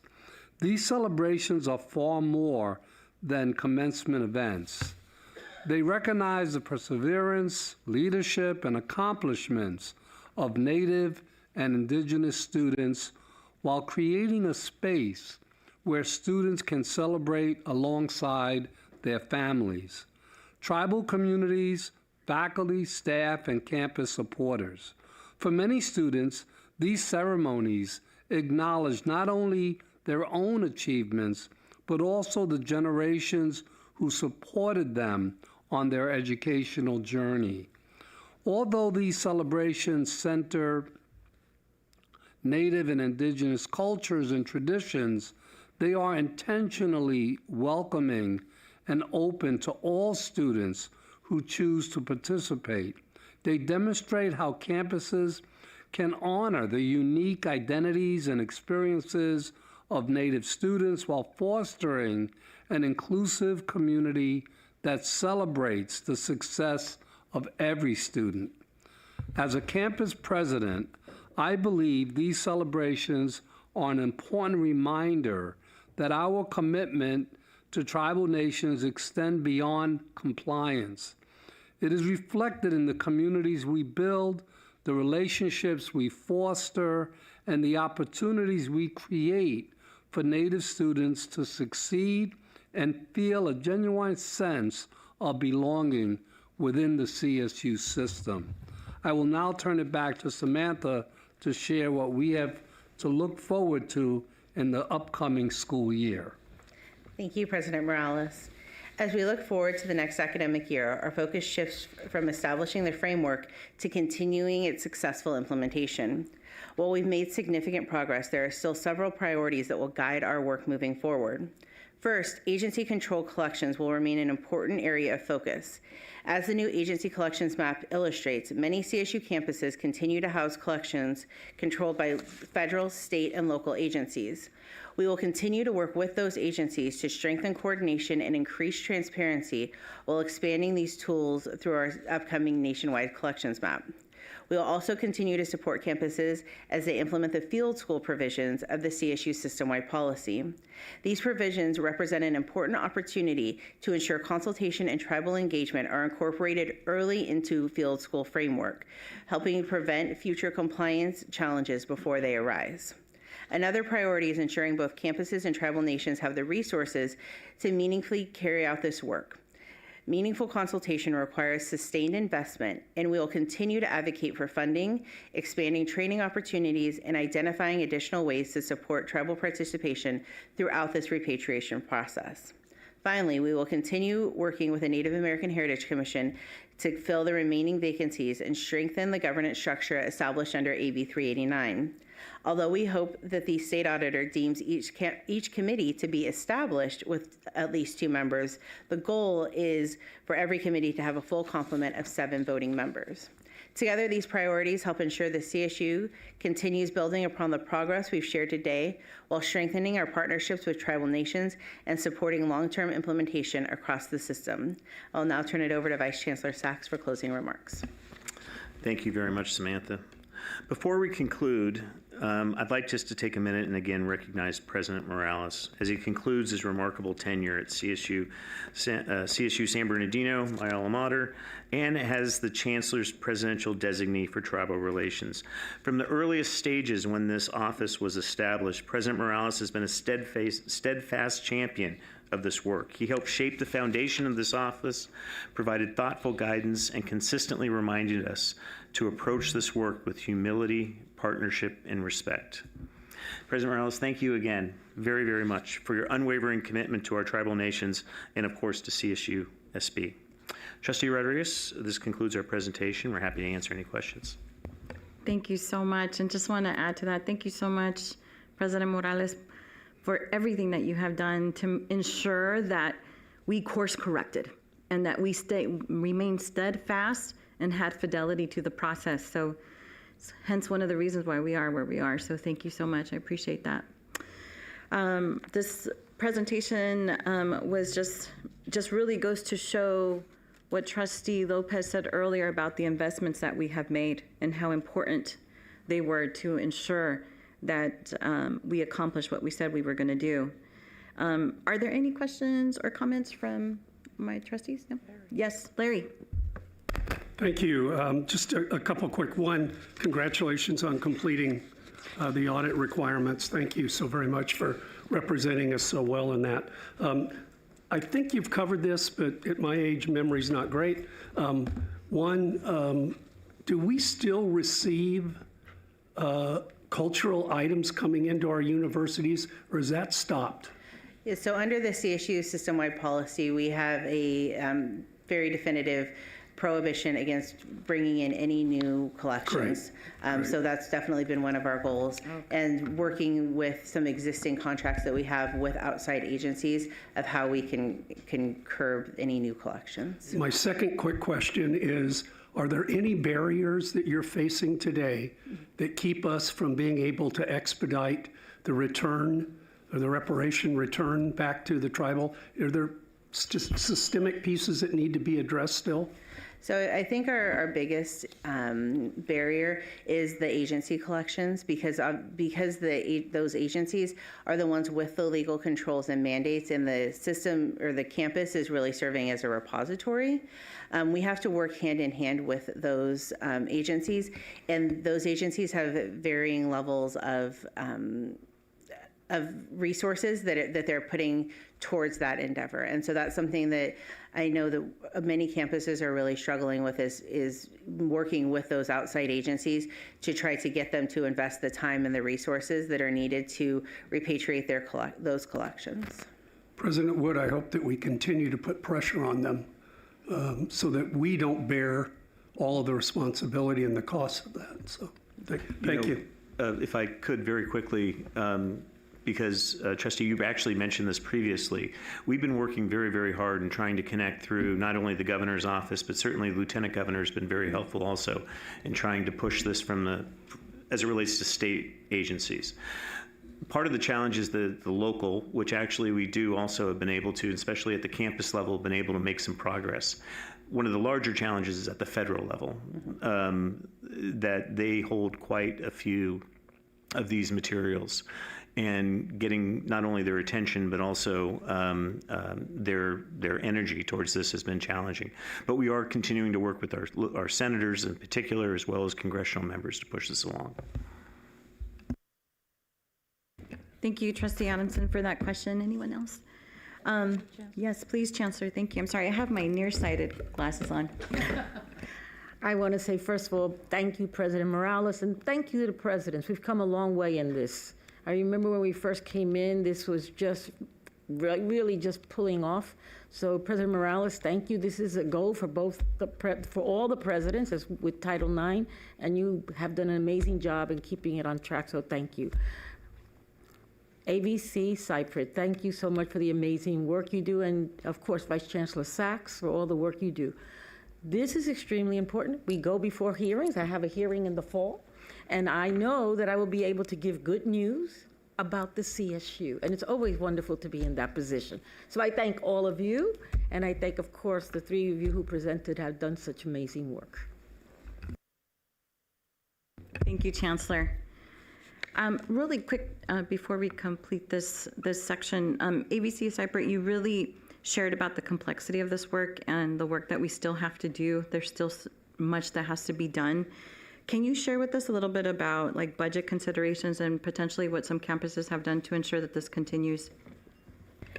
Yeah, so one of the big considerations that we're looking at right now is the implementation of the policy. And I mentioned in the presentation about the field school requirement. So within our policy now, there is a requirement that for any ground disturbing field schools, there must be tribal consultation before those field schools are approved. And the reason for that is that we want to make sure that, to Trustee Adamson's point, we're not creating any new collections by way of our academic programs. That is a time and labor intensive process. And so I do want to give a special mention to Chico State. They have allocated a new staff position that basically their whole role is ensuring that tribal consultation has been completed before any field schools are approved and put into place. So we hope that we will see additional campuses probably follow in that path, because we want to make sure that is separate from NAGPRA compliance. That's really with the goal of not creating new NAGPRA collections. And so we want to make sure that the NAGPRA coordinator is not the one overseeing that consultation process, because it would just become too much work for one person. We want that NAGPRA coordinator to really be focused on the NAGPRA process and have someone else executing the government-to-government consultation in advance of the field schools. So I think that's one thing that we will definitely be looking at, is how we can better support campuses as they move through that consultation process, so that we're ensuring that any field schools, we're doing the best that we can that any new field schools don't create new NAGPRA collections. Thank you so much. Item 3 is a state legislative update. This information item will be presented by VC Sachs and AVC Dietrich. And please begin. Okay, sounds great. Thank you very, very much, Trustee Rodriguez. In alignment with CSU Forward, specifically Objective 4, for the next item, we'll be sharing an update related to the board's sponsored legislation, key legislative bills, and an update on our overall advocacy activities in Sacramento. Before I hand it off, I want to provide a brief update on where we are in the legislative session.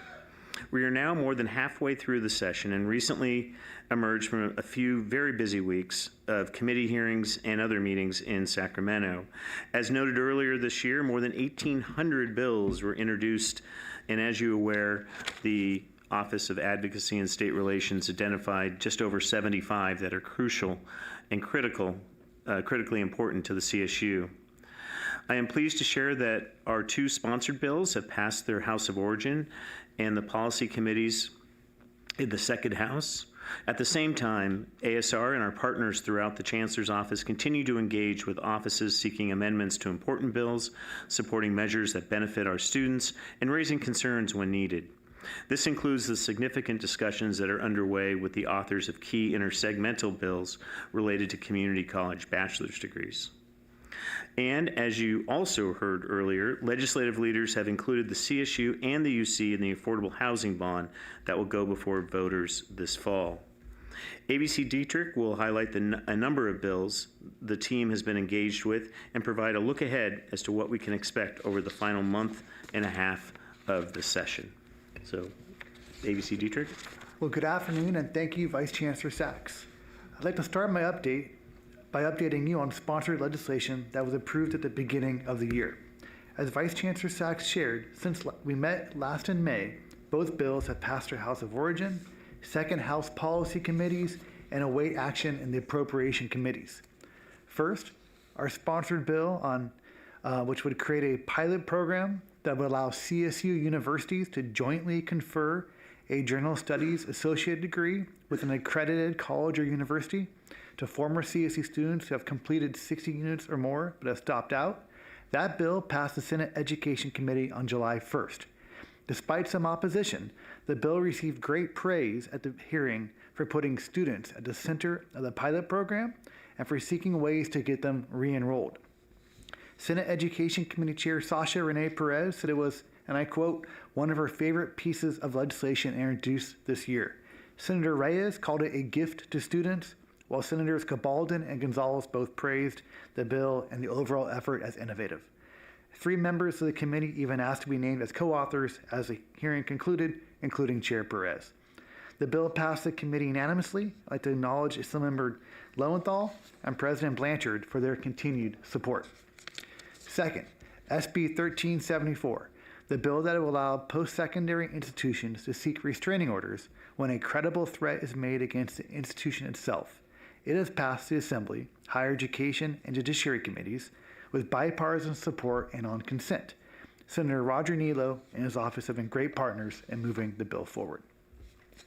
And throughout the year, I've shared some key themes related to hundreds of bills that are making their way through the legislature. I'd like to update you on those bills now. First, regarding the 2 significant bills by Assemblymember Alvarez and Senator Cabaldon regarding that would allow community colleges to duplicate CSU and UC degrees under certain circumstances.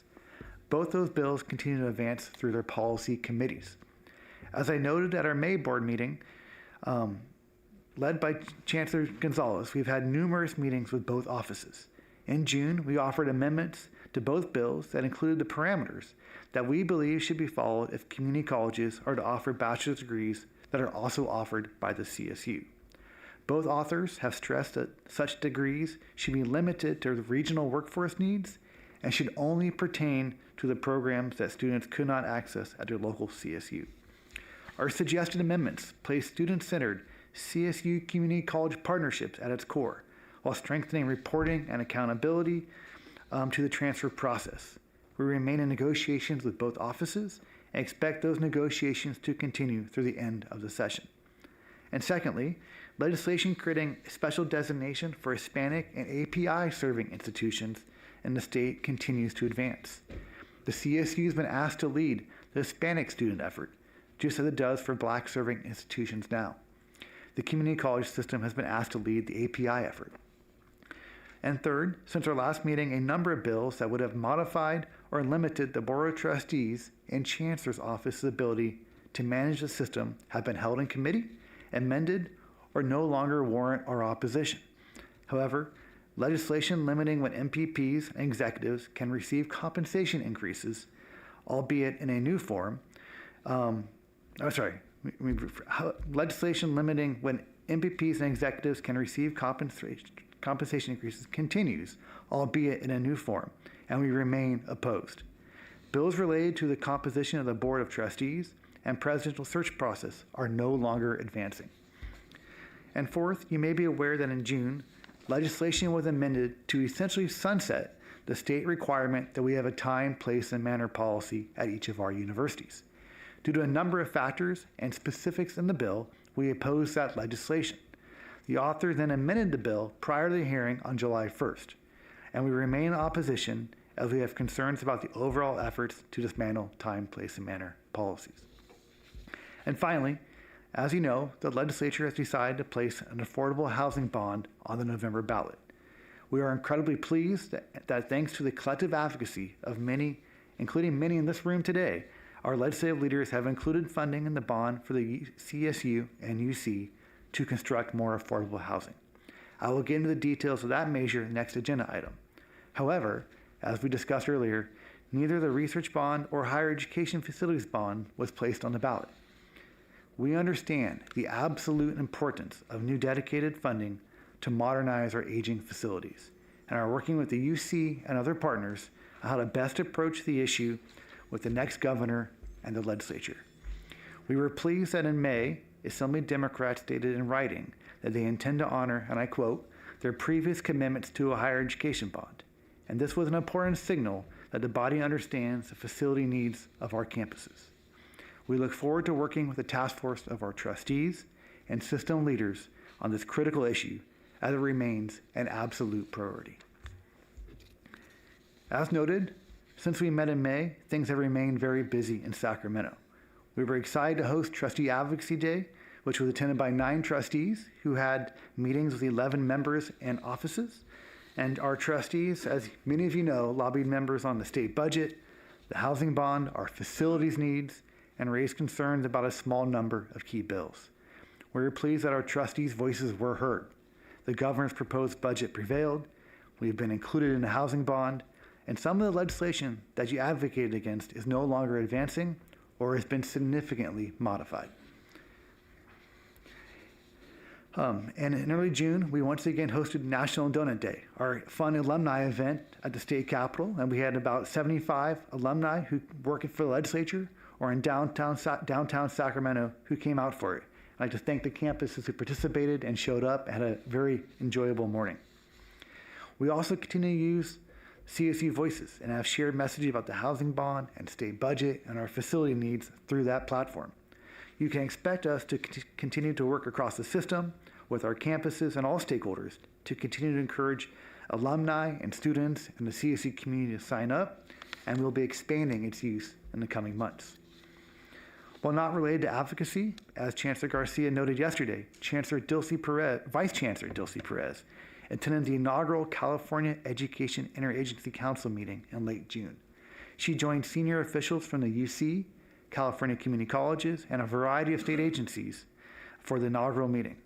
While it does not have the full authority of the prior California Post-Secondary Education Commission, the Council is charged with aligning a variety of key agencies and policies, and a robust discussion on possible Council priorities was held.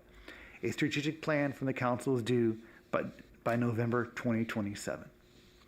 And finally, I'd like to congratulate our 2 new trustees, Evans and Dermody, for their successful appointments and were passed out of the Senate Rules Committee on July 1st. They faced questions ranging from the importance of basic needs to enrollment and tuition, and the full Senate will take up their confirmations in August. And a final note about the legislative calendar, July 2nd was the last day bills could be heard by their policy committees. If they cleared their policy committee, they now await action in the Appropriations Committee, which will meet the second week of August. The legislature returns from recess on August 3rd, so it's 2 weeks before the Appropriations Committee deadline. And the session will end on August 31st. The governor will then have a month to sign or veto bills. And in something new this year, we've invited each campus's government relations staff to Sacramento in early August.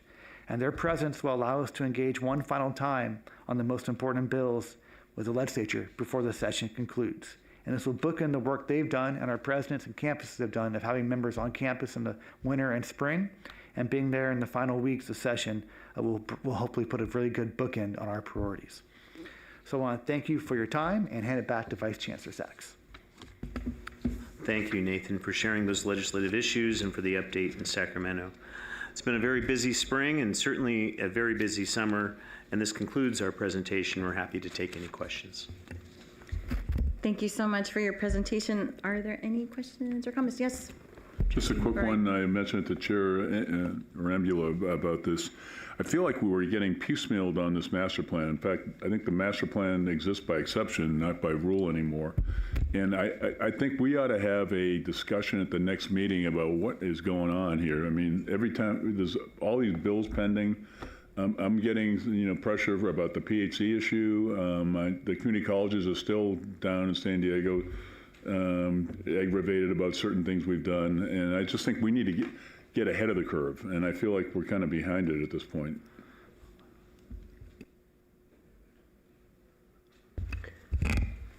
I love this idea. I absolutely think we need to do it. I would turn to both our governmental relations team, but also to Junius, because I believe this has to be something that we think about. I would say it is maybe two pieces. The first that you are spot on about is we have continued to pick away at this in ways that undermine the entirety of it. But the second is the reasons we are picking away at it is we built this master plan 60 plus years ago to meet the needs of 60 plus years ago. And so there are times where we are trying to adapt, and yet everyone is both trying to adapt on their own, but then defend what they have. And so we do need to think about this in a way where we are not in a defensive posture, and we are instead saying we are ready to meet the needs of the state. And how we do that alongside partners is exactly right. And yet without this broader discussion that you're asking for, which is here within this board, but also across our partners, without that broader discussion, I think all three of our bodies are left to defend. And that just isn't actually what's best for us. It's not what's best for the state, and it's certainly not best for students. Yeah, we're all in competition right now, not in cooperation. And one point related to that is the agency board that Vice Chancellor Perez is a part of. While not having the same level of authority they had before, they did during their last time together, or their sole time together, they get together again, I think in October, are talking about these issues and talking about where each system fits, as well as our private universities and others throughout the system. So I think that will be a space where these conversations happen, as well as, of course, the system leaders and others, and Vice Chancellor Gonzalez is frequently speaking to folks from both UC and the community colleges. I'll just add, in Sacramento, discussion is happening routinely. We hear it a lot at committee hearings and in private meetings, but I do think our CSU Forward, our strategic plan, and the student enrollment management framework really positions us as a collaborator and a partner with our segments, and really shows how we are leaning into the future while the larger discussion continues to happen. Please, Chair. Well, and this dovetails to the question then that I had. I was so excited to hear both that AB 1858 passed out of committee. I was excited to hear just how many folks see it as innovative and a great example of what could be. You mentioned, though, that there was some opposition. Can you help us understand what was the opposition and how might this actually fit into this conversation? I think the opposition, goes back to what Trustee McGrory was hinting at, the need for a larger master plan. The opposition came from the community college side on a variety of issues. But I think it was very clear that this bill we proposed was supported widely by the legislature and viewed the CSU as a partner in putting a student-centered re-enrollment effort together. And it was passed out of committee under great discussion. And so I'll just echo that. Well, I have one thing to echo and then one potential forward-looking here. What I'm so excited about our approach in this is that we didn't go it alone. And instead it is in partnership with a community college partner, we are finding ways to offer. And so one of the most challenging things so often coming out of the community colleges at the moment is a desire to entirely on their own offer bachelor's degrees.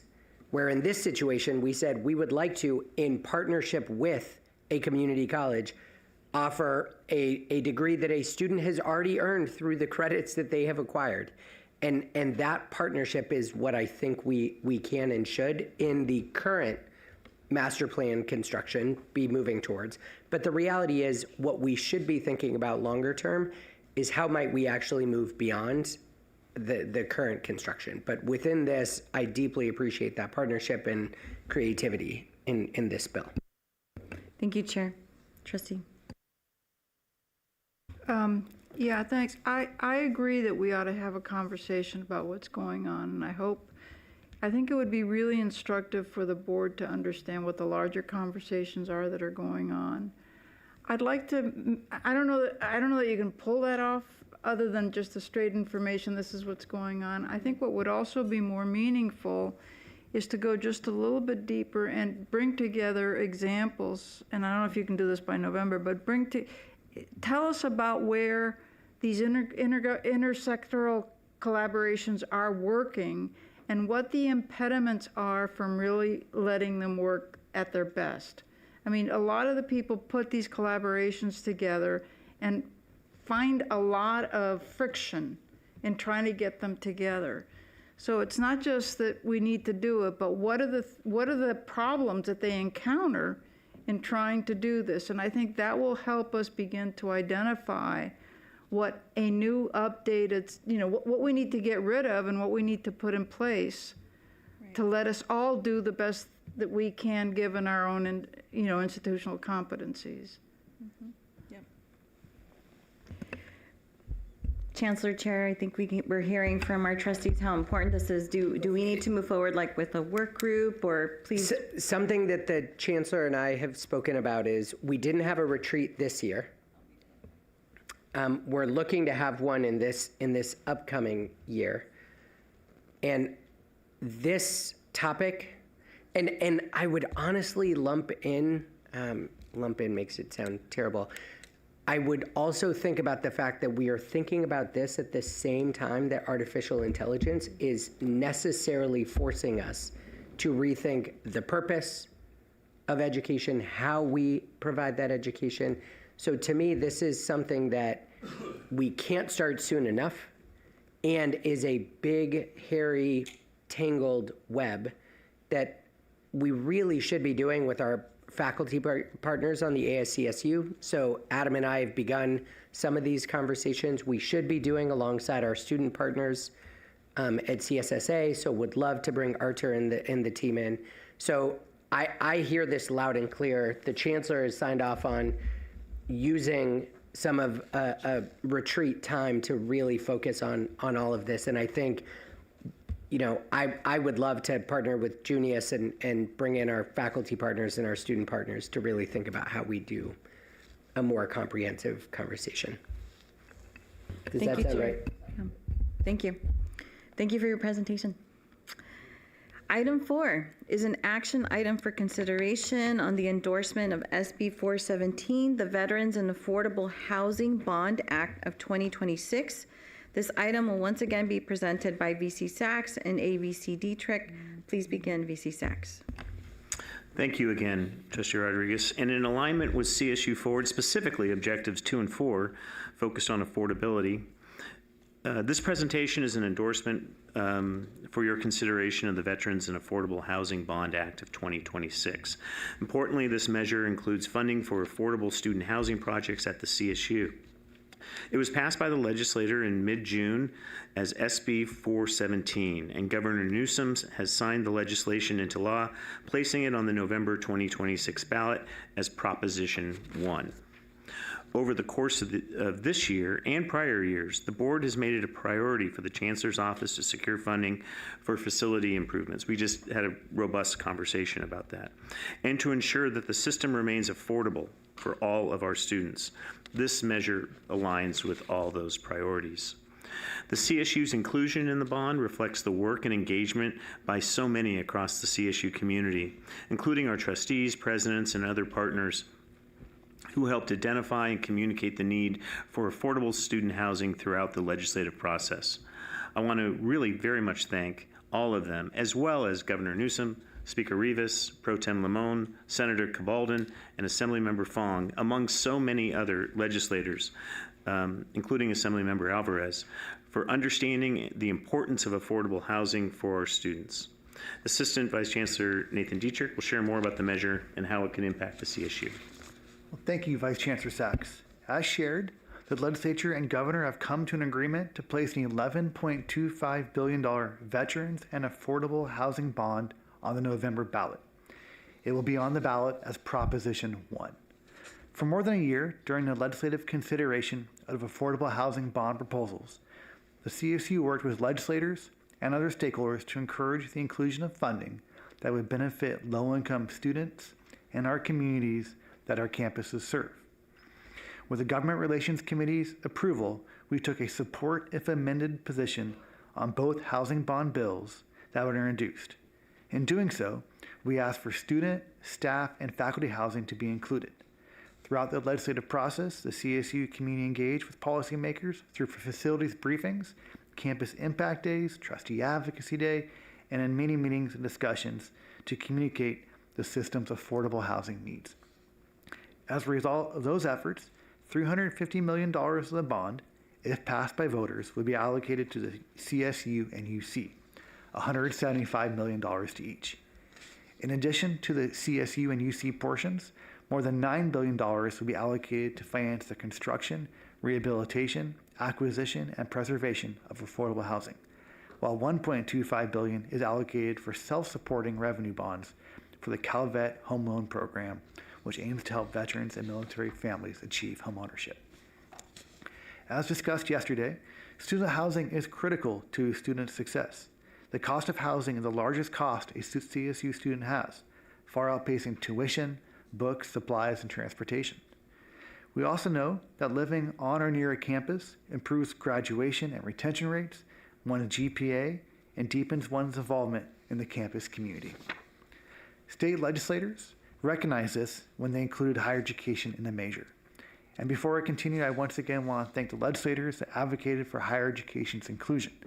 This includes the bill's original authors, Senator Cabaldon and Assemblymember Buffy Wicks, Assemblymember Mike Fong, who led a 19-member letter to leadership, urging them to include the CSU, as well as Senators John Laird and Sasha Renee Perez, and Assemblymembers Jesse Gabriel and David Alvarez. Without their support and the support of their colleagues, we would not be in this position.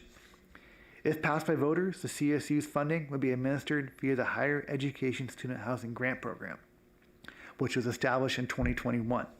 Prior funding from that program has resulted in more than 3,700 affordable bids and 1,250 market rate bids being built at 12 campuses. Unfortunately, the state has exhausted current funding for the program, and more is needed if we are to expand affordable housing within the system. The $175 million, when matched by campus funds, would result in more than 900 total bids being constructed at multiple campuses. The Chancellor's Office would lead the review and selection of the projects. And more importantly, the housing built with this funding will be offered to low-income students at below market rates, allowing our neediest students to reduce their out-of-pocket costs while they live on campus. And before we take questions, I'd like to note the board has previously taken positions on ballot measures that have directly affected the CSU or advanced its educational mission. While state law places important limitations on the use of public resources in connection with ballot measure campaigns, it does permit the board, in the exercise of its policy-making authority, to adopt a position on a ballot measure. Consistent with this authority, the board has previously endorsed Measure E in Fresno County in 2024, Proposition 13, the statewide education facilities bond in 2020, and Measure G in San Diego in 2018, which was related to the Mission Valley project. Vice Chancellor Sachs. Thank you, Nathan, for this important update. This concludes our presentation. We're happy to take any questions. Thank you so much for that presentation. And I'm just so excited about this next step. This is what we've been advocating for the past several years. Our stakeholders, the unions, our faculty, our staff, our students, all of those voices united at the state capitol, so many days making sure that our voices were heard and we're there. So before we take any questions or comments from the board, The endorsement of SB 417, the Veterans and Affordable Housing Bond Act of 2026, is an action item before the Committee on Government Relations. May I have a motion from the committee member to approve the item? I move the resolution. Yay. Is there a second? Yes. Any discussion? Okay. It appears that there's, oh, yes, we do. Thank you. I just have a question. Thanks, and I concur, and it's not really anything, but on the 175, were we consulted on that number as they that's a put the good bond question. together, or were we just told that that was going to be what we're going to get? Excuse me, I'm sorry.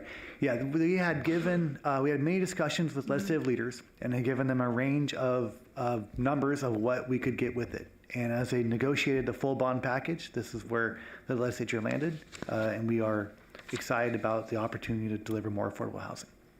Great, thanks, that's good. Okay, thank you. No further discussion? Okay, great. There has been a motion and a second. We do need to do a roll call. So all those in favor? Oh, yeah, roll call. Go ahead. Trustee Rodriguez. Yes. Trustee Brar. Yes. Trustee Adamson. Yes. Trustee Dermody. Trustee Evans. Yes. Trustee Ghilarducci. Yes. Trustee Gilbert Lori. Yes. Trustee Lopez. Yes. Trustee McGrory. Yes. Trustee Nejabat. Chair Arambula. Yes. Chancellor Garcia. Yes. Motion passes. Thank you so much. The item is approved. Chair Arambula, this concludes the business of the Committee on Government Relations. Thank you, Trustee Rodriguez. At this time, will the meeting of the Board of Trustees of the California State University please come to order? Ms. Corral, could you please call the roll? Not prepared for that one. All right. Trustee Adamson. Still here. Chair Arambula. Here. Vice Chair Brar. Here. Trustee Clark. Present. Trustee Dermody. Trustee Evans. Here. Trustee Fajardo. Present. Trustee Fong. Here. Chancellor Garcia. Aquí. Trustee Ghilarducci. I'm here. Trustee Gilbert Lori. Here from afar. Trustee Hendrickson. Lieutenant Governor Kounalakis. Trustee Lopez. Here. Trustee Martinez. Here. Trustee McGrory. Here. Trustee Nejabat. Governor Newsom. Speaker Rivas. Trustee Rodriguez. Here. Superintendent Thurmond. Chair Arambula, we have a quorum. Thank you, Ms. Corral. Before we proceed with today's agenda, as is board custom, I'd like to invite our two new trustees to share a few reflections about their personal and professional backgrounds, and perhaps most importantly, what's inspired them to serve on this board. It's my pleasure to first recognize Trustee Evans. Thank you. Good afternoon, everybody, and just a joy to be here. Just a little bit about me. My family is originally from Trinidad and Tobago, and my parents came here in the 60s hoping to provide a better life for me and my brothers. And education was always at the center of that. That was priority number one every day, all day, for both of my parents. So much so that my mom, having seen us all go to college, decided after we were done that she was going to go back and get her degree. She had been a full-time nurse, raising 3 kids, and it's something she always wanted to do. So it was one of the happiest days of our lives to see her walk across that stage eventually in her late 50s. And so it's just always been a personal passion of mine. And I just want to say that obviously this is my first meeting. I've only been here a couple days, but the welcome has been extraordinary. So thank you to everyone for making me feel so welcome right off the bat. I'm so looking forward to working with all of you. It's a remarkable group of people, obviously so mission-driven and aligned on doing everything we can to support our students, and it just feels really great to be here. So all the professional stuff you can find online. Thank you.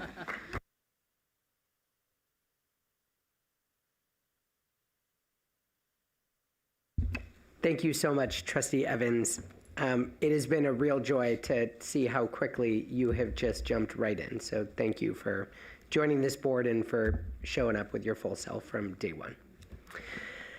Next, I'd like to invite Trustee Martinez to say a few words. Yeah, thank you, Chair Rombula.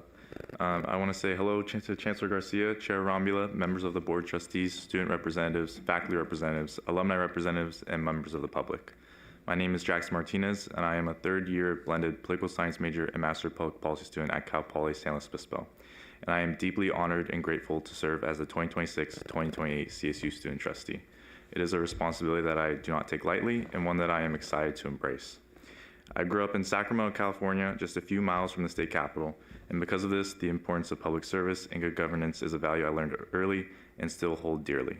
In high school, I volunteered on local state legislative campaigns where I met people of all ages and backgrounds who gave their evenings and weekends to support someone and something they believed in. Their commitment to making their communities better left a lasting impression on me, and inspired by those experiences, my friend Logan and I began voter registration workshops at our high school to encourage civic engagement among our peers. And at Cal Poly, when I arrived, I carried that same commitment to service and community engagement to ASI, where I had the opportunity to pursue meaningful change by helping launch a grocery shuttle program that has now brought thousands of students access to grocery stores where they can use their food benefits. I also worked to expand access to free professional headshots for students, advocated for improved lighting on and off campus to enhance public safety, and worked to expand accessibility initiatives and inclusive programs for all students. And during that same time, I had the privilege of interning in the California State Assembly, a congressional district office for SEIU, and most recently the California Department of Finance. And these experiences have given me firsthand experience learning the state's legislative process, budget process, crafting public policy, but most importantly, they have reinforced my passion for public service and improving the lives of others. Serving CSU students is truly a dream come true for me. The CSU has been a part of my life for as long as I can remember, and my family for 3 generations. My grandfather was a Hornet at Sac State. My father attended Fresno State, go Dogs. And today I proudly attend Cal Poly San Luis Obispo, go Mustangs. Like millions of Californians, my family has experienced firsthand the transformational power that the CSU system can have. So growing up, my fondest memories are of Fresno State football games where I first learned that CSUs are more than a college, but a community and a home. The same goes for the whole system. More than 4 million alumni have shaped every corner of our state, and wherever you go, you can see the CSU's impact. As a student trustee, I look forward to working alongside my fellow trustees, Chancellor Garcia, the California State Student Association, campus leaders, faculty, staff, alumni, and students to address the challenges facing our university system and continue building a CSU that is accessible to all, welcoming to all, supportive of all, and a source of pride for California. I believe achieving that vision will require hard work, innovative thinking, and a willingness to view challenges from new perspectives, all of which I'm willing to do. And I'm excited to bring my own ideas, my own curiosity and passion for problem solving to those conversations, while also serving as a bridge between lived experiences of our students and the decisions made in this boardroom, ensuring their voices and experiences help shape the future of the CSU. I will approach this responsibility with humility, purpose, and commitment to CSU students. And before I conclude, I would like to thank a few people who helped me get to this moment. I promise I'll be brief, so don't be worried. To Carrie West, I want to thank you for showing me what service truly means. To Tara and Len in the Slam Member Hearts office, thank you for introducing me to the legislative process and giving me so much room to grow. To Amber Tetz, thank you for allowing me to serve alongside your team and supporting the San Luis Obispo community on behalf of Congressman Carvajal. To Jennifer, Erica, and Joe at the Department of Finance, thank you for teaching me about the California's budget process and what it means for public service. To Megan and Michelle from Cal Poly ASI, thank you for your kindness, encouragement, and belief in me. And to Tanner and Mark, some of the greatest role models will ever have at Cal Poly. Thank you for your leadership, mentorship, and for continually challenging me to grow. And thank you to President Armstrong for your partnership in serving students. And most importantly, I want to thank my family, whose love, sacrifice, and unwavering support have made me who I am today. I would not be standing here without you, or sitting, I guess. And with that, I will conclude my remarks. I'm honored to serve, eager to listen, excited for the opportunity to serve, and I'm very excited to serve this system for the next 2 years. Thank you so much.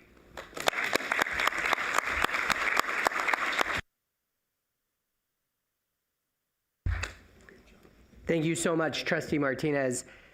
I'm sure others will join me in realizing if this is what the future of our state looks like with students like Trustee Martinez, then the future is bright.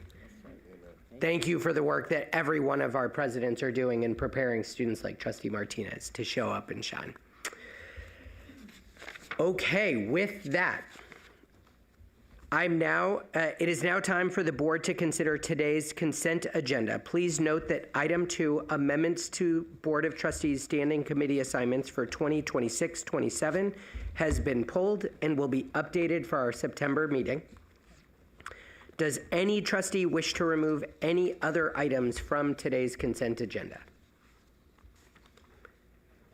Seeing and hearing none, may I have a motion to approve the items listed on the consent agenda? So moved.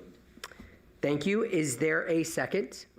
Second. I have a motion and a second. Is there any discussion? It appears there are no questions or comments, considering we have talked about all of these things in committee. There's been a motion and a second. And Ms. Corral, I believe we do not need to do a roll call vote. That's wonderful. All in favor? Aye. Any opposed? Any abstentions? Thank you.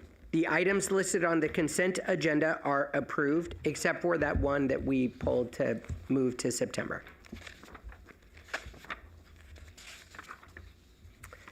Okay. With the business of the day almost complete, it is now time to honor and celebrate the dedicated service of 4 extraordinary colleagues. Chancellor Garcia, would you please join me at the podium?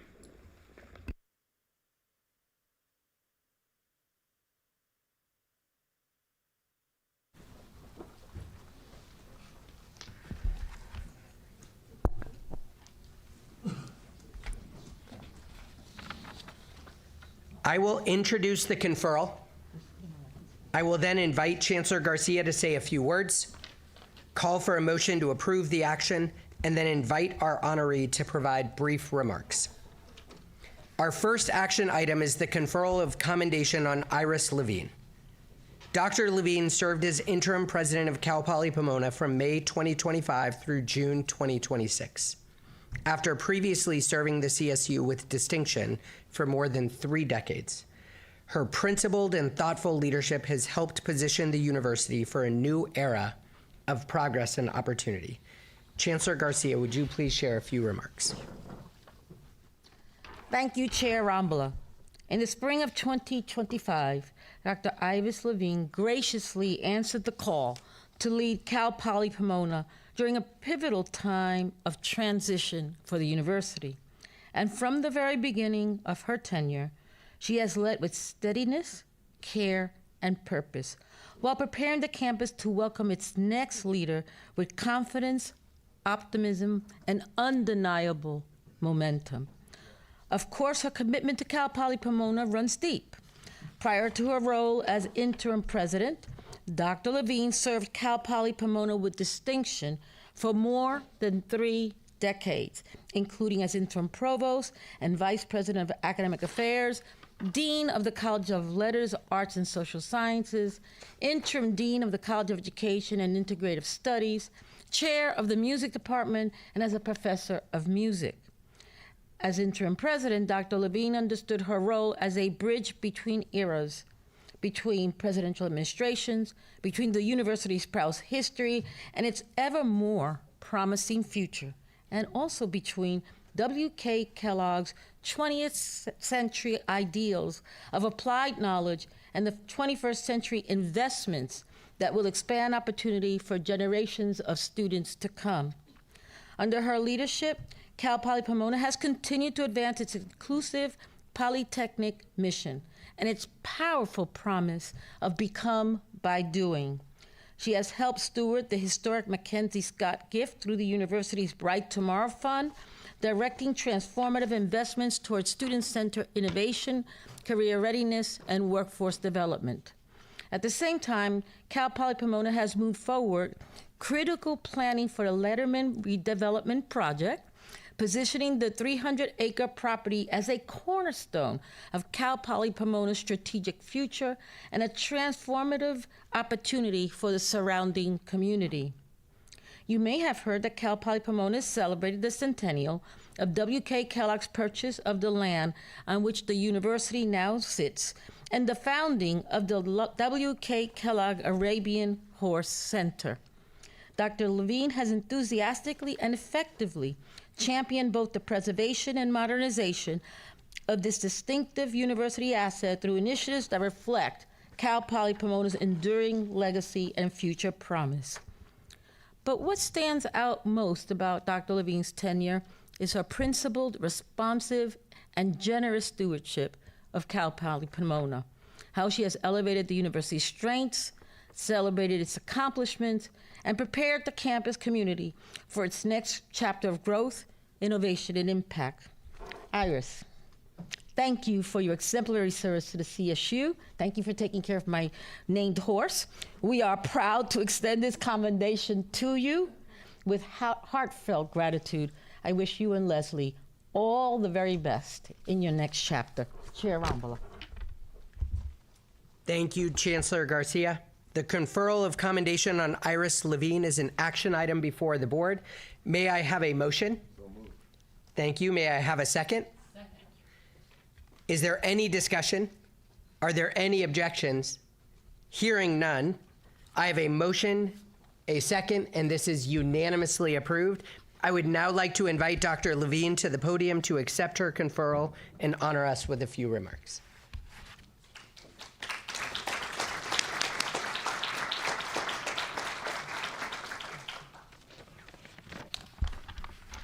Chancellor Garcia, members of the board, fellow presidents, and colleagues, I want to just take a moment to say simply thank you for the opportunity of a lifetime.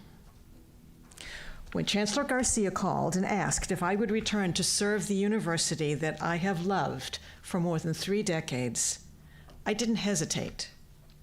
Well, maybe I let the phone ring twice, but I did say yes.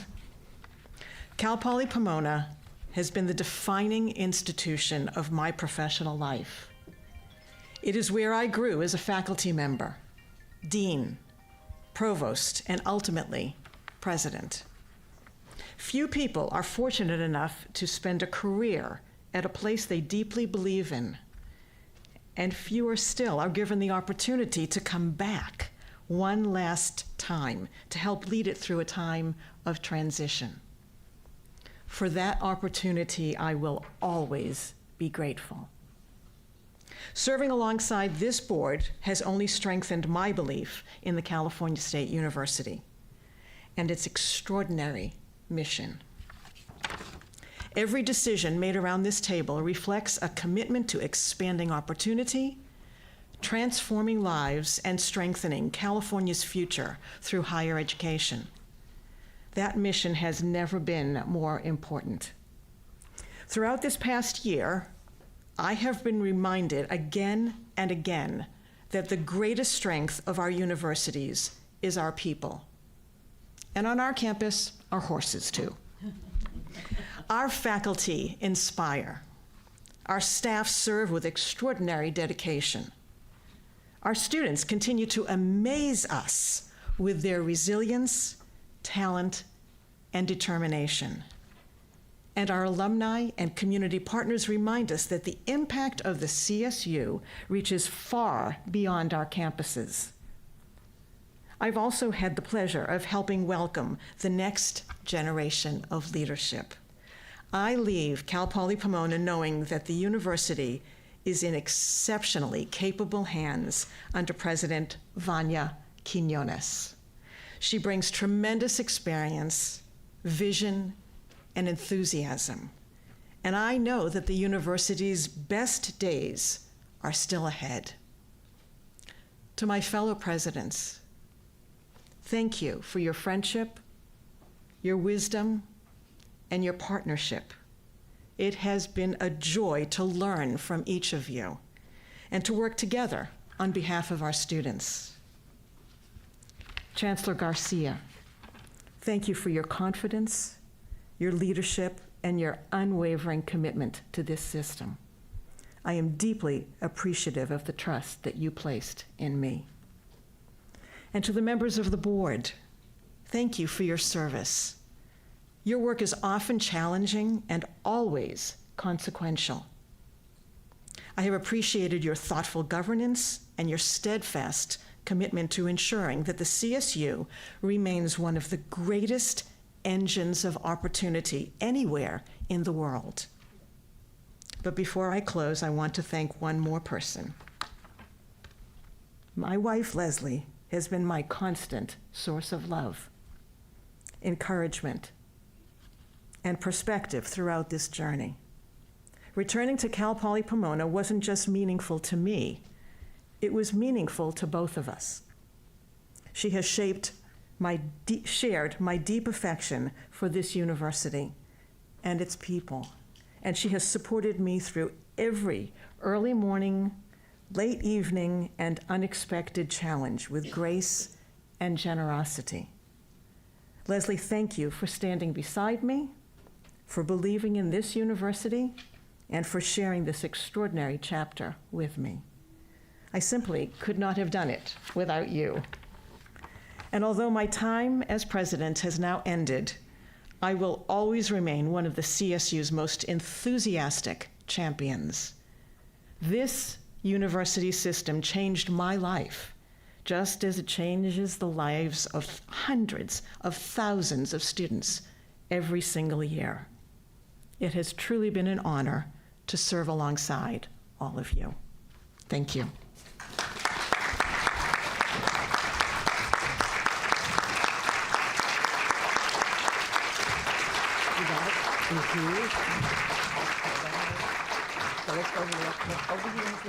Leslie's going to come through.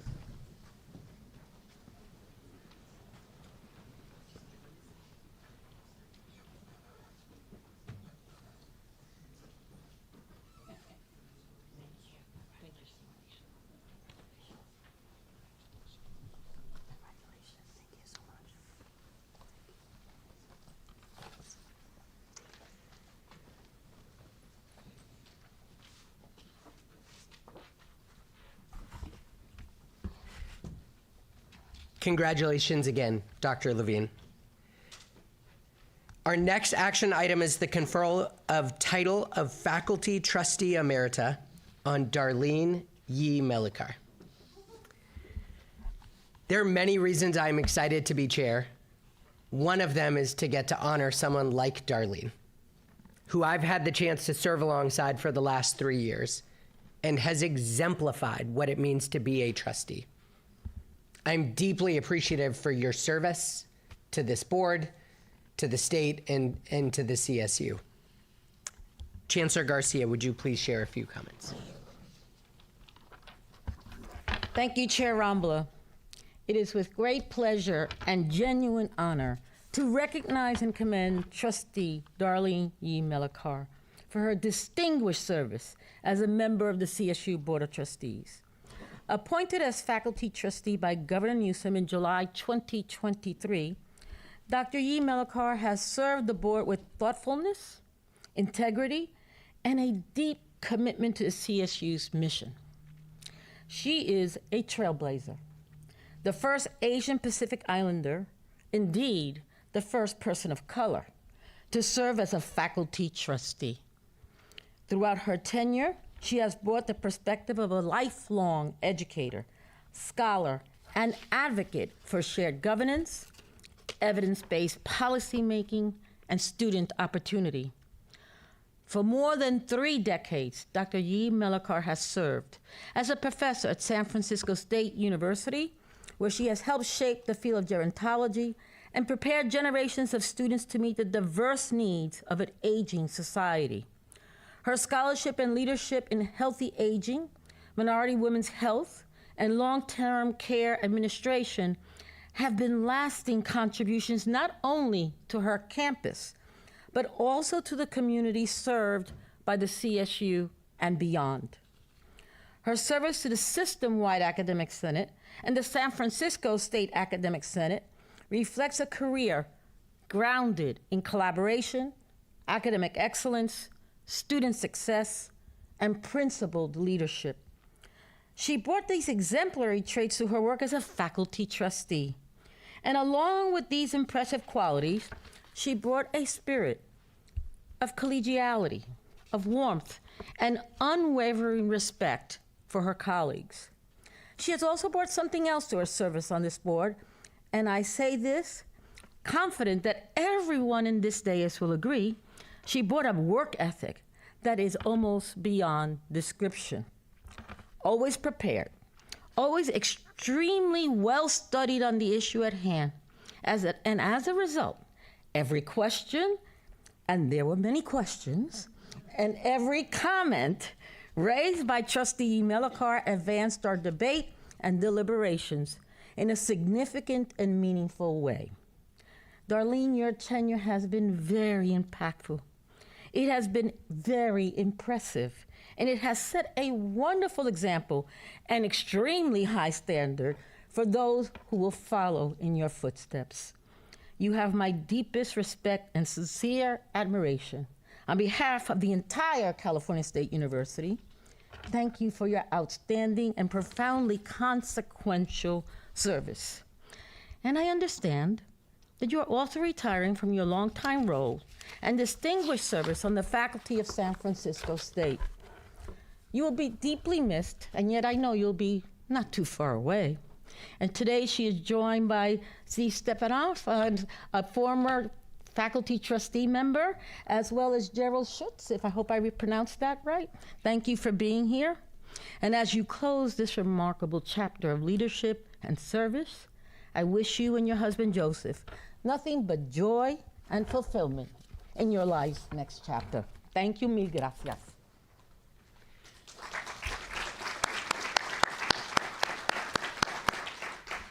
Thank you, Chancellor Garcia. The conferral of title of Faculty Trustee Emerita on Darlene Yee Melikar is an action item before the board. May I have a motion? May I have a second? Second. And I really thought I could make a motion or a second, but I'm so glad that there is such enthusiasm. Is there any discussion? Are there any objections? With a motion and a second, hearing no objections, this item is unanimously approved. I would now like to invite Faculty Trustee Emerita Yee Melikar to the podium to accept her conferral and to honor us with a few remarks.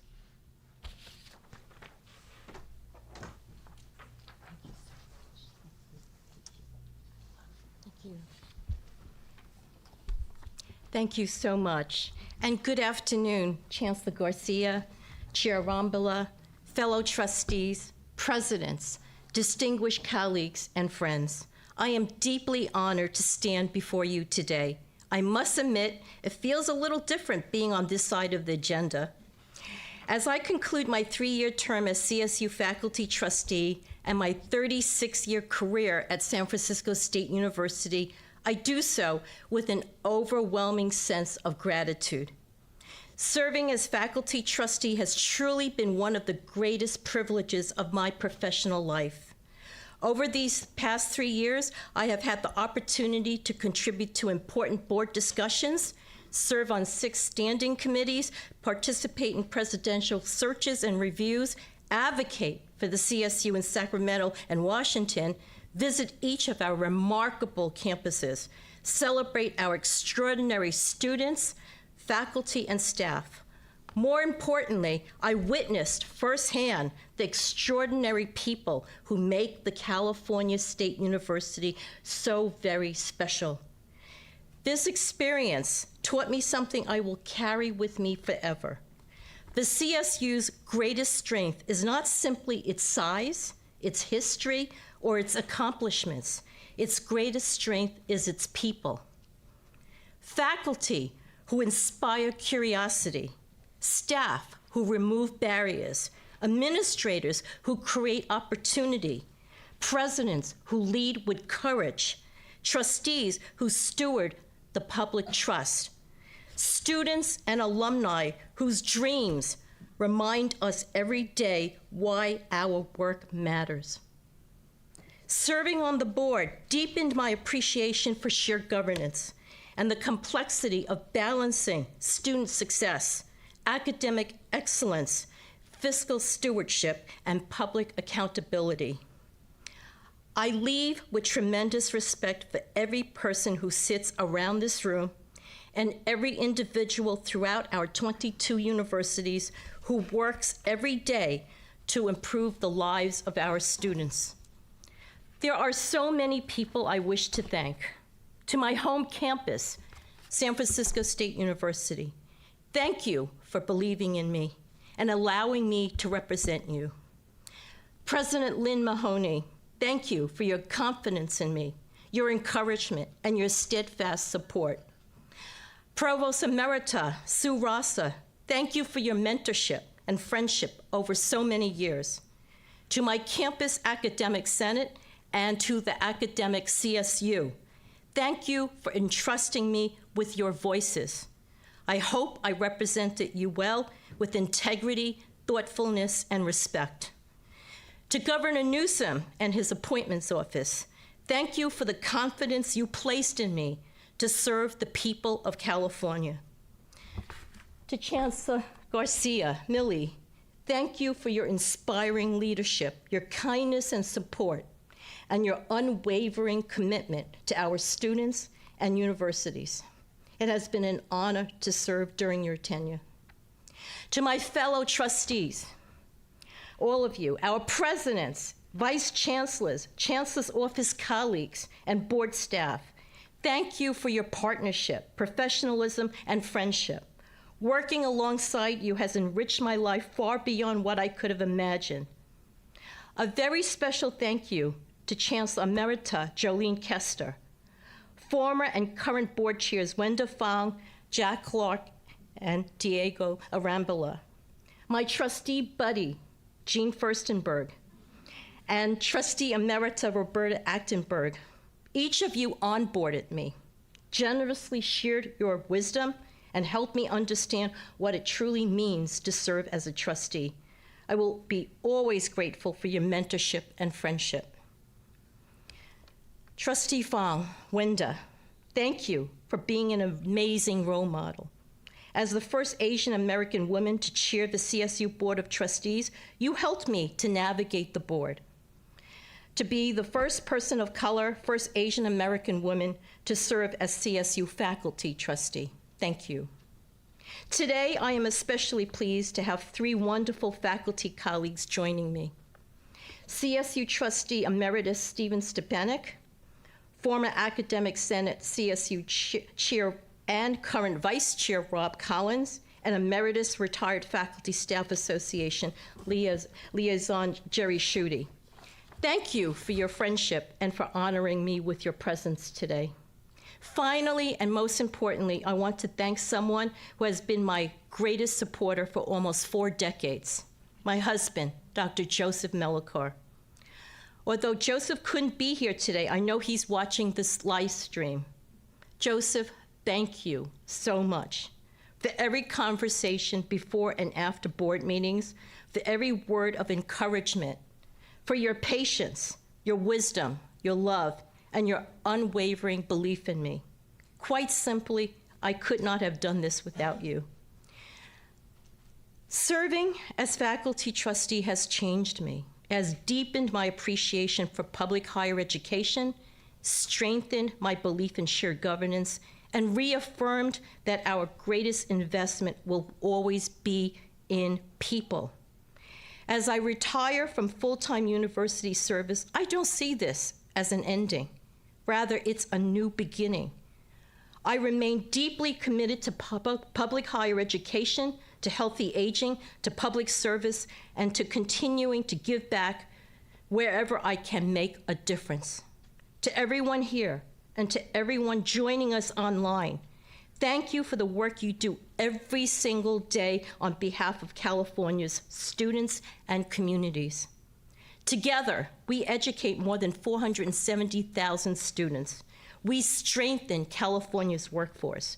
We advance research and innovation. We create opportunity. And every day, together, we change lives. And there truly is no more important work.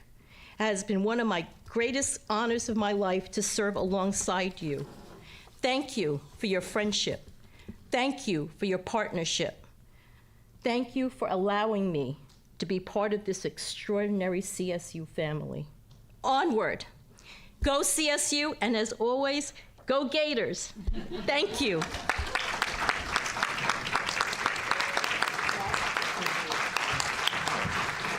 On my first committee. Thank you so much.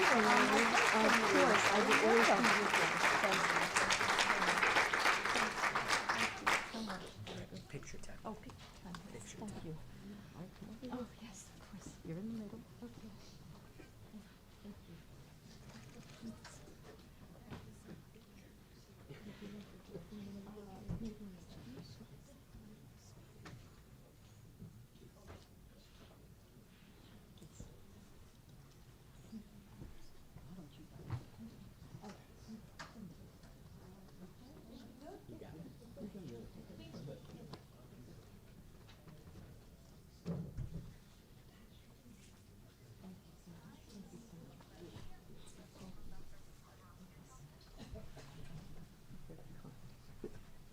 get rid of it.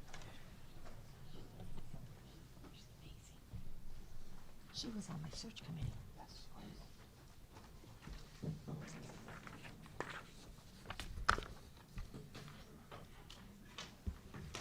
Thank you again, Darlene, for your extraordinary service, and congratulations on your next steps. Our next action item today is the conferral of title of Trustee Emerita on Jean Picker Furstenberg. Trustee Furstenberg, Jeannie to many of us, like her beloved Dodgers, has been on top for quite a while. And while I may be mad about the Dodgers part, I am not mad about the fact that you have been on top here as a board member for a while. Jeannie has served for 10 years on this board, the last 6 of which I got to be a part of. She is one of the first people who welcomed me in and showed me what it meant to be a member of this board. And more importantly, Jeannie, you showed every member of this board and this state where your heart resides, and it's with the students that we serve every day. You recognize the people who make it happen, and you made sure that we put our money where our mouth is, and we put our attention where it needed to be. Thank you for your unending contribution to me personally as a board member, to this board, to the students we serve, and to the state. Chancellor Garcia, would you share a few words? Thank you, Chair Rambola. What a great honor to recognize and thank, I'm getting emotional, this is not good, and thank Trustee Jean Picker Furstenberg for her distinguished service as a member of the California State University Board of Trustees. Appointed by Governor Jerry Brown in 2016, Trustee Furstenberg has dedicated a full decade of service to the CSU, bringing to her the role thoughtful leadership, sound judgment, and a commitment to educational opportunity, public service, and the arts. A commitment that runs real deep. Trustee Furstenberg is widely recognized for her extraordinary career as President and Chief Executive Officer of the American Film Institute. During her nearly 3 decades of leadership, she helped transform AFI into one of the nation's leading cultural and educational institutions, advancing film preservation, arts education, and opportunity for emerging storytellers. Her work has expanded access to creative pathways for students and strengthened the connection between education, culture, and civic life. Trustee Furstenberg's path to her role as a trustee was not typical. She wasn't a lifetime insider in California politics or a prominent figure in higher education. In fact, she's a fellow New Yorker and someone who, by her own admission, knew very little about the CSU system when she was first considered for the role. But what she did have was intelligence, relationships, integrity, straight talk, and an innate curiosity and desire to learn. She had all those qualities in abundance. She also has heart, a heart filled with compassion, with respect and hope for the CSU, students past, present, and future. She's also a good friend, sitting me down and advising me as I took on this role. The students that she has so much fought for have benefited enormously from Jeannie's service.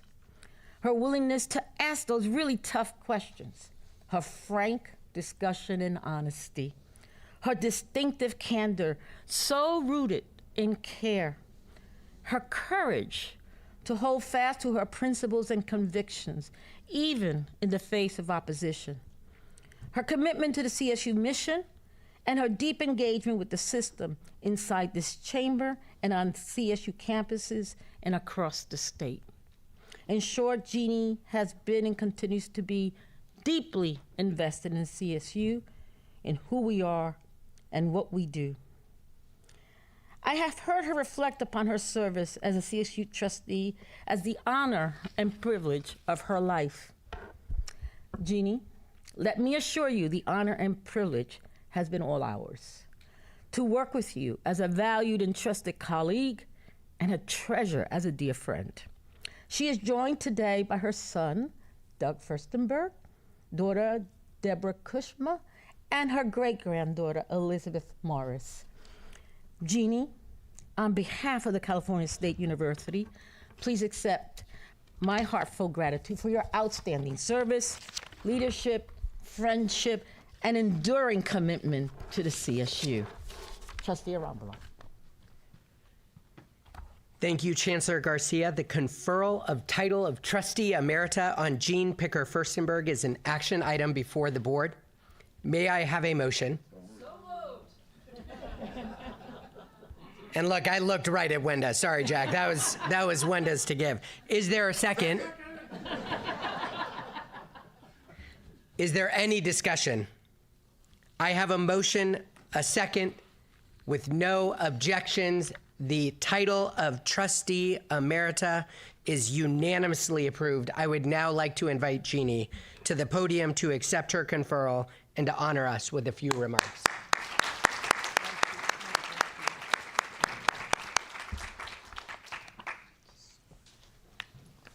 Okay, I'm gonna sneak that while you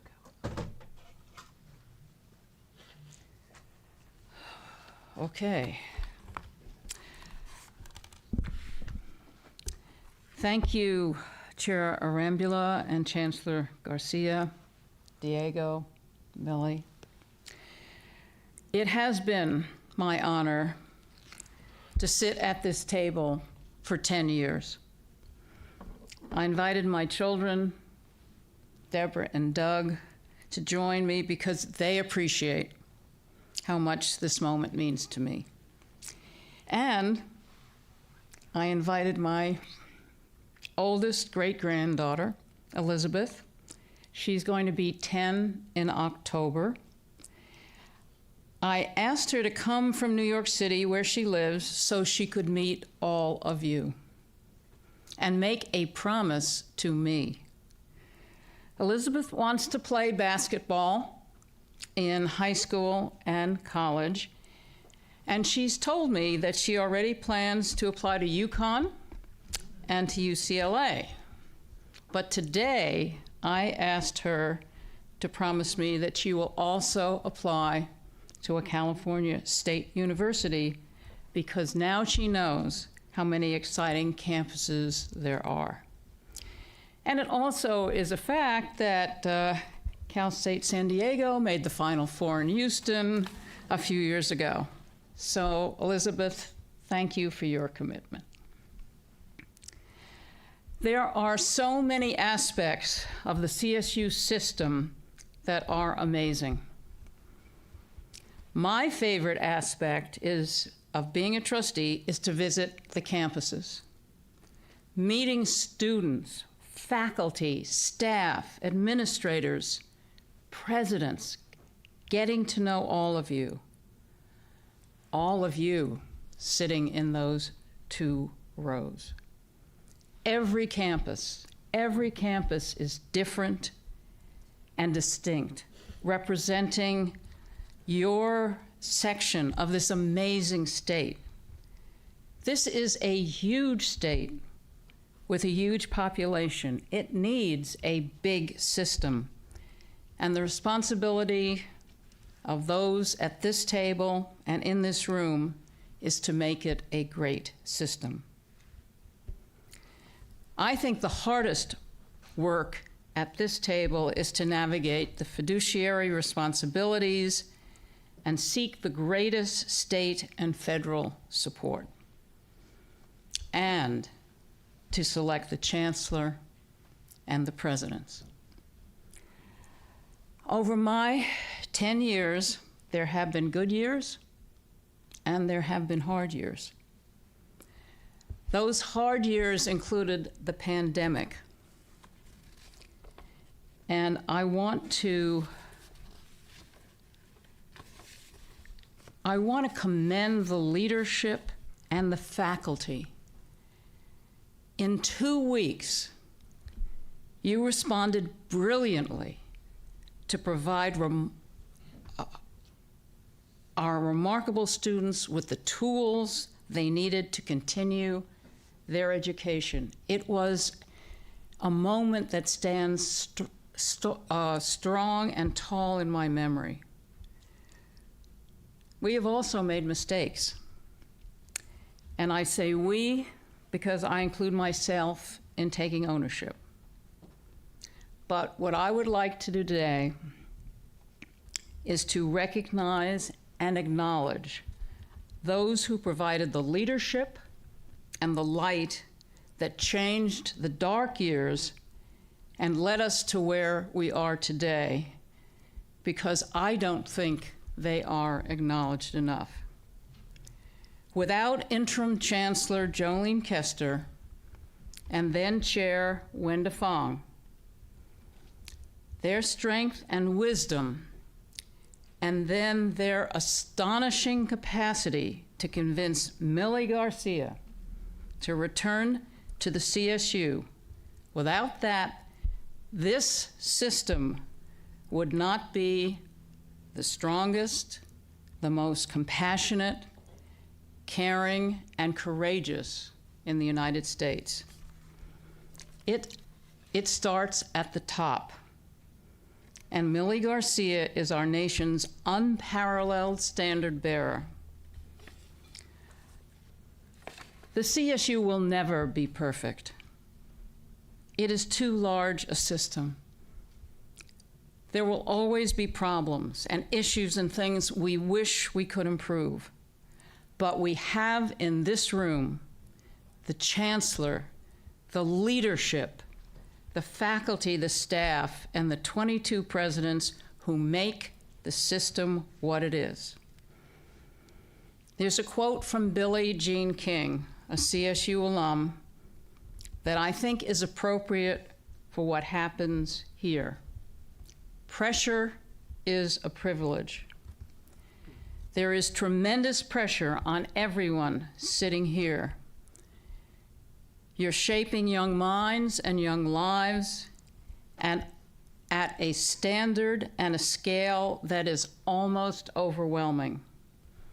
But when I look around and I see friends and colleagues and heroes who never shy from a challenge, but who embrace it and always rise to meet it. And as Millie said, to my fellow trustees, it has been the honor of my life to serve with you. And I know the best years are to come. Darlene, you said it best. Onward. Thank you very much.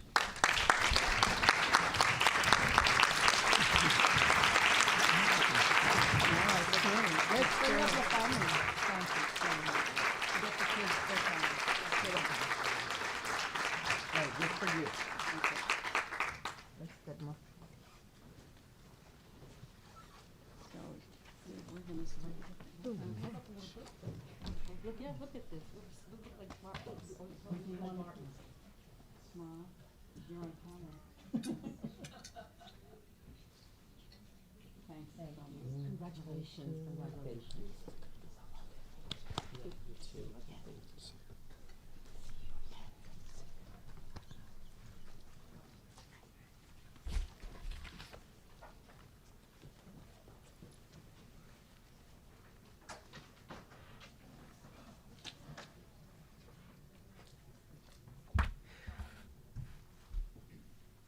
She will never make me a fan of the Dodgers, but I will always be a fan of Jeannie. Our final action item today is the conferral of title of President Emeritus on Dr. Tomas Morales. As I mentioned this morning, Dr. Morales has led Cal State San Bernardino for well over a decade with vision, compassion, and an unwavering commitment to the students, faculty, staff, and dynamic region that he represents. Through his exemplary leadership, he has strengthened the campus, expanded its impact, and left an indelible mark on the San Bernardino community. the CSU, and beyond. And on a personal level, as a Latino, he's left a mark on me on what it means to be a Latino who leads in a way with compassion, purpose, and conviction. Thank you, Tomas. Chancellor Garcia. Thank you, Chair Rambla. Tireless, compassionate,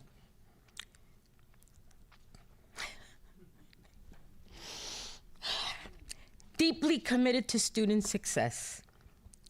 These are the words I have used to describe President Tomas Morales for many years. Tomas, I'm gonna date us. I know Tomas for about 30 years. We go way back. We were members of the Hispanic Caucus of the then American Association of Higher Education. And as Latinos, we all became dear friends. I remember nominating him for his first presidency as Vice President of Student Affairs at the City College of City University of New York. I knew the president, then Yolanda Moses, and I said to her, "You want a real good vice president, the real deal, who'll tell you the truth and work tirelessly? Hire Tomas Morales."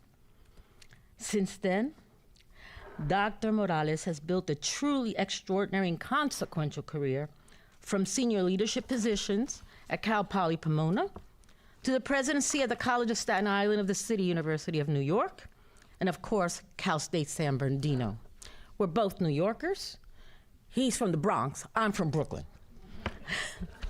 CSUSB has benefited tremendously from his relentless work ethic and his deep care and compassion for students, especially first-generation students, low-income students, students of color, and adults.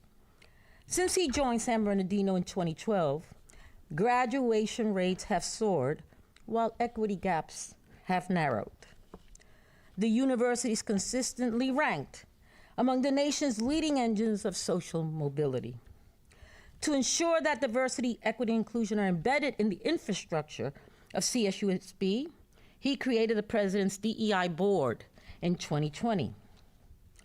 Today, Cal State San Bernardino stands as a trusted and indispensable anchor institution in the Inland Empire, thanks to the many partnerships that Dr. Morales has built, strengthened, and sustained throughout the region. Beyond his contributions to CSUSB, Dr. Morales has consistently assumed leadership roles at the system level. Too many to list today, but one that is especially close to my heart. He stepped up to serve as a presidential advisor for the CSU's Native American Initiative, where he proved invaluable in strengthening tribal relations and advancing Native American student success across the 22 universities. His leadership has had a profound impact nationally as well. Dr. Morales has held senior volunteer leadership roles at the Hispanic Association of Colleges and Universities, the American Council on Education, the International Association of University Presidents, and the American Association of State Colleges and Universities, where he was selected as ASCU's president-to-president lecturer, the organization's highest honor. And it was my great pleasure to introduce him on that day. I am talking about a legacy of remarkable breadth and depth. I am describing leadership that will resonate for generations. Tomas, please know you have my greatest respect. You have my lifelong friendship, and you and Evie, who is here, have my sincere admiration. On behalf of the entire California State University, please accept the most heartfelt thanks for your extraordinary service. And I wish you and Evie the very best.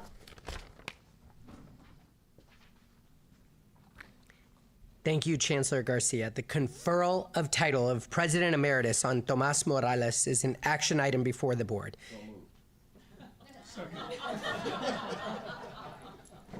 Is there any discussion? Are there any objections? Hearing none, the item is unanimously approved. I would now like to invite President Emeritus Morales to the podium to accept his conferral and honor us with a few remarks.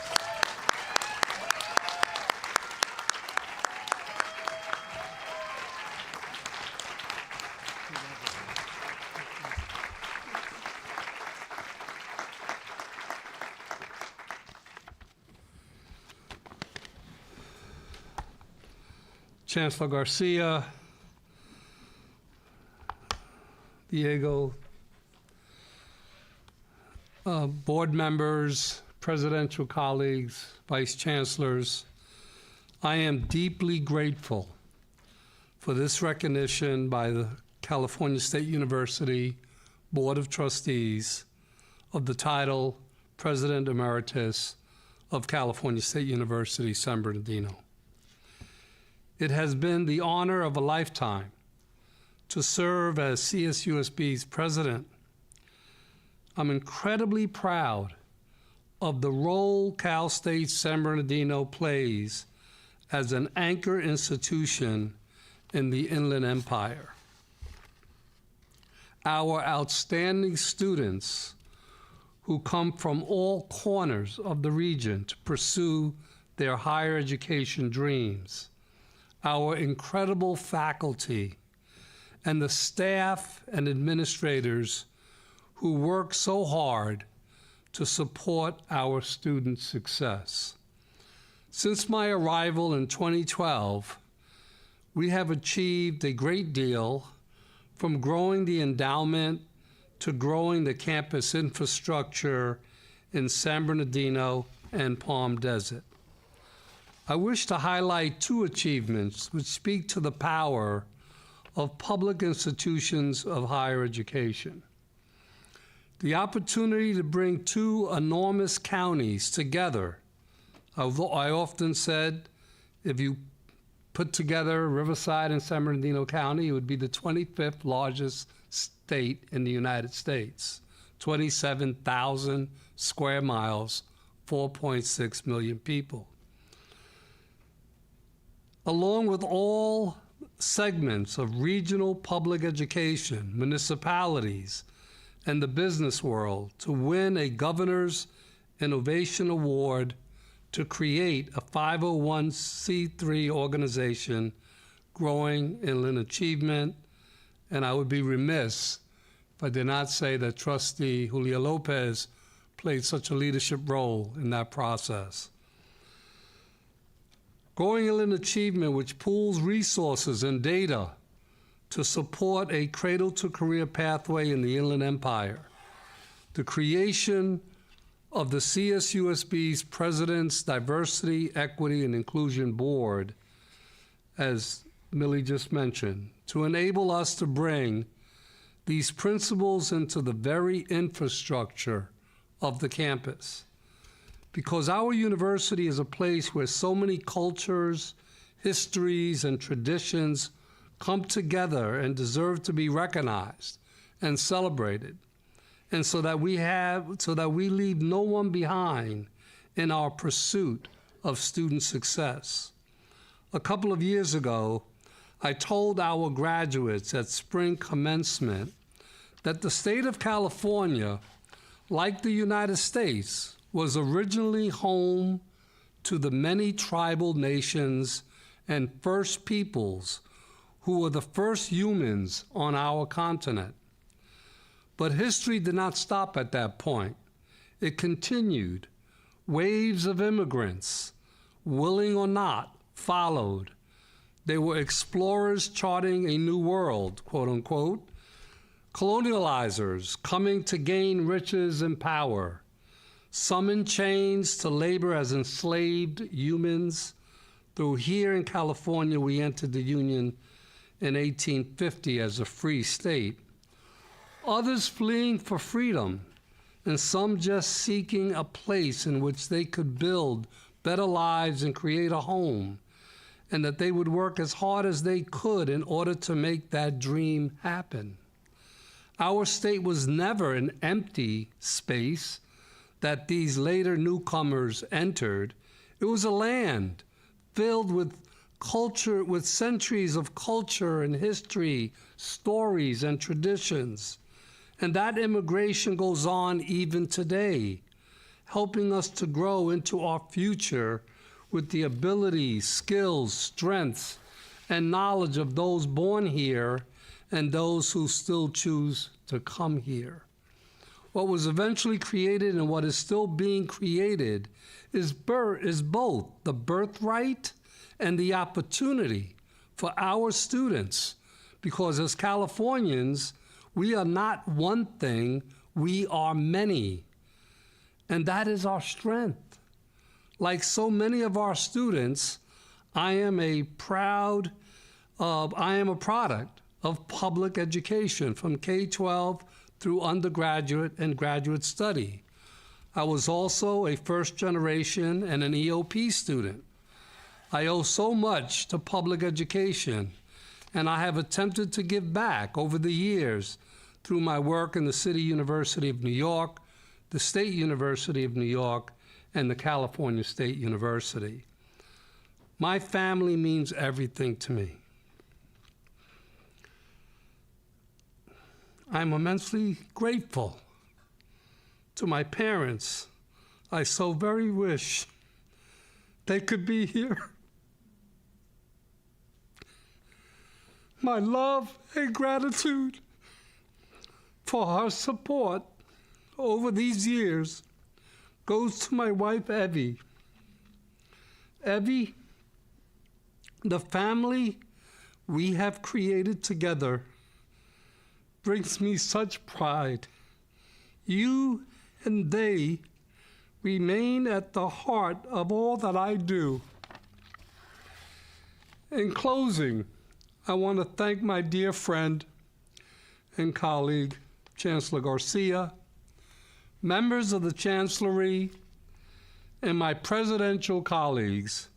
It has been an honor to serve with each and learn from each of you. You are all extraordinary leaders. My thanks again to the CSU Board of Trustees. This honor means so very much. Thank you.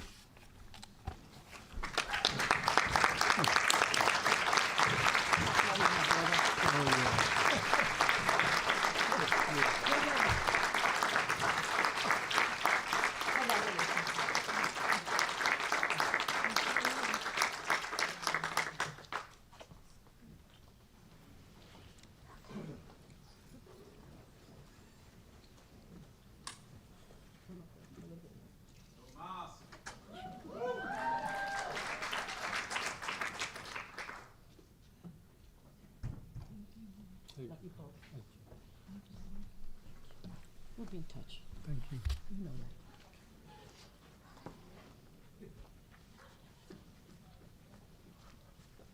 that.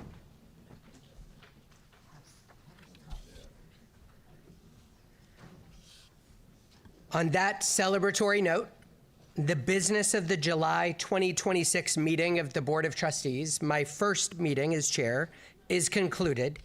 The board will reconvene for the next Board of Trustees meeting on September 22nd and 23rd, 2026. Notice of this meeting will go out in the ordinary due course 10 days in advance of the meeting. Our newest graduates will join 4 million plus alumni ready to power California's economy and fill critical areas such as teaching, health services, and engineering. Welcome to the live stream of the California State University Board of Trustees meeting. Please adjust your audio as needed. Commencement is the joyous culmination of an educational dream for students and all those who supported them. Congratulations, graduates, on all that you have achieved and all that you will. We can't wait to see what you'll accomplish. Welcome to the live stream of the California State University Board of Trustees meeting. Please adjust your audio as needed. The CSU congratulates the class of 2026. More than 100,000 students received degrees from our universities this spring in fields ranging from cinematic arts to mechanical engineering. Offering degrees as diverse as our students, the CSU provides students of all ages and backgrounds with life-changing opportunities. Welcome to the live stream of the California State University